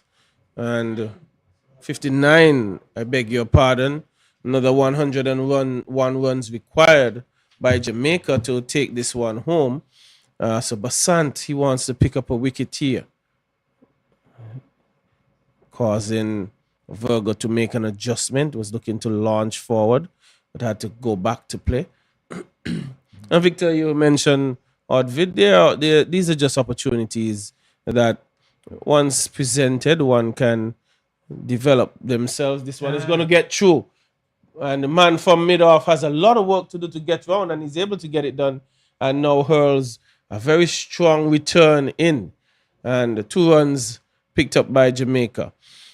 Yeah, and speaking of the media and so on here, they also to this is a good start whereby they are at all the venues, so they have a wide range of employees and young persons, getting into a profession like this is a very good one. And because this is really the technological age, and ever so often, what I appreciate about technology, I don't have to write letters no more, especially the loved ones. I can just message, Well, everything is very close. The world becomes even smaller with technology. You could see everything that's happening around the world, and we're happy for this coverage that our brothers and sisters out there in Trinidad and Tobago and Jamaica are able to look at their youth team do battle here in St. Kitts and Nevis. And people can hear you in Zimbabwe. Wherever they choose to log on, Victor, they would be able to hear if People they're can interested. hear you in Australia, Nova. Oh, yes, Hall, we and can Big hear you Daily. everywhere.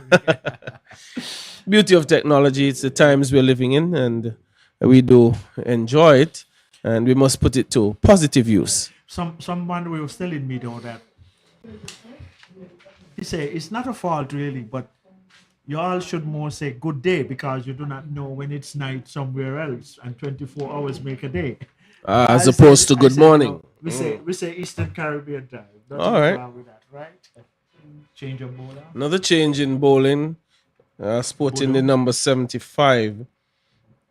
Sorry. Oh, it's 15. I beg your pardon. He did not have on his glasses. Brendan Budu Pardon him. Right? is the bowler coming from the Connery Village end. So the numbers and so forth, but it's been a lot of improvement in that sense, though. And overall, whereby you remember in the first few matches, some of the colors and how they printed the numbers smaller, but that's a big improvement. We are doing good. Here is a delivery, well flighted, but quietly played up down to the left of the bowler. Is it Budu? Well, Budu is the bowler, Victor. He's played all 5 matches prior to this one. Wickets. He has 6 wickets to his name. And quick single taken.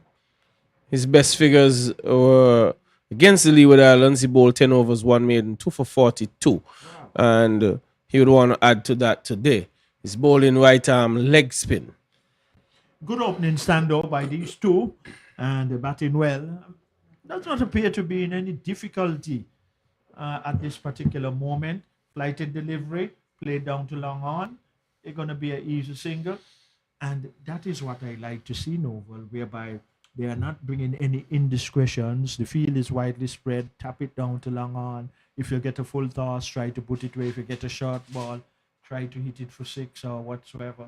Here is a delivery though on a good length. Being played quietly back down to, well, the bowler, someone comes across to field. And what it is, 63? Wow. 63 from 11.4 overs. Current run rate? 5.40. Way above what is required. Indeed. Delivery. That's put down. But that's a good effort. Yeah, good effort into it. He got both hands to it probably, but it was struck hard too, Novel. Well, Victor, I think that should have been taken. I am not gonna give Watcher a pass there. I think he got both hands to it. It wasn't to his left. He should have. Well, it might have been high, but I think he has the height to take it. Maybe I'm being harsh. Well. The thing was, it was struck hard too, and tight.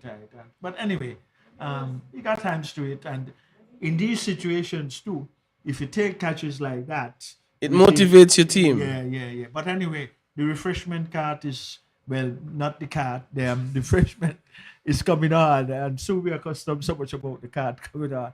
No, but we're gonna have a refreshment break. Would you deserve one right now, Nova? Oh yes, I'll go and stretch my legs, and we'll be back to pick up action right after the break. Yeah. Okay.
Welcome back to the Connery Cricket Center as the refreshment break has concluded.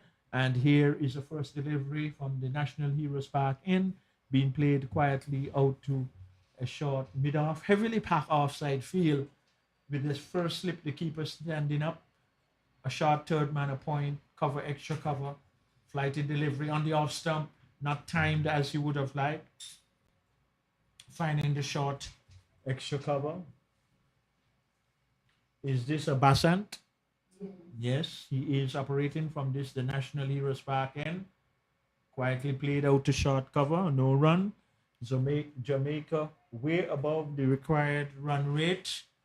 So these two would know, and no doubt in that intermission for the refreshment break, there might have just been updated of what is necessary. And here it is more runs necessary for Jamaica. It crosses the line now, 4 more runs. Novel 68 it is. For the loss of no wickets, Jamaica batting. Second segment. Yes, they have come back from the water break and picked up where they left off, scoring comfortably. This time it's Bryant getting 4 runs. He's going better than a run a ball, 29 from 26.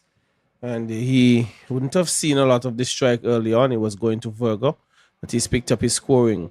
Short again, not really short, but making some height and just punching it back up to extra cover. So good going by Bryant, 68 without loss, allowing that one to go through. And end of an over, just one bad delivery, producing 4 runs. But such is the total that Trinidad posted. Margin for error here is small. And the moment you're giving up as much as a boundary per the over, you're making it a lot easier for Jamaica. So it's 68 without loss as Aaron Basant will continue. Just 92 more runs. Sorry, Budu will be the man bowling from the Connery Village end. Yeah, and just 92 runs required. The percentage legal deliveries 222. Well, lots of deliveries on offer. Yeah. Hence, I said Trinidad must be looking to get wickets to bowl out Jamaica. Driving at that one, good work by Budu, feeling to his own bowling. A feature that is required by spinners. You have to cut off lots of deliveries from getting into the outfield if you can. Well bowled, bringing Virgo forward but going past the outside edge, and might have been the googly.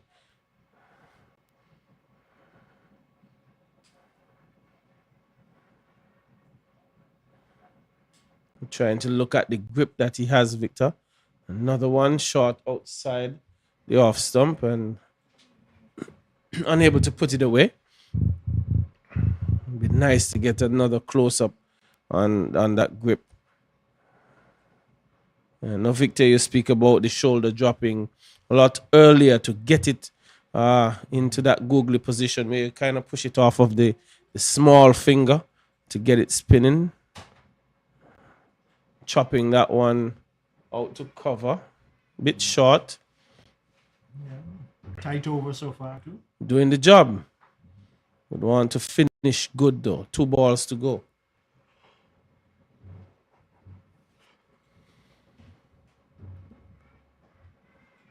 Keeping him quiet.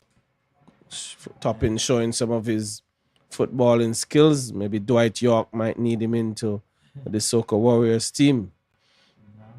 We are hearing some encouragement though from the Trinidad spectators. Oh, they have been there all the time, Victor.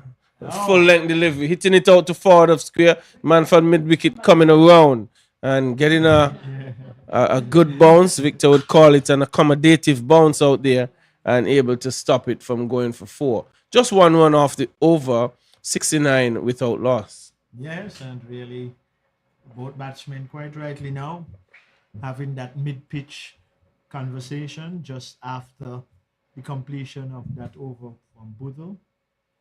And another change of bowling, number 74. That one is Diwa. Ruplal. Okay. Okay, that's all right. Ruplal is going to come in from the National Heroes Park in. And I think I agree with the captain too in that you have to try to your bowlers to see who can break this partnership and what can be an incentive in terms of wicket columns, because to me, if Trinidad and Tobago is going to win this game, they will have to bowl out Jamaica. Well, they have to start by counting from 1. They need 1 wicket now. And they haven't been able to really trouble the Jamaican batters just yet. They have been sensible as well. We must say that. Good start, Anil Uplal. Another wrist spinner. Much shorter than Budu.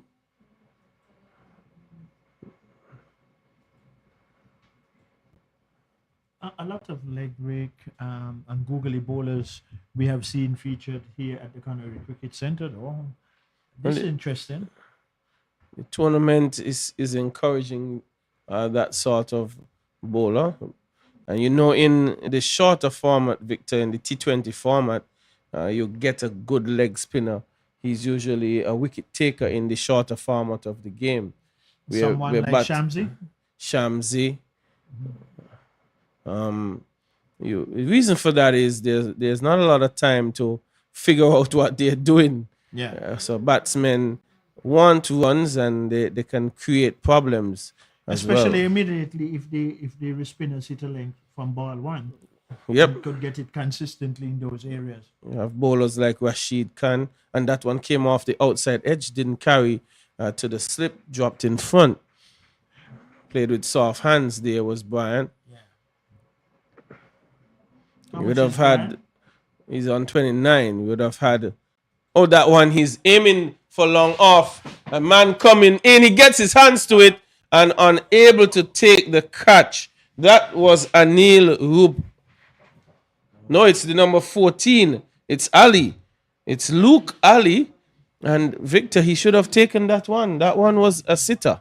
Yeah. He got to it, just needed to hold on.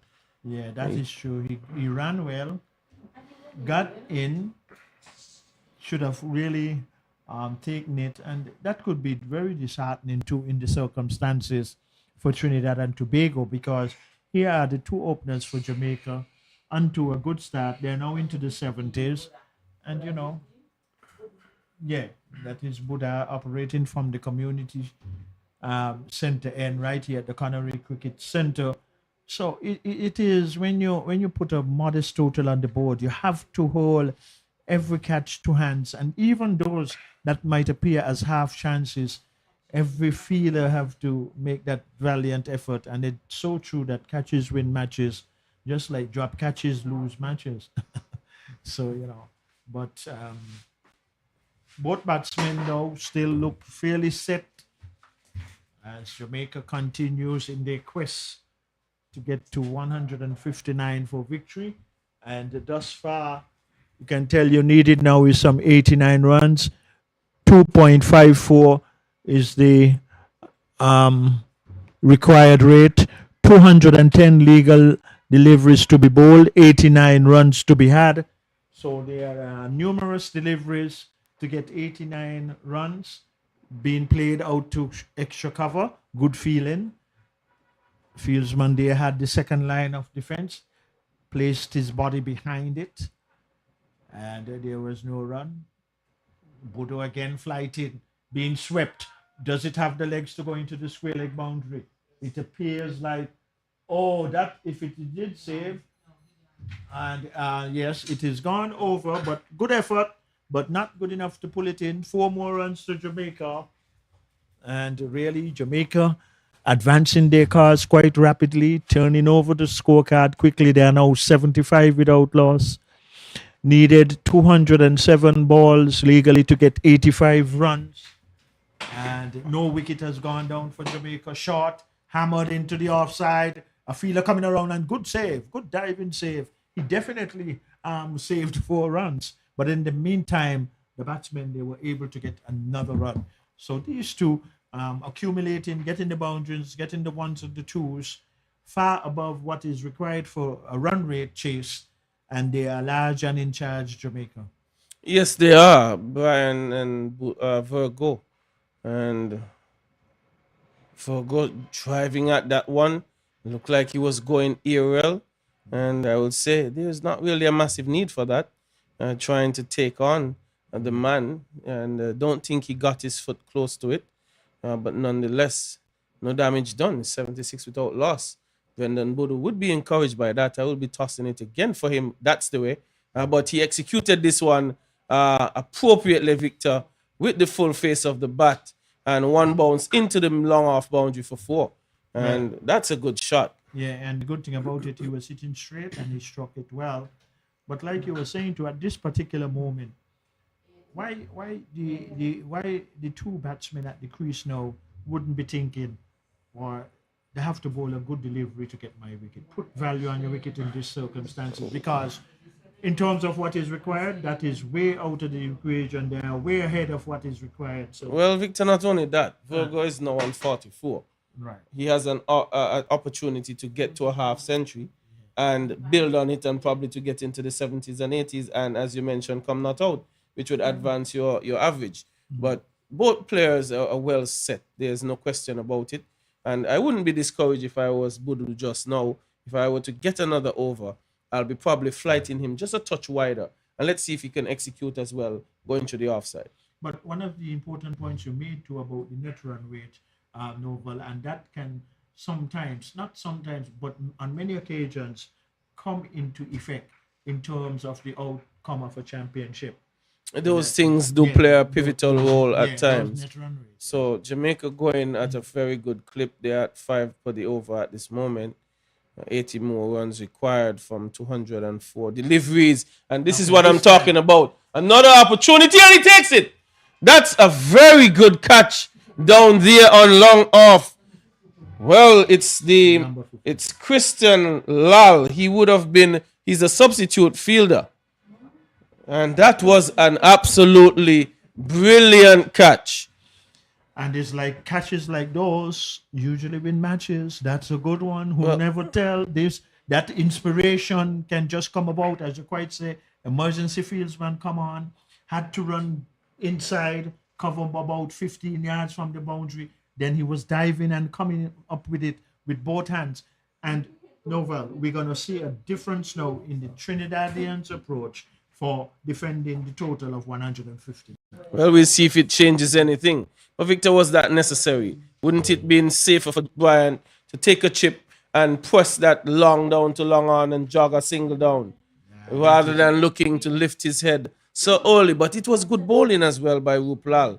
He kept the flight, but it kept it just outside the off stump, asking him to go over long off, and was unable to get it or execute it well. But the catch really was brilliant. Yeah, and with that conclusion of your comment there, I agree with you, because that is what we've been saying. You're so well ahead of what is required in terms of the run rate. Yes, it is true that we should not take away the incentive from the bowler. He did the appropriate thing to in the circumstances. He flighted it, and he got the result because the batsman was induced into it. But then from a next angle, we can look at it. It was inappropriate to try to go for the 6 because they are so much ahead of what is required. And once we can see players pulling up in those instances, recognizing, look up, how much more runs we need and how many more legal balls, all those kind of things you can assess from just the scoreboard and looking at the overs, and then come down and have a consultation with your partner. Well, you must be constantly breaking down the game, see where we're at, see what's required, what approach do we need to take. Not only that, Brian was on 35, unbothered. He must be thinking, let's get a personal achievement of at least a half century. And Brian Barnes is the new batter, was come to the crease, and he's the captain for the Jamaica side. What an appropriate occasion and time to come in is the captain, and a good delivery. The young man is bowling well. We have to give it to him. It was bumps and turn, and it went across the left-hander Barnes. So a good line and length and angle to start with bowling to the new batsman, who is Barnes. Gets a delivery, and Barnes up in the air as well. Another catch is taken here. Well, the substitute fielder is doing the job. Brian Barnes goes without scoring. Trinidad and Tobago now, Victor, working their way back into this one.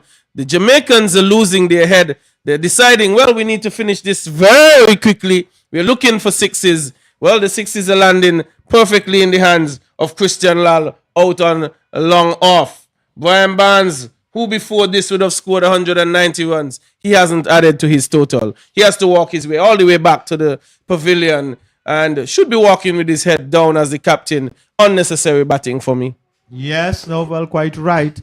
And like I told you, or I mentioned before, that after that first catch, let me see how much that will motivate the Trinidad and Tobago fielders. And the same substitute taking his second catch and the second wicket going down for Jamaica. And Novel, a lot of times, and in this particular instance, Trinidad and Tobago should always feel now that they can play themselves in a more stronger position, especially bowling to the new batsman. If they can curtail that strike rate and bring it down and bring it down, it will put pressure on the batsmen. And we are seeing more purpose now from the Trinidad and Tobago fielders, and quite understandably so, that they have gotten 2 wickets following each other quite quickly. Indeed, and it brings Odin Bins to the crease. And I have to applaud the bowling from Ruplal, Anil Ruplal. He's maintained that little flight, not getting flat and just trying to be defensive. He's attacking, asking, inviting the batters to go for it. If you want to hit me out the park, feel free to. I have nothing to lose. You have had a good start. Let's see if we can get some wickets. And it's what's disappointing is there was a drop catch in the prior over, and the Jamaicans have decided, well, we're still going to try and hit sixes here at Connery, and they have been failing miserably trying to hit Anil Ruplal out of the park. It's brought his second over to an end. He's now 2 for 2, Victor. Well, and very good bowling. And what we all admire about him is that he did the appropriate thing in looking for wickets. You have to let the ball hang in the air, open up the batsman's eyes. And there where he was, but even more so too, it could be a good blessing for Trinidad and Tobago that the substitute fielder have to come on onto the field. And the first catch, which was more difficult of the two, was a very good one. And he was very confident with the second one because he kept his eyes upon it. And he did the ideal thing, taking the chest height. And here is another over now, though. And 2 leg break and googly bowlers in attack. And Voodoo is coming from the Connery Community Center in. Quite an interesting period of play now. Outside the off stump, there's going to be a run to short third man because the fielder at point had to move paces to his right. He could not prevent the batsman from getting another run. So, interesting period of play.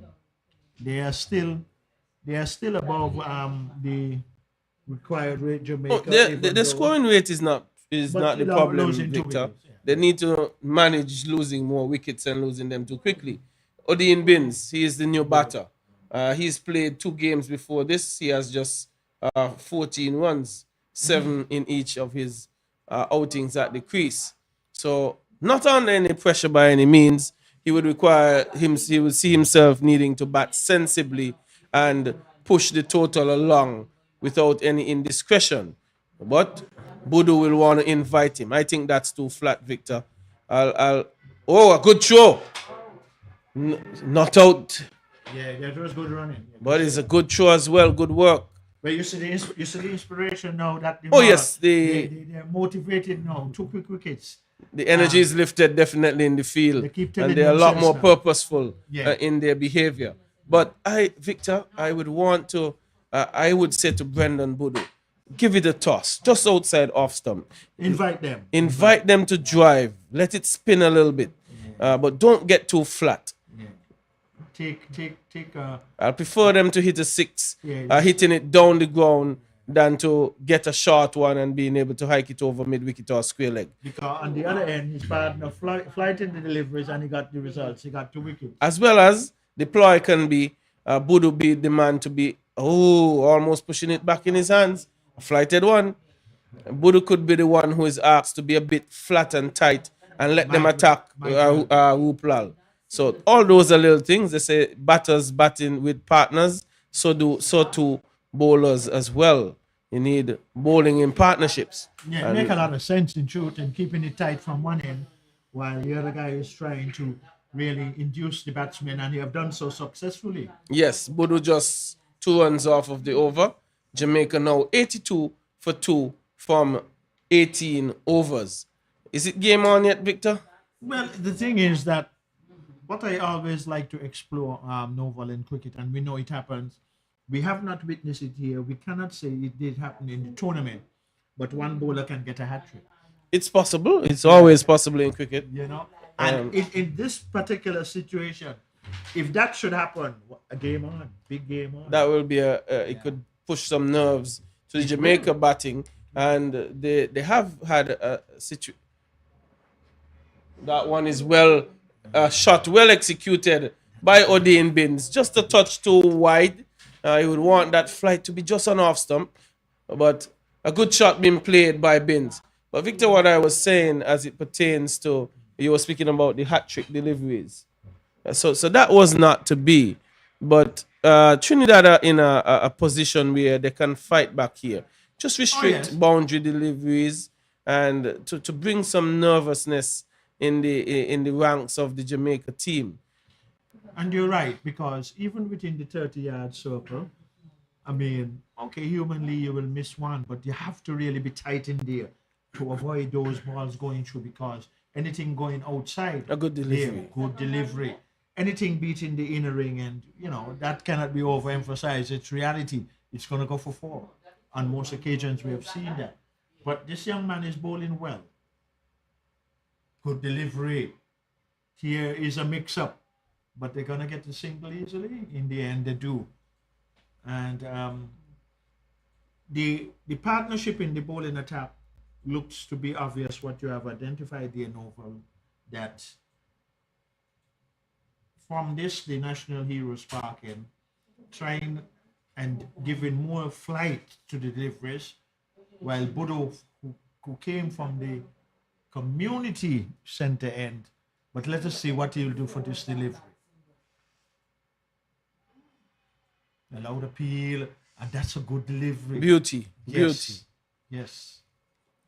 You see, he has gone in more confidence. A lot more confidence. He's feeling it nicely out of his hand. Yeah. And the length has changed really in a positive way to a much fuller length. And that's where he wants it.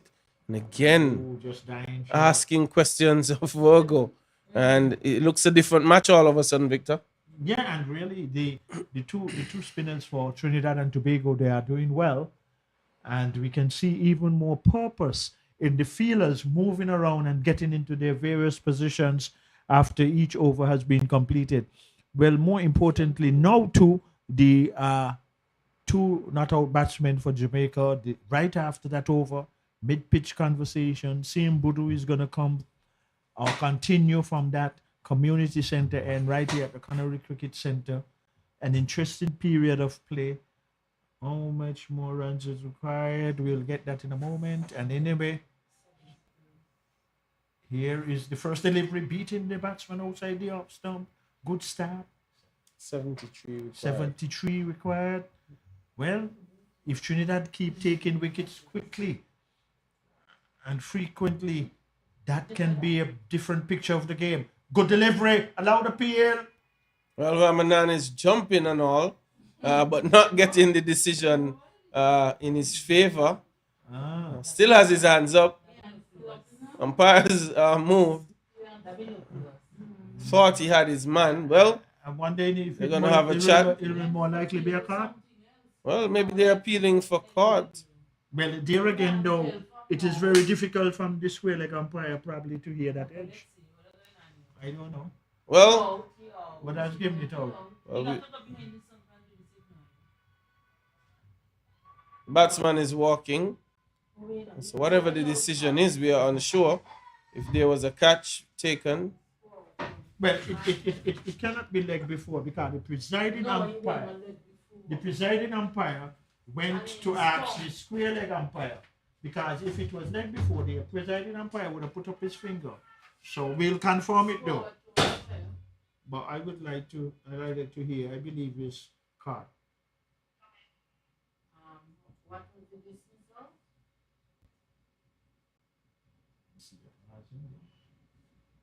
It has to be. Yeah, I know we mean too, because that's right. We done day before the next Yeah, that's true. Well, what are you saying? How will you play the umpire? Repeat that for me, I didn't hear. 74. Let's do one. Dua. Umpire. Internet, I didn't hear.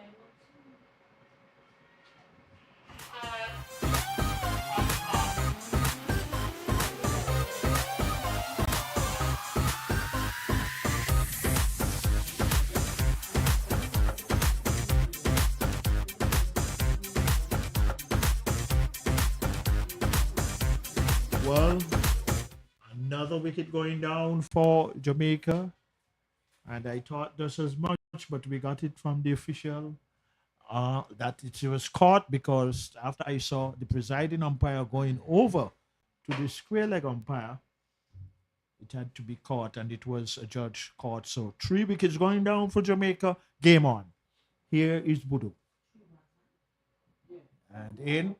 What was that one down the leg side? Oh my. Extras could be hardly met. And it's going close to the boundary. Has it crossed? No. 2. Have the umpire signal? Okay, so it is 2 runs. Yeah. After the wicket, 2 runs have been had. The batsman previously was out caught. And here is Budu.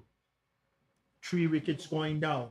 What is required now? 71 runs to be had. This is 10.4 overs. Is that correct? Yeah. Sorry, 19. Sorry, 19.4. And yeah, I need Cherry's glasses. And here is a delivery. Good one. Beating the batsman.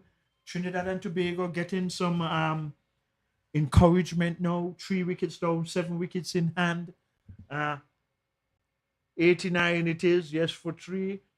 And 71 runs more needed. 7 wickets in hand. Spinners are doing it here at the Connery Cricket Center for Trinidad and Tobago.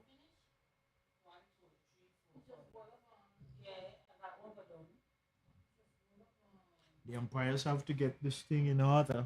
Here is another delivery. Pitch on the off stump. The batsmen are going to get a single. And that is the end of the over. And 70 runs is what is required now.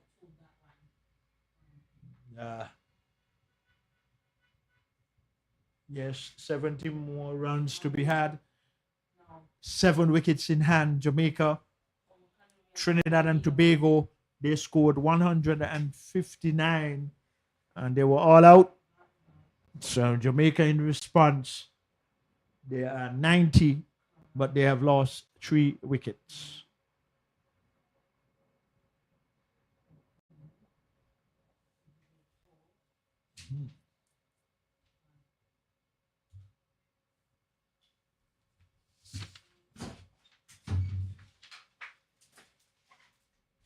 It was caught topping. Anil is going to continue. Another wicket going down. Quite an interesting period of play. Flights this one being struck in, but there's a fielder coming off the mid-wicket boundary, and they will get one. So now 69 runs more needed. But once Trinidad and Tobago keep taking wickets, but at this moment still cannot write it off. Victor was just outside the commentary booth, just listening to the Trinidad team in the field, and they're talking after every ball. They are shouting that the pressure is on Jamaica, none on us. So they have hoisted the pressure right back on the Jamaicans, and they would need to, Jamaica that is, they must assert themselves and bat sensibly. Yeah, good delivery, beating the batsman outside the off stump. And that's first catch and first dismissal. I thought that was the premier inspiration to the Trinidad and Tobago team. And here they are, still believing that they have the chance and they have the right to do so. And even more so too, the man on the long off boundary coming into play, he have brought about that inspiration. But Anil, Well, I think this is the man, Victor, Anil Wuplal. He's been very confident in giving it some ear and drawing out the Jamaica batters who were intent on trying to hit sixes, hitting him out the ground and failing miserably. And short ball been thumped down to mid off. And good work there by Ali. and it was traveling definitely too quick to the field at mid off, Ali, to ever believe that there was going to be a run. So Trinidad and Tobago, any half chances or chances now going to hand, they have to pull them in. And here is an opportunity for one. It's in the air. And you can see now that they're getting over exciting the Jamaican batsmen, and the ball being overthrown but backed up nicely in the leg side. But Jamaica, now it is 93, yes, for 3 wickets going down for Jamaica. Both batsmen now having a mid-pitch conversation and quite knowing well that it's not over as yet. But the good thing here now for Jamaica is that they have 7 wickets in hand. But at the same time, though, how the spinners are bowling for Trinidad and Tobago, who knows what can be the final outcome. We have seen a lot of close encounters. This one could eventually end up to be that way, but it depends on this partnership by these 2 batsmen for Jamaica. Short and hammered, and that is going to go for 4. Well, David Dua, he's getting into it, and he's moved on to 9. Victor, just before this match, David Dua has 93 runs with a highest score of 72. That's quite a capable player. He's played 4 matches before this, but would want to bat sensibly here. An opportunity to get some runs. But the Jamaica batting lineup, Victor, it's packed with left-handers. Opening batters, left-handed. This one over the top again, and that will go for 4.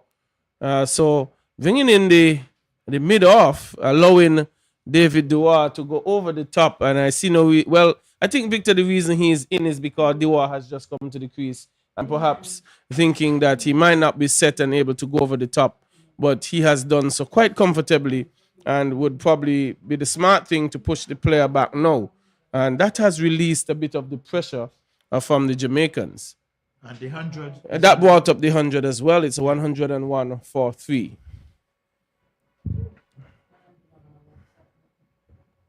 And would Dua be sensible now, Victor, and just take Pickens, take one down to long off and long on, or he will still be intent on going? But Victor, I would still flight him and see what he does. No, you're right. Still flight it because you have to look to take wickets. You have to be aggressive. Yeah, you have to be aggressive. You're right. And the thing is, too, that sensible batting, too, means a lot here from here on in because they already got 6 out of the over. So, 6, they have gotten 8, Victor. 8, okay. Yeah. Yeah. So they're right on top in that sense. Outside the off stump, that was the final delivery from Budo. Over comes to an end. Just in the 50s now to get for victories, Jamaica. 7 wickets standing.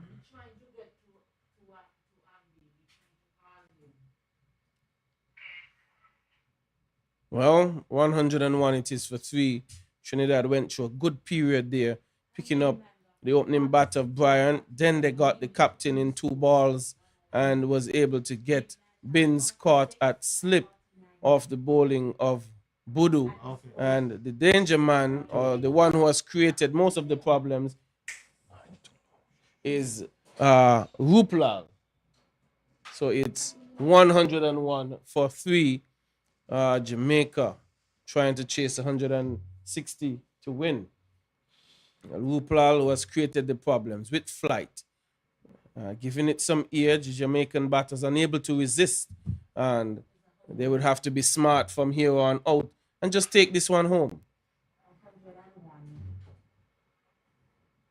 Okay, he moved. Well, Anil Ruplal. Quick single on offer here. Was it risky? Well, Virgo got home quickly. He's on 47 now. And he wouldn't want to run himself out Victor so close to a half century. And the thing is now that most batsmen in this situation, that you're that not that you're playing for average, but you're in a position where you can just step up your average, come not out, and raise your bat. Hallelujah. Well, that's the way. Just take one down to long off. No need to be going over the top. You could pick it off just as easily. But Ruplal must continue to be aggressive. Current run rate and present run rate. Don't be afraid to give it a toss. Just outside. See what Virgo will do. A little bit over pitched, but going to be interesting. You know, that is a very hard way to get out. If the batsman was just out of his ground and just the fingertip just touched the wicket, yes, touch the ball and break the wicket. Dua was on move. He wasn't going anywhere. At one time, there was a conversation. What is the hardest decision in cricket? I say run out, but it could be how you get run out, because here is the delivery shot being hammered into short extra cover. So, Novel, if you are opening batsman and you're playing in a 4-day encounter and the team scored over 300 runs, kept your team in the field for the whole day's play of the first and up to the second day by lunch, and you opening, but you're the non-striker, right? And just slightly out of your ground, a ball is driven back straight, just a fingertip from the bowler, ricocheting it onto the stump. Yeah, that could be a very hard way to get out. It will be frustrating, and it says how tough a game cricket can be. Because you never faced a delivery, and that was the first one. I think they call that a diamond duck. Yeah, you don't want to get out like that. You think yourself very unlucky. But here at the Connery Cricket Center, for those of you who might just be joining us here, we can greet you with the news that Trinidad and Tobago, when they batted first, after winning the toss, they scored 159 and then they were all out. And in response, Jamaica, they are 103 for 3. So just a required rate of just over 2 runs, 57 needed from legal deliveries, high percentage. So once the batsmen are working out those equations, from here on in, I would say it's easy, but it will be based upon their shot selections, which is the more critical area. And if Trinidad is going to really bowl them out too, really, they will definitely be making some very indiscretionary choices. Well, just need to be sensible. Yes, right. But the Trinidadians must not give up. They need to continue to attack both Budu and Ruplal. They have bowled well in tandem, and an opportunity to just keep coming. Dua is just on 14, faced 13 deliveries, played 2 good shots in the previous over, but we'll see if he can do better. If Budu giving it that ear, and he has been intent on allowing it to go outside the off stump.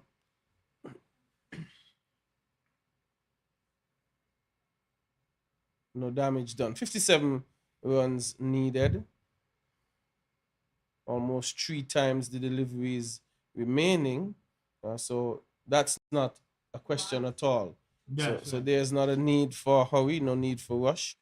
Just have to tap it around and pick the runs up. And Budu still looking for more wickets. Flighted, met it on the full. Hit out to the long off. Virgo is in no rush. So only one will be had.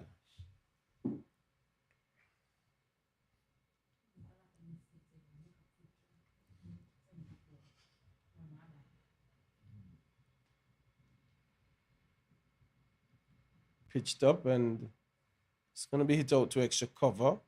Virgo closing in on a half century. He's on 44 from 47 from 77. So has batted well. Gets one shot, chopping it into the ground, running a risk of chopping it onto his stumps. And there was some extra bounce and offer there for Budu. Quicker delivery down the leg side, that will be wide.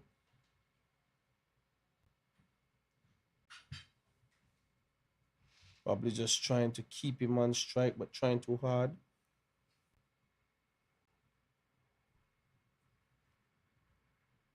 Down the leg side again, another wide.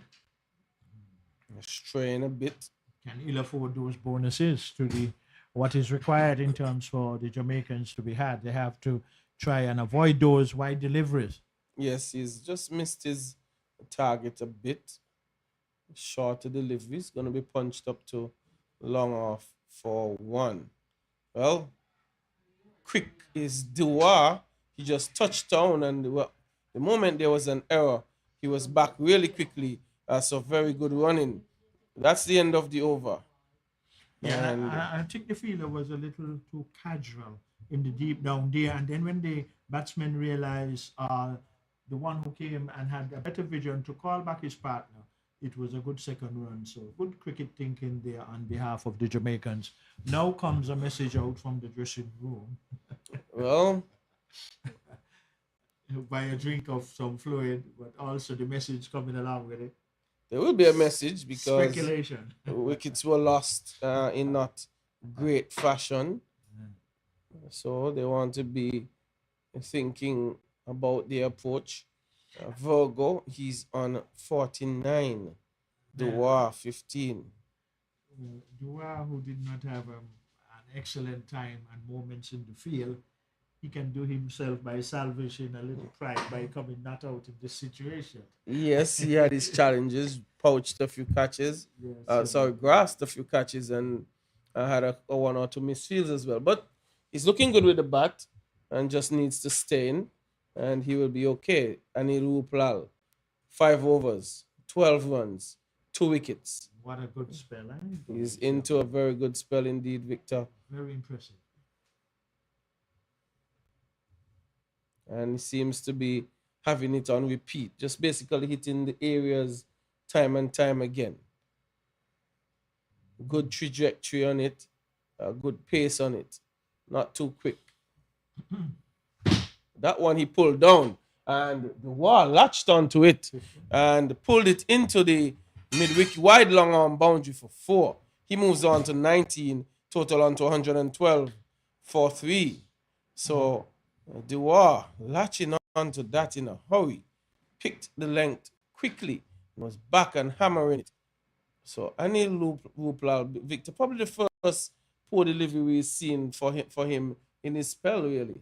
Yeah, that has been the first loose one. That is understandable at the right arm leg break and googly bowler. Let us see what the comeback delivery will be. Much better one, more inappropriate area for the batsman Dewar to just defend, and an attacking fielder coming in from the offside prevented any possibility of a further run.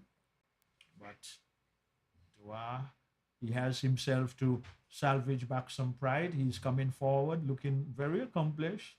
So he is in the position where he's understanding clearly now what is required from both batsmen out there in the middle. Flighted delivery struck. Is it going to go out of the park? Oh, well, it goes for 6 nonetheless. And Dewar was onto that one again, taking it from outside off stump and hitting it just in front of square for 6. A really good cricket shot. And showing his power here, Victor. Struggled in the field, but certainly not with the bat. He's 25 from 21, looking good. Well, yeah, and really, he can be relieved and be sympathetic to him, to what happened in the fields, but he has looked good at the crease with the bat. Oh, and he's hitting this one fine. It's not going to go to the boundary, though, but he's going to get one, but a good productive over for Jamaica and for also Dewar. And it looks like the players going to treat themselves to a little more refreshment. Well, it's the end of over number 25. Jamaica, 119 for 3, needing another 41 runs for victory. We'll also take a very short break and be back with you.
100, 119 for the loss of 3 wickets.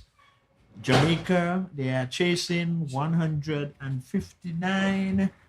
So they are inching closer to the required target is Jamaica. And we are having a very good day here at the Connery Cricket Center for cricket. Lovely cricket.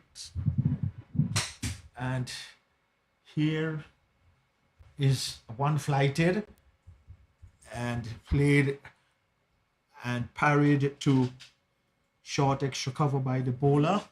And Christian Rampersad, the Rampersad, captain.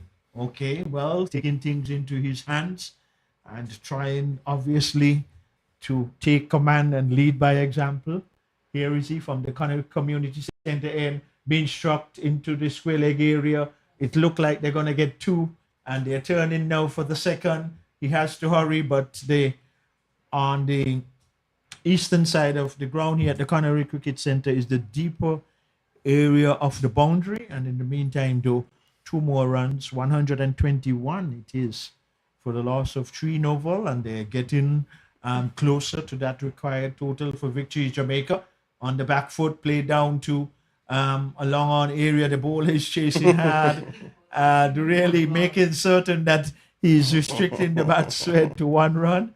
So Christian Rampersad, the captain. And Victor, a very important moment here. Yeah. Tobago is on 49 and approaching his half century. And it will be good for him to carry on too. And We'll hope he gets there. That's right. First, he has to get there.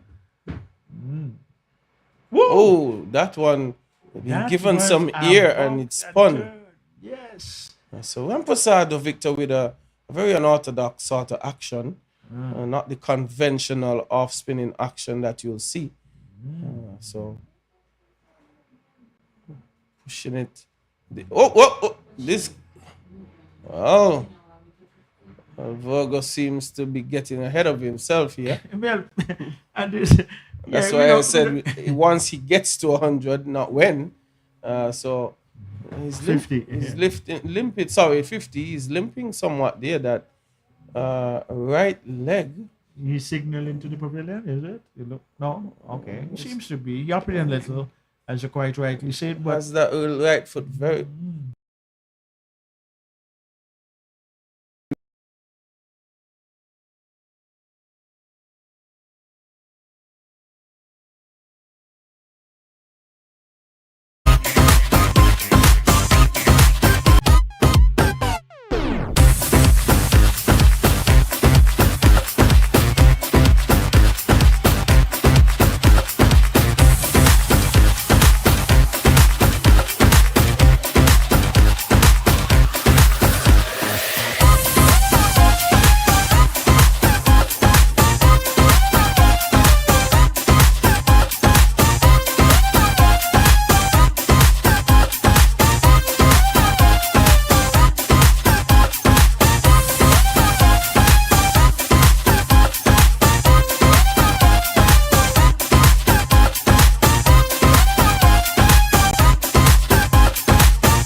really stiff and getting a little flex into it now, and struggled to on the single that took him on to 50. Has batted well. Still seems to be struggling, Victor. But I am looking at the next situation. Jamaica would have other matches to play in this tournament. The present position that they're in, they have 7 wickets in hand. I'm just contemplating if he's not feeling adequately fit to continue. Wouldn't it be a better choice to go off, get the necessary treatment, try and see if he might be available for the next game? But he might be okay because he's not leaving the field of play. But that was just something I was speculating. He looked like he's going to put on his next pad now. I think it might have been a cramping situation. Because the sun is hot too, eh? Well, we are fully into our summer months here in St. Kitts and Nevis, so the days will be hot. Fortunately, there is a breeze coming across the ground, but that doesn't really stop it from being hot when you're playing cricket. But in this particular venue, though, and more to the eastern side, because there are not a lot of housing properties close on that side, that helps a lot of breeze that will be coming out of the eastern side of the ground. Because when we look at the flags on the western side of the ground, that signifies to us the amount of wind coming across the ground. So it could be pleasant in a sense. Well, the flags are waving. The St. Kitts and Nevis flag, the Jamaica flag, Trinidad and Tobago flag, and the flag of the West Indies. So, Kevondre Vogo on 50 from 82. Batting his way, battling. Another 37 runs required as Aaron Basant. He has picked up the charge for Trinidad and Tobago, trying to get a few more wickets. Would have put a scare in the minds of the Jamaicans, but they have settled down with Dua coming to the crease and hustling his way onto 29 from 25.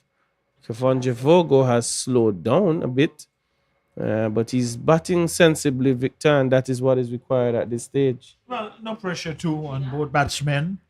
They are in a comfort zone in terms of what is required and fully well knowing 7 wickets in hand.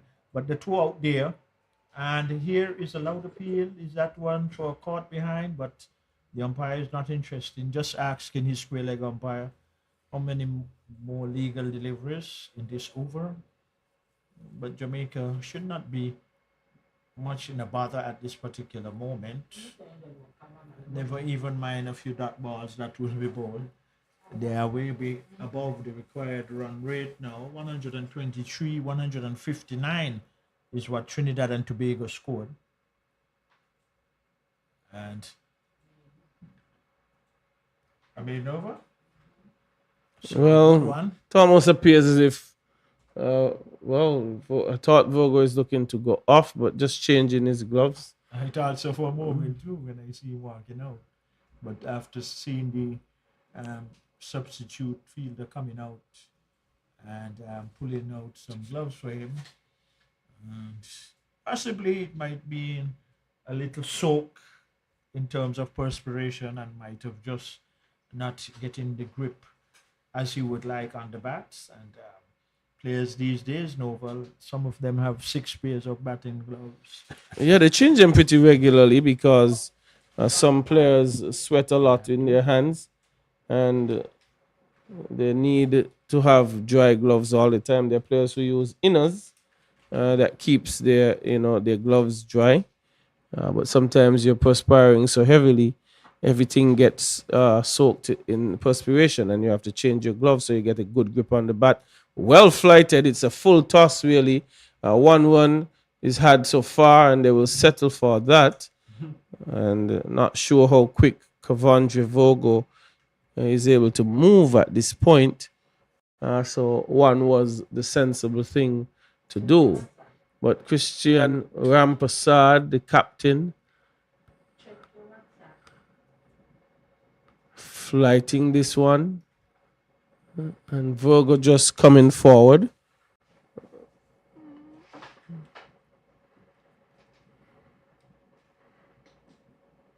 .36 required from 136 balls. Wow. So the available delivery is not a question. Well bowled, but clipped down to long on for one.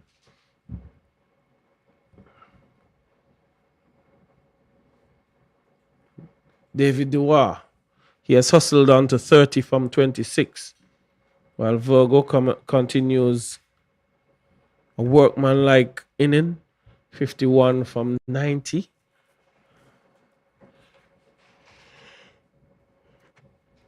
Started out quite briskly, but slowed down from the event of the leg spinners. And I guess also seeing a couple of his teammates going to the spin, he would have slowed down. This one is struck back up the track by Dua, and no run on offer. Christian Rampersad has one delivery left in his second over, so far conceding just 6 runs and bowling well, but it would take wickets to win this one from here for Trinidad as Jamaica continues to pick it off. Virgo still seems to be in some form of discomfort as not running freely. Yeah, he's a little on the uncomfortable side. But in the end, he is determined to stay out there and to place his team in a convincing position, which they are, and even to take it right to the end in a victorious manner. But on the other hand, if Trinidad and Tobago can get these two out of the wicket and bring in 2 new batsmen, then we can also see a little different more in the challenge in terms to get to the total. But at the meantime, though, it is looking a lot much more discomforting to the non-striker. The umpire is asking for some assistance. No, well, I still believe it would be better for him to go off. Yeah, because you see, also too, for the other game coming up, one get it attended to, and because your team is in a position where they have the wickets in hand. So don't aggravate it no more whatsoever it might be. Just go and treat it, and well played, good now. Well, Virgo is hobbling his way off. Is one of those what appears to be the left leg. He is basically carrying that in a very stiff. He's not bending it at all. So there is something wrong. We are not sure exactly what might be the situation. And how he is striving off too, because he's not bending it, as you quite rightly say too, and looking at it on the monitor, it could be really severe. And as we are not too clear what it might be, but I am only speculating why it more looks more serious. It could be hamstring, because he was just, and you know that in that sense, those athletes who have experienced it would know most of the time you cannot bend that knee, and a lot of times it's so painful. Well, anyway, we are back with the action out in the middle. That is what is important at the moment. Short, being played to short cover, no run. But Jamaica can feel, and the 2 batsmen at the crease can just take a little bat in practice, so to speak. Oh my, well, it would have been a brilliant one. And good throw also too from the fielder coming off the deep cover boundary. The effort was good there, Novel, by the man in short, extra cover, but did not get a hand to it. But those are the encouraging things to see, that you fight it right to the end, not to give up. One catch can transform a game. You could never tell. Well, incoming batter, Nikolai McKenzie. He has replaced Virgo. He did bowl fairly well, Mackenzie, when he bowled. But now he has an opportunity to prove that he can bat. Well, he's out there to ensure he gets this one over the line for Jamaica. Oh, he's gotten under that, much under it. Can anyone get under this? And it's dropped. That went high in the air on that occasion. It was high. It's Anil Wuplal, the man coming off of the long off boundary. Well, Nikolai McKenzie has come to the crease and shown clear intent. He wants this over and done with, but has given it a life and a chance. Trinidad not taking their catches, Victor. It's worrisome. But who was the fielder down on the boundary who took catches? He was Christian Lal, but he was a substitute fielder. And he has gone off. Oh, my. They missed him. In that sense. Okay, one more run. And that is the thing, Novel, that it is true it went high in the air. But when you're going to get and you get two hands to it, those catches should be taken. But fortune favored the Braves, as it is said, and there was another example of that. And it is now getting closer, which is 129, and reminding especially those of you who might just be joining us that Trinidad and Tobago scored 159 when they were all out. And that is over, coming to an end. So these two have a very good opportunity, because in terms of overs to be bowled, there are many overs to be bowled. So that is not into the equation. What is more appropriate for Jamaica is that they only need a required run rate of just over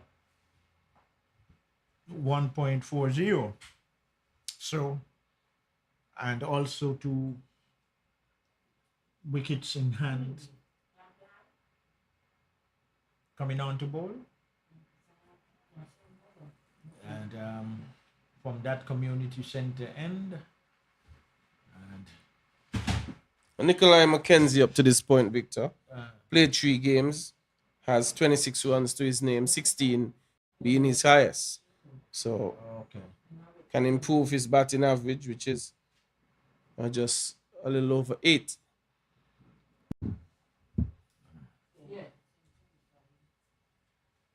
But the man on strike, though, he has proven himself with the bat thus far. And that one there, she's going to get runs. At least he's going to get one. Yes, and he does so. Good rifling return into the wicket keeper. But in the meantime, getting another run is Jamaica, getting closer to the total required. Just required 30. Okay, so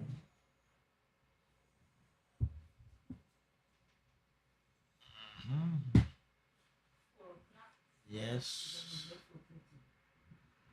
good prediction. Here is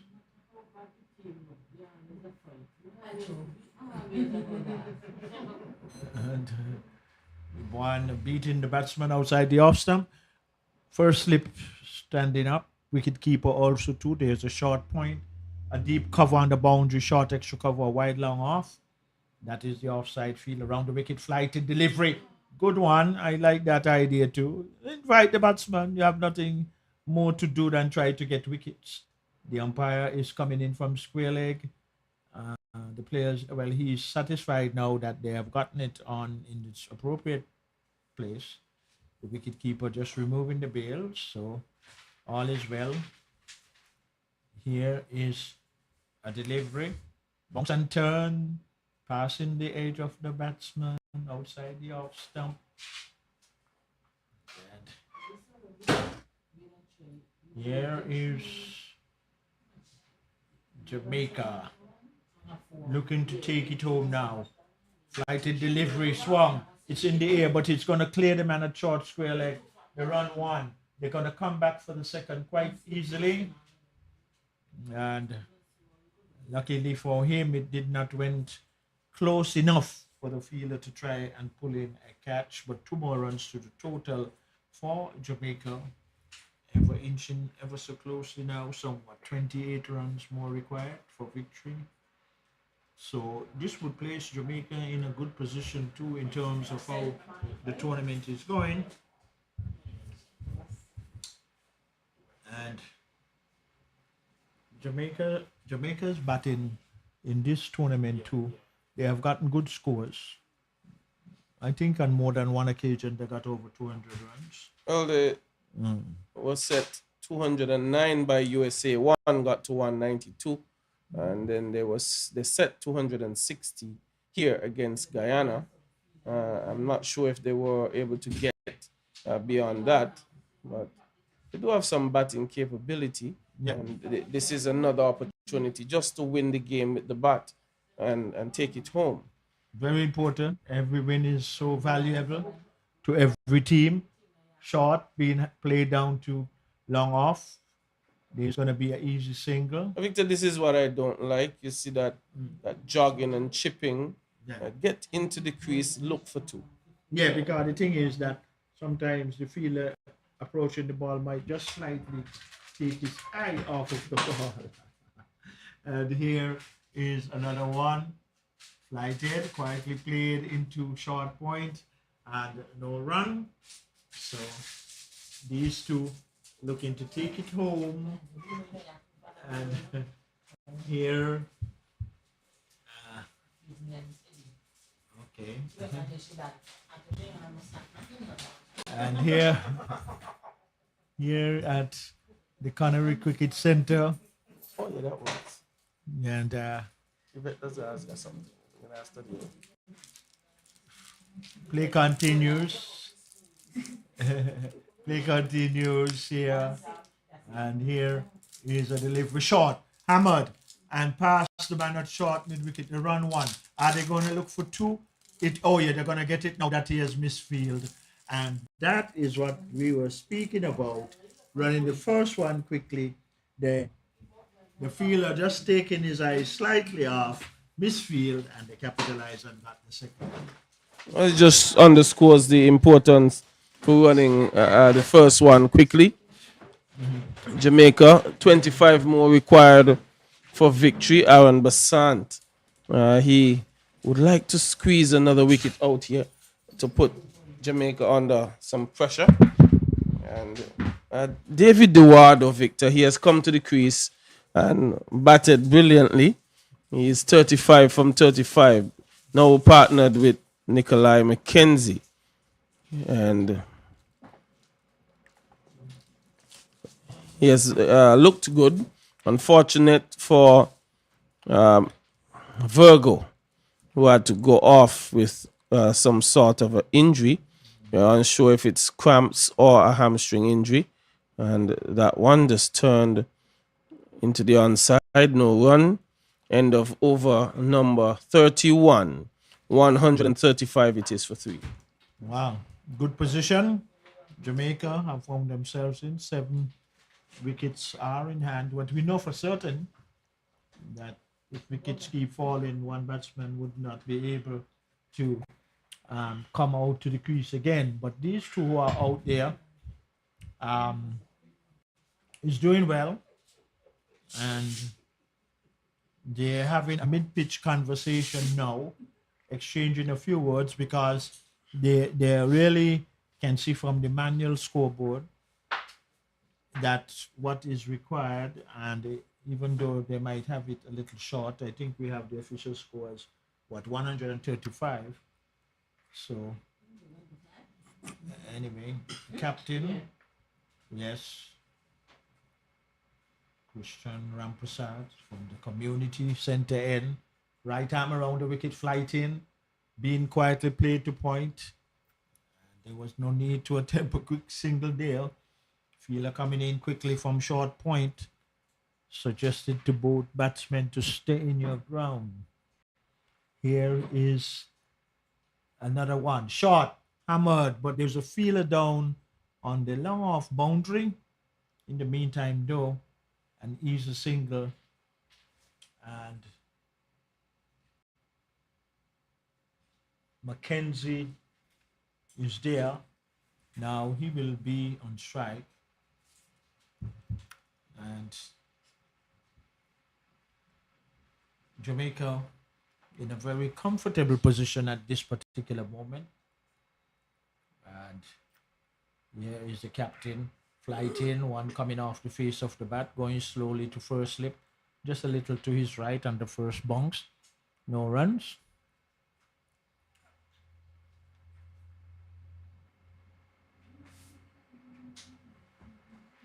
Here we go again, another delivery. Shorter this time. Oh my, and a bad miss by the fielder in the short cover area. And the batsmen, they will settle for one. It went out to deep cover on the boundary. So they're accumulating the runs quite easily, not under any pressure, both batsmen. Field widely spread. Opportunities are there for the ones and the twos. Here is one played quietly out to short point. There is no run. So there is no need, and like I have said, this is an opportunity to just carry your team to victory, step up your batting average. No one can blame you and say that that's a selfish, not that's a good one. They're gonna get one, and they actually settling for one. And the man at the wide long arm boundary had to move paces to his right. Who knows? But then both batsmen may think that it is not necessary at this particular moment. But then it is appropriate to get the runs when you can get them if they are available. Indeed, always should be looking for the second. But Jamaica just cruising their way, just needing 22 more runs from 108 deliveries. Wow. So that's not a concern for them. No. They just need to continue batting in a smart manner and take this one home. But David Dewar, he's on 37 from 39. An opportunity, Victor, perhaps to get close to a half century or to get a half century. Well, I would like to see him get it because, he had a rough time in the field. And right now, though, I think he has made up well. He has made up well. And he shows he have quality in terms of batting and delivery pitch right between wicket and wicket. And we could see now that the Trinidad and Tobago team is just actually going through the motions. You can see all the body languages that but sometimes they always say in cricket, fight it right to the end. You can never tell. But that is not the suggestion we are seeing from the players out there for Trinidad and Tobago. But Jamaica are in a very commanding position, obviously. But then a wicket or two, that always can make a difference in a cricket game. But the difference is now, it might just go to the boundary. It does 4 runs. Good timing. Good shot selection. Well, he was aiming over extra cover, not over long off. So definitely got under it and just carved it over extra cover. Really well played by David Dewar. He moves into the 40s. He's on 41 and 18 more runs required.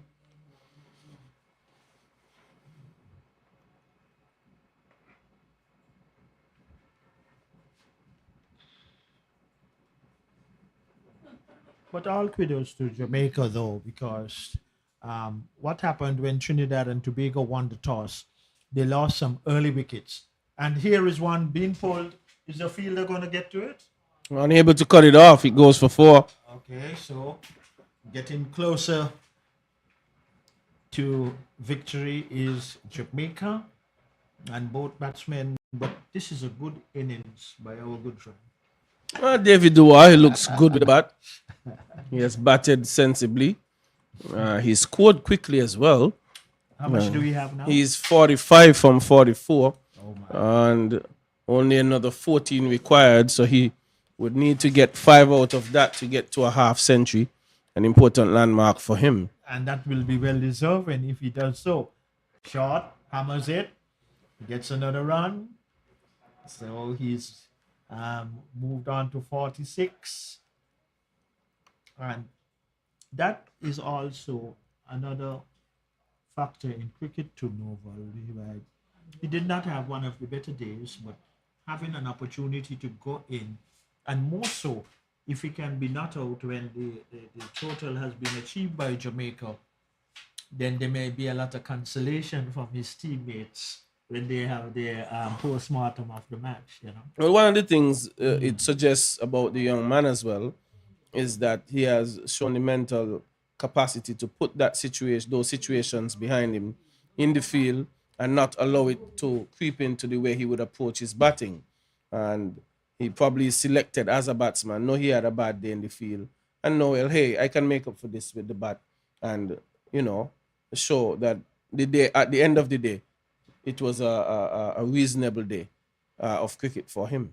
Yeah, indeed, and well deserving too, because yeah, Bodo is returning from that community center, and when that happens also to Novel, it shows the mental strength which we speak about of our cricketers in the region having, and that's a good example, because a lot of times it is claimed to that if you feel well, you bat well, Yes. but also he has done the difference too. He did not feel so well, but he's batting well. Just managing to put it Yeah. behind him and hammering that one down to long off for one. It ticks on to 47. Yeah. And the total? 148 for 3. Okay, wow. So 12 needed from an even 100 balls. Look at that, eh? Why should you get out now unless it's something real good as a delivery? And this is the thing, Novel, the thing. Not that we will get aggravated, but we'll get upset to the extent to see, well, what is the need for trying to go for a 6? Well, Victor, the thinking can be, I can finish it into deliveries. Two sixes and we're done. And sometimes that is the thinking. There's no need. Jamaica batting smart. We saw the captain coming in looking to go over the top and he perished. To Ruplal bowling well. It's Bodo bowling now. But I was making reference to when Barnes was at the crease after one wicket fell, he tried to be overly aggressive and got himself out.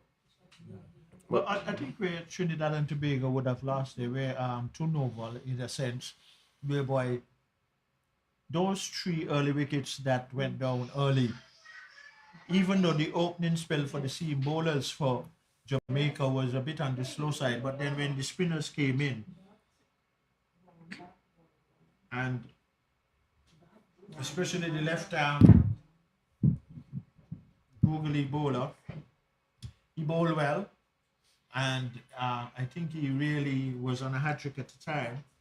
Vitel Laws. Yeah, and I think that was the ingredient segment whereby Jamaica came fully in command to restrict Trinidad and Tobago to 159 when they were all out losing all the wickets.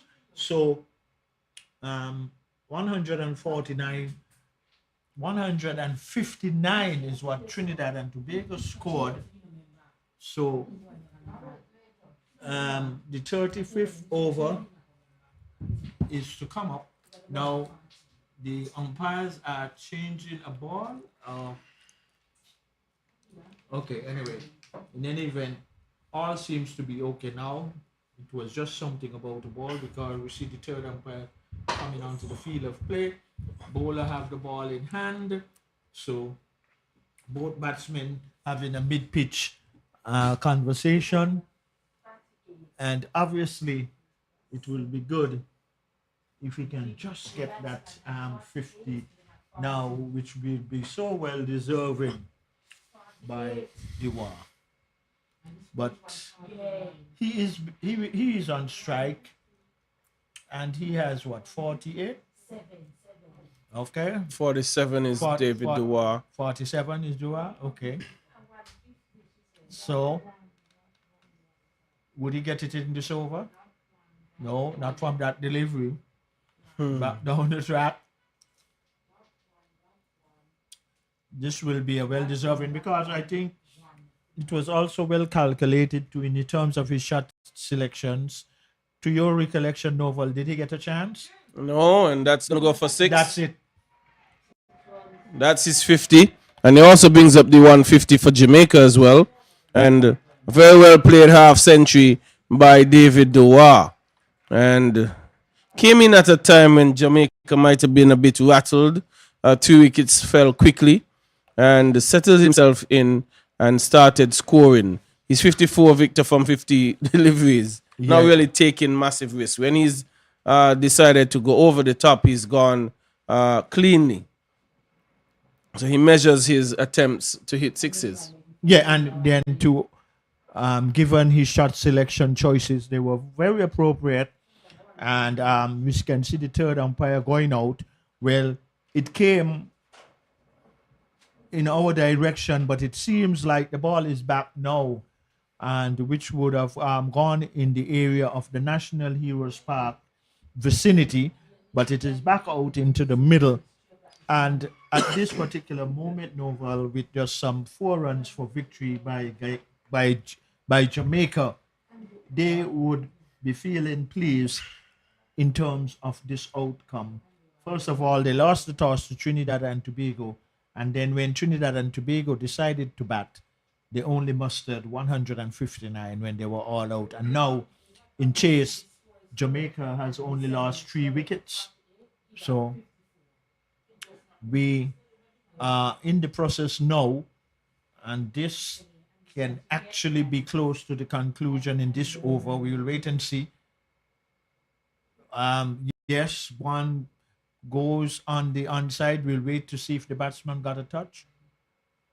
And so one more run to Dua. We got an inside edge onto that one. So even closer now to victory is Jamaica. Can it end in this over? Well, Nikolai McKenzie going over the top, and that probably can get close to the boundary. It doesn't. It only get one as they just jogged through Victor. This is not good cricket. Ball watching a lot of times. Push for your runs. Yeah, because until the man takes the catch, then you go back to the pavilion. But the length of time sometimes that it stays in the air, you could also be completing a next run before the catch is taken. Should have been pushing there. Sometimes, yeah.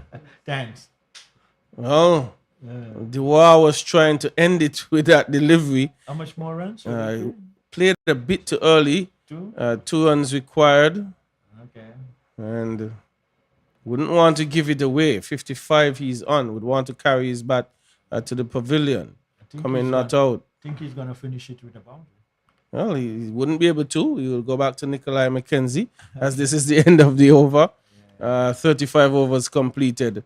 David Dewar, top scoring at this stage on 55. 158 for 3. 2 runs needed for Jamaica to take victory here. I don't think that Dua presented a chance to any of the fielders. No. So even more so to Novel, that is very significant in him achieving 50, and most likely based upon what he would have scored before this encounter, this will do his average well, It would. Especially coming not out. Yeah, the half century before, 70 plus. That's right. So what I'm saying in a lot of positions like this one is it isn't a matter that he would have been playing in a selfish motive as a batsman, because it was very clear with the legal deliveries had to be bowled and out there that sometimes too players should take on better personal innings, step up your average. No one can say, oh, you're just playing for the average. No, it was a situation where it's understandable that your team is going to win, but your average means a lot in a tournament too. And I think I will agree with you, not just an agree with you, but it's such an important point, that net run rate. Yes, it can be a factor in tournaments like these. Yeah, I've if seen you it end on up, many if you occasions, if you end tied on points with another team, yeah, your net run rate becomes an important factor. Okay, right.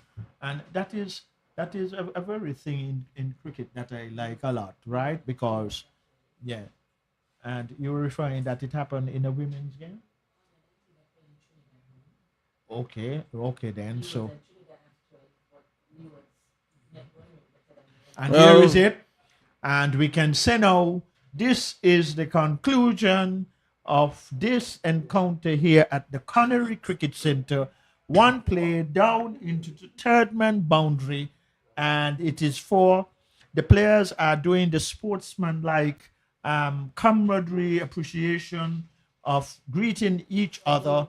4 runs coming into the boundary, 3 wickets going down for Jamaica in their chase. And Novel McCall is going to update us to the day's proceedings and how well Jamaica has played. Trinidad and Tobago, you fell short in terms that your batsmen did not post a more challenging total, and the Jamaicans coming out here victorious at the Connery Cricket Center. And we can see the other players from Trinidad that the reserves coming onto, and we will see the Jamaicans also to follow in. And Novel Mokal will give us a presentation of what transpired here at the Connery Cricket Center between Jamaica and Trinidad and Tobago. Novel. Well, Trinidad and Tobago won the toss. They decided they would bat. They posted a total of 159 all out from 43.5 overs. Riyad Mohammed got to 22. Christian Rampasad got to 22. Abdul Rahim Toppin got to 25. And Cristiano Rampasad got to 23. Those were the major contributors. But doing the damage for Jamaica, it was Vital Laws. He bowled 8 overs, 1 maiden, 4 for 28. Nikolai McKenzie, he got 2 for 30 off 6.5 overs. And opening the bowling, and he started the damage, it was Rashawn McKenzie. He got 2 for 10 from 5 overs. Virgo and Tamari Redwood both pick up a wicket. Jamaica, in their quest to get the 159 or 160 for victory, they got 162 from 35.3 overs. Kevondre Virgo getting another half century, got to 51 from 90. He had to retire hurt though. Tyreek Byron batted well for his 35 of 37. Brian Barnes, he didn't stay very long. He didn't score either from his 3 deliveries. O'Dane Binns was out for 6. But David Dewar, who had his struggles in the field today, he powered his way to 55 from 53 deliveries, supported by Nikolai McKenzie, 12 from 21. They got the total 162 just for 3 wickets in 35.3 overs. Well, Brendan Badu and Anil Ruplal provided a slight scare for the Jamaicans with their bowling. Ruplal picking up 2 wickets, and also it was Ruplal, he picked up 2 for 23 from 6, and Brendan Badu, he picked up 1 for 38 from 8.3 overs. But at the end of the day, the total was not a big one, and the Jamaicans were able to chase it down in 35 overs, giving them a comfortable victory here by 7 wickets. We thank you guys, ladies and gentlemen, in Trinidad and Tobago, and perhaps Jamaica, who might have been listening, and further afield and throughout the Caribbean. We want to say thank you to our scorers, our statisticians here with us, and the media personnel, Odvid, who would have been in this presentation, joined by Victor Eddy. But I say thank you, ladies and gentlemen, for listening to us, joining us, and we hope you enjoyed this under-19 encounter here at the Connery Cricket Center. Yours truly, Novel McCall, saying thank you for joining us, joined by Victor Eddy, the elder statesman.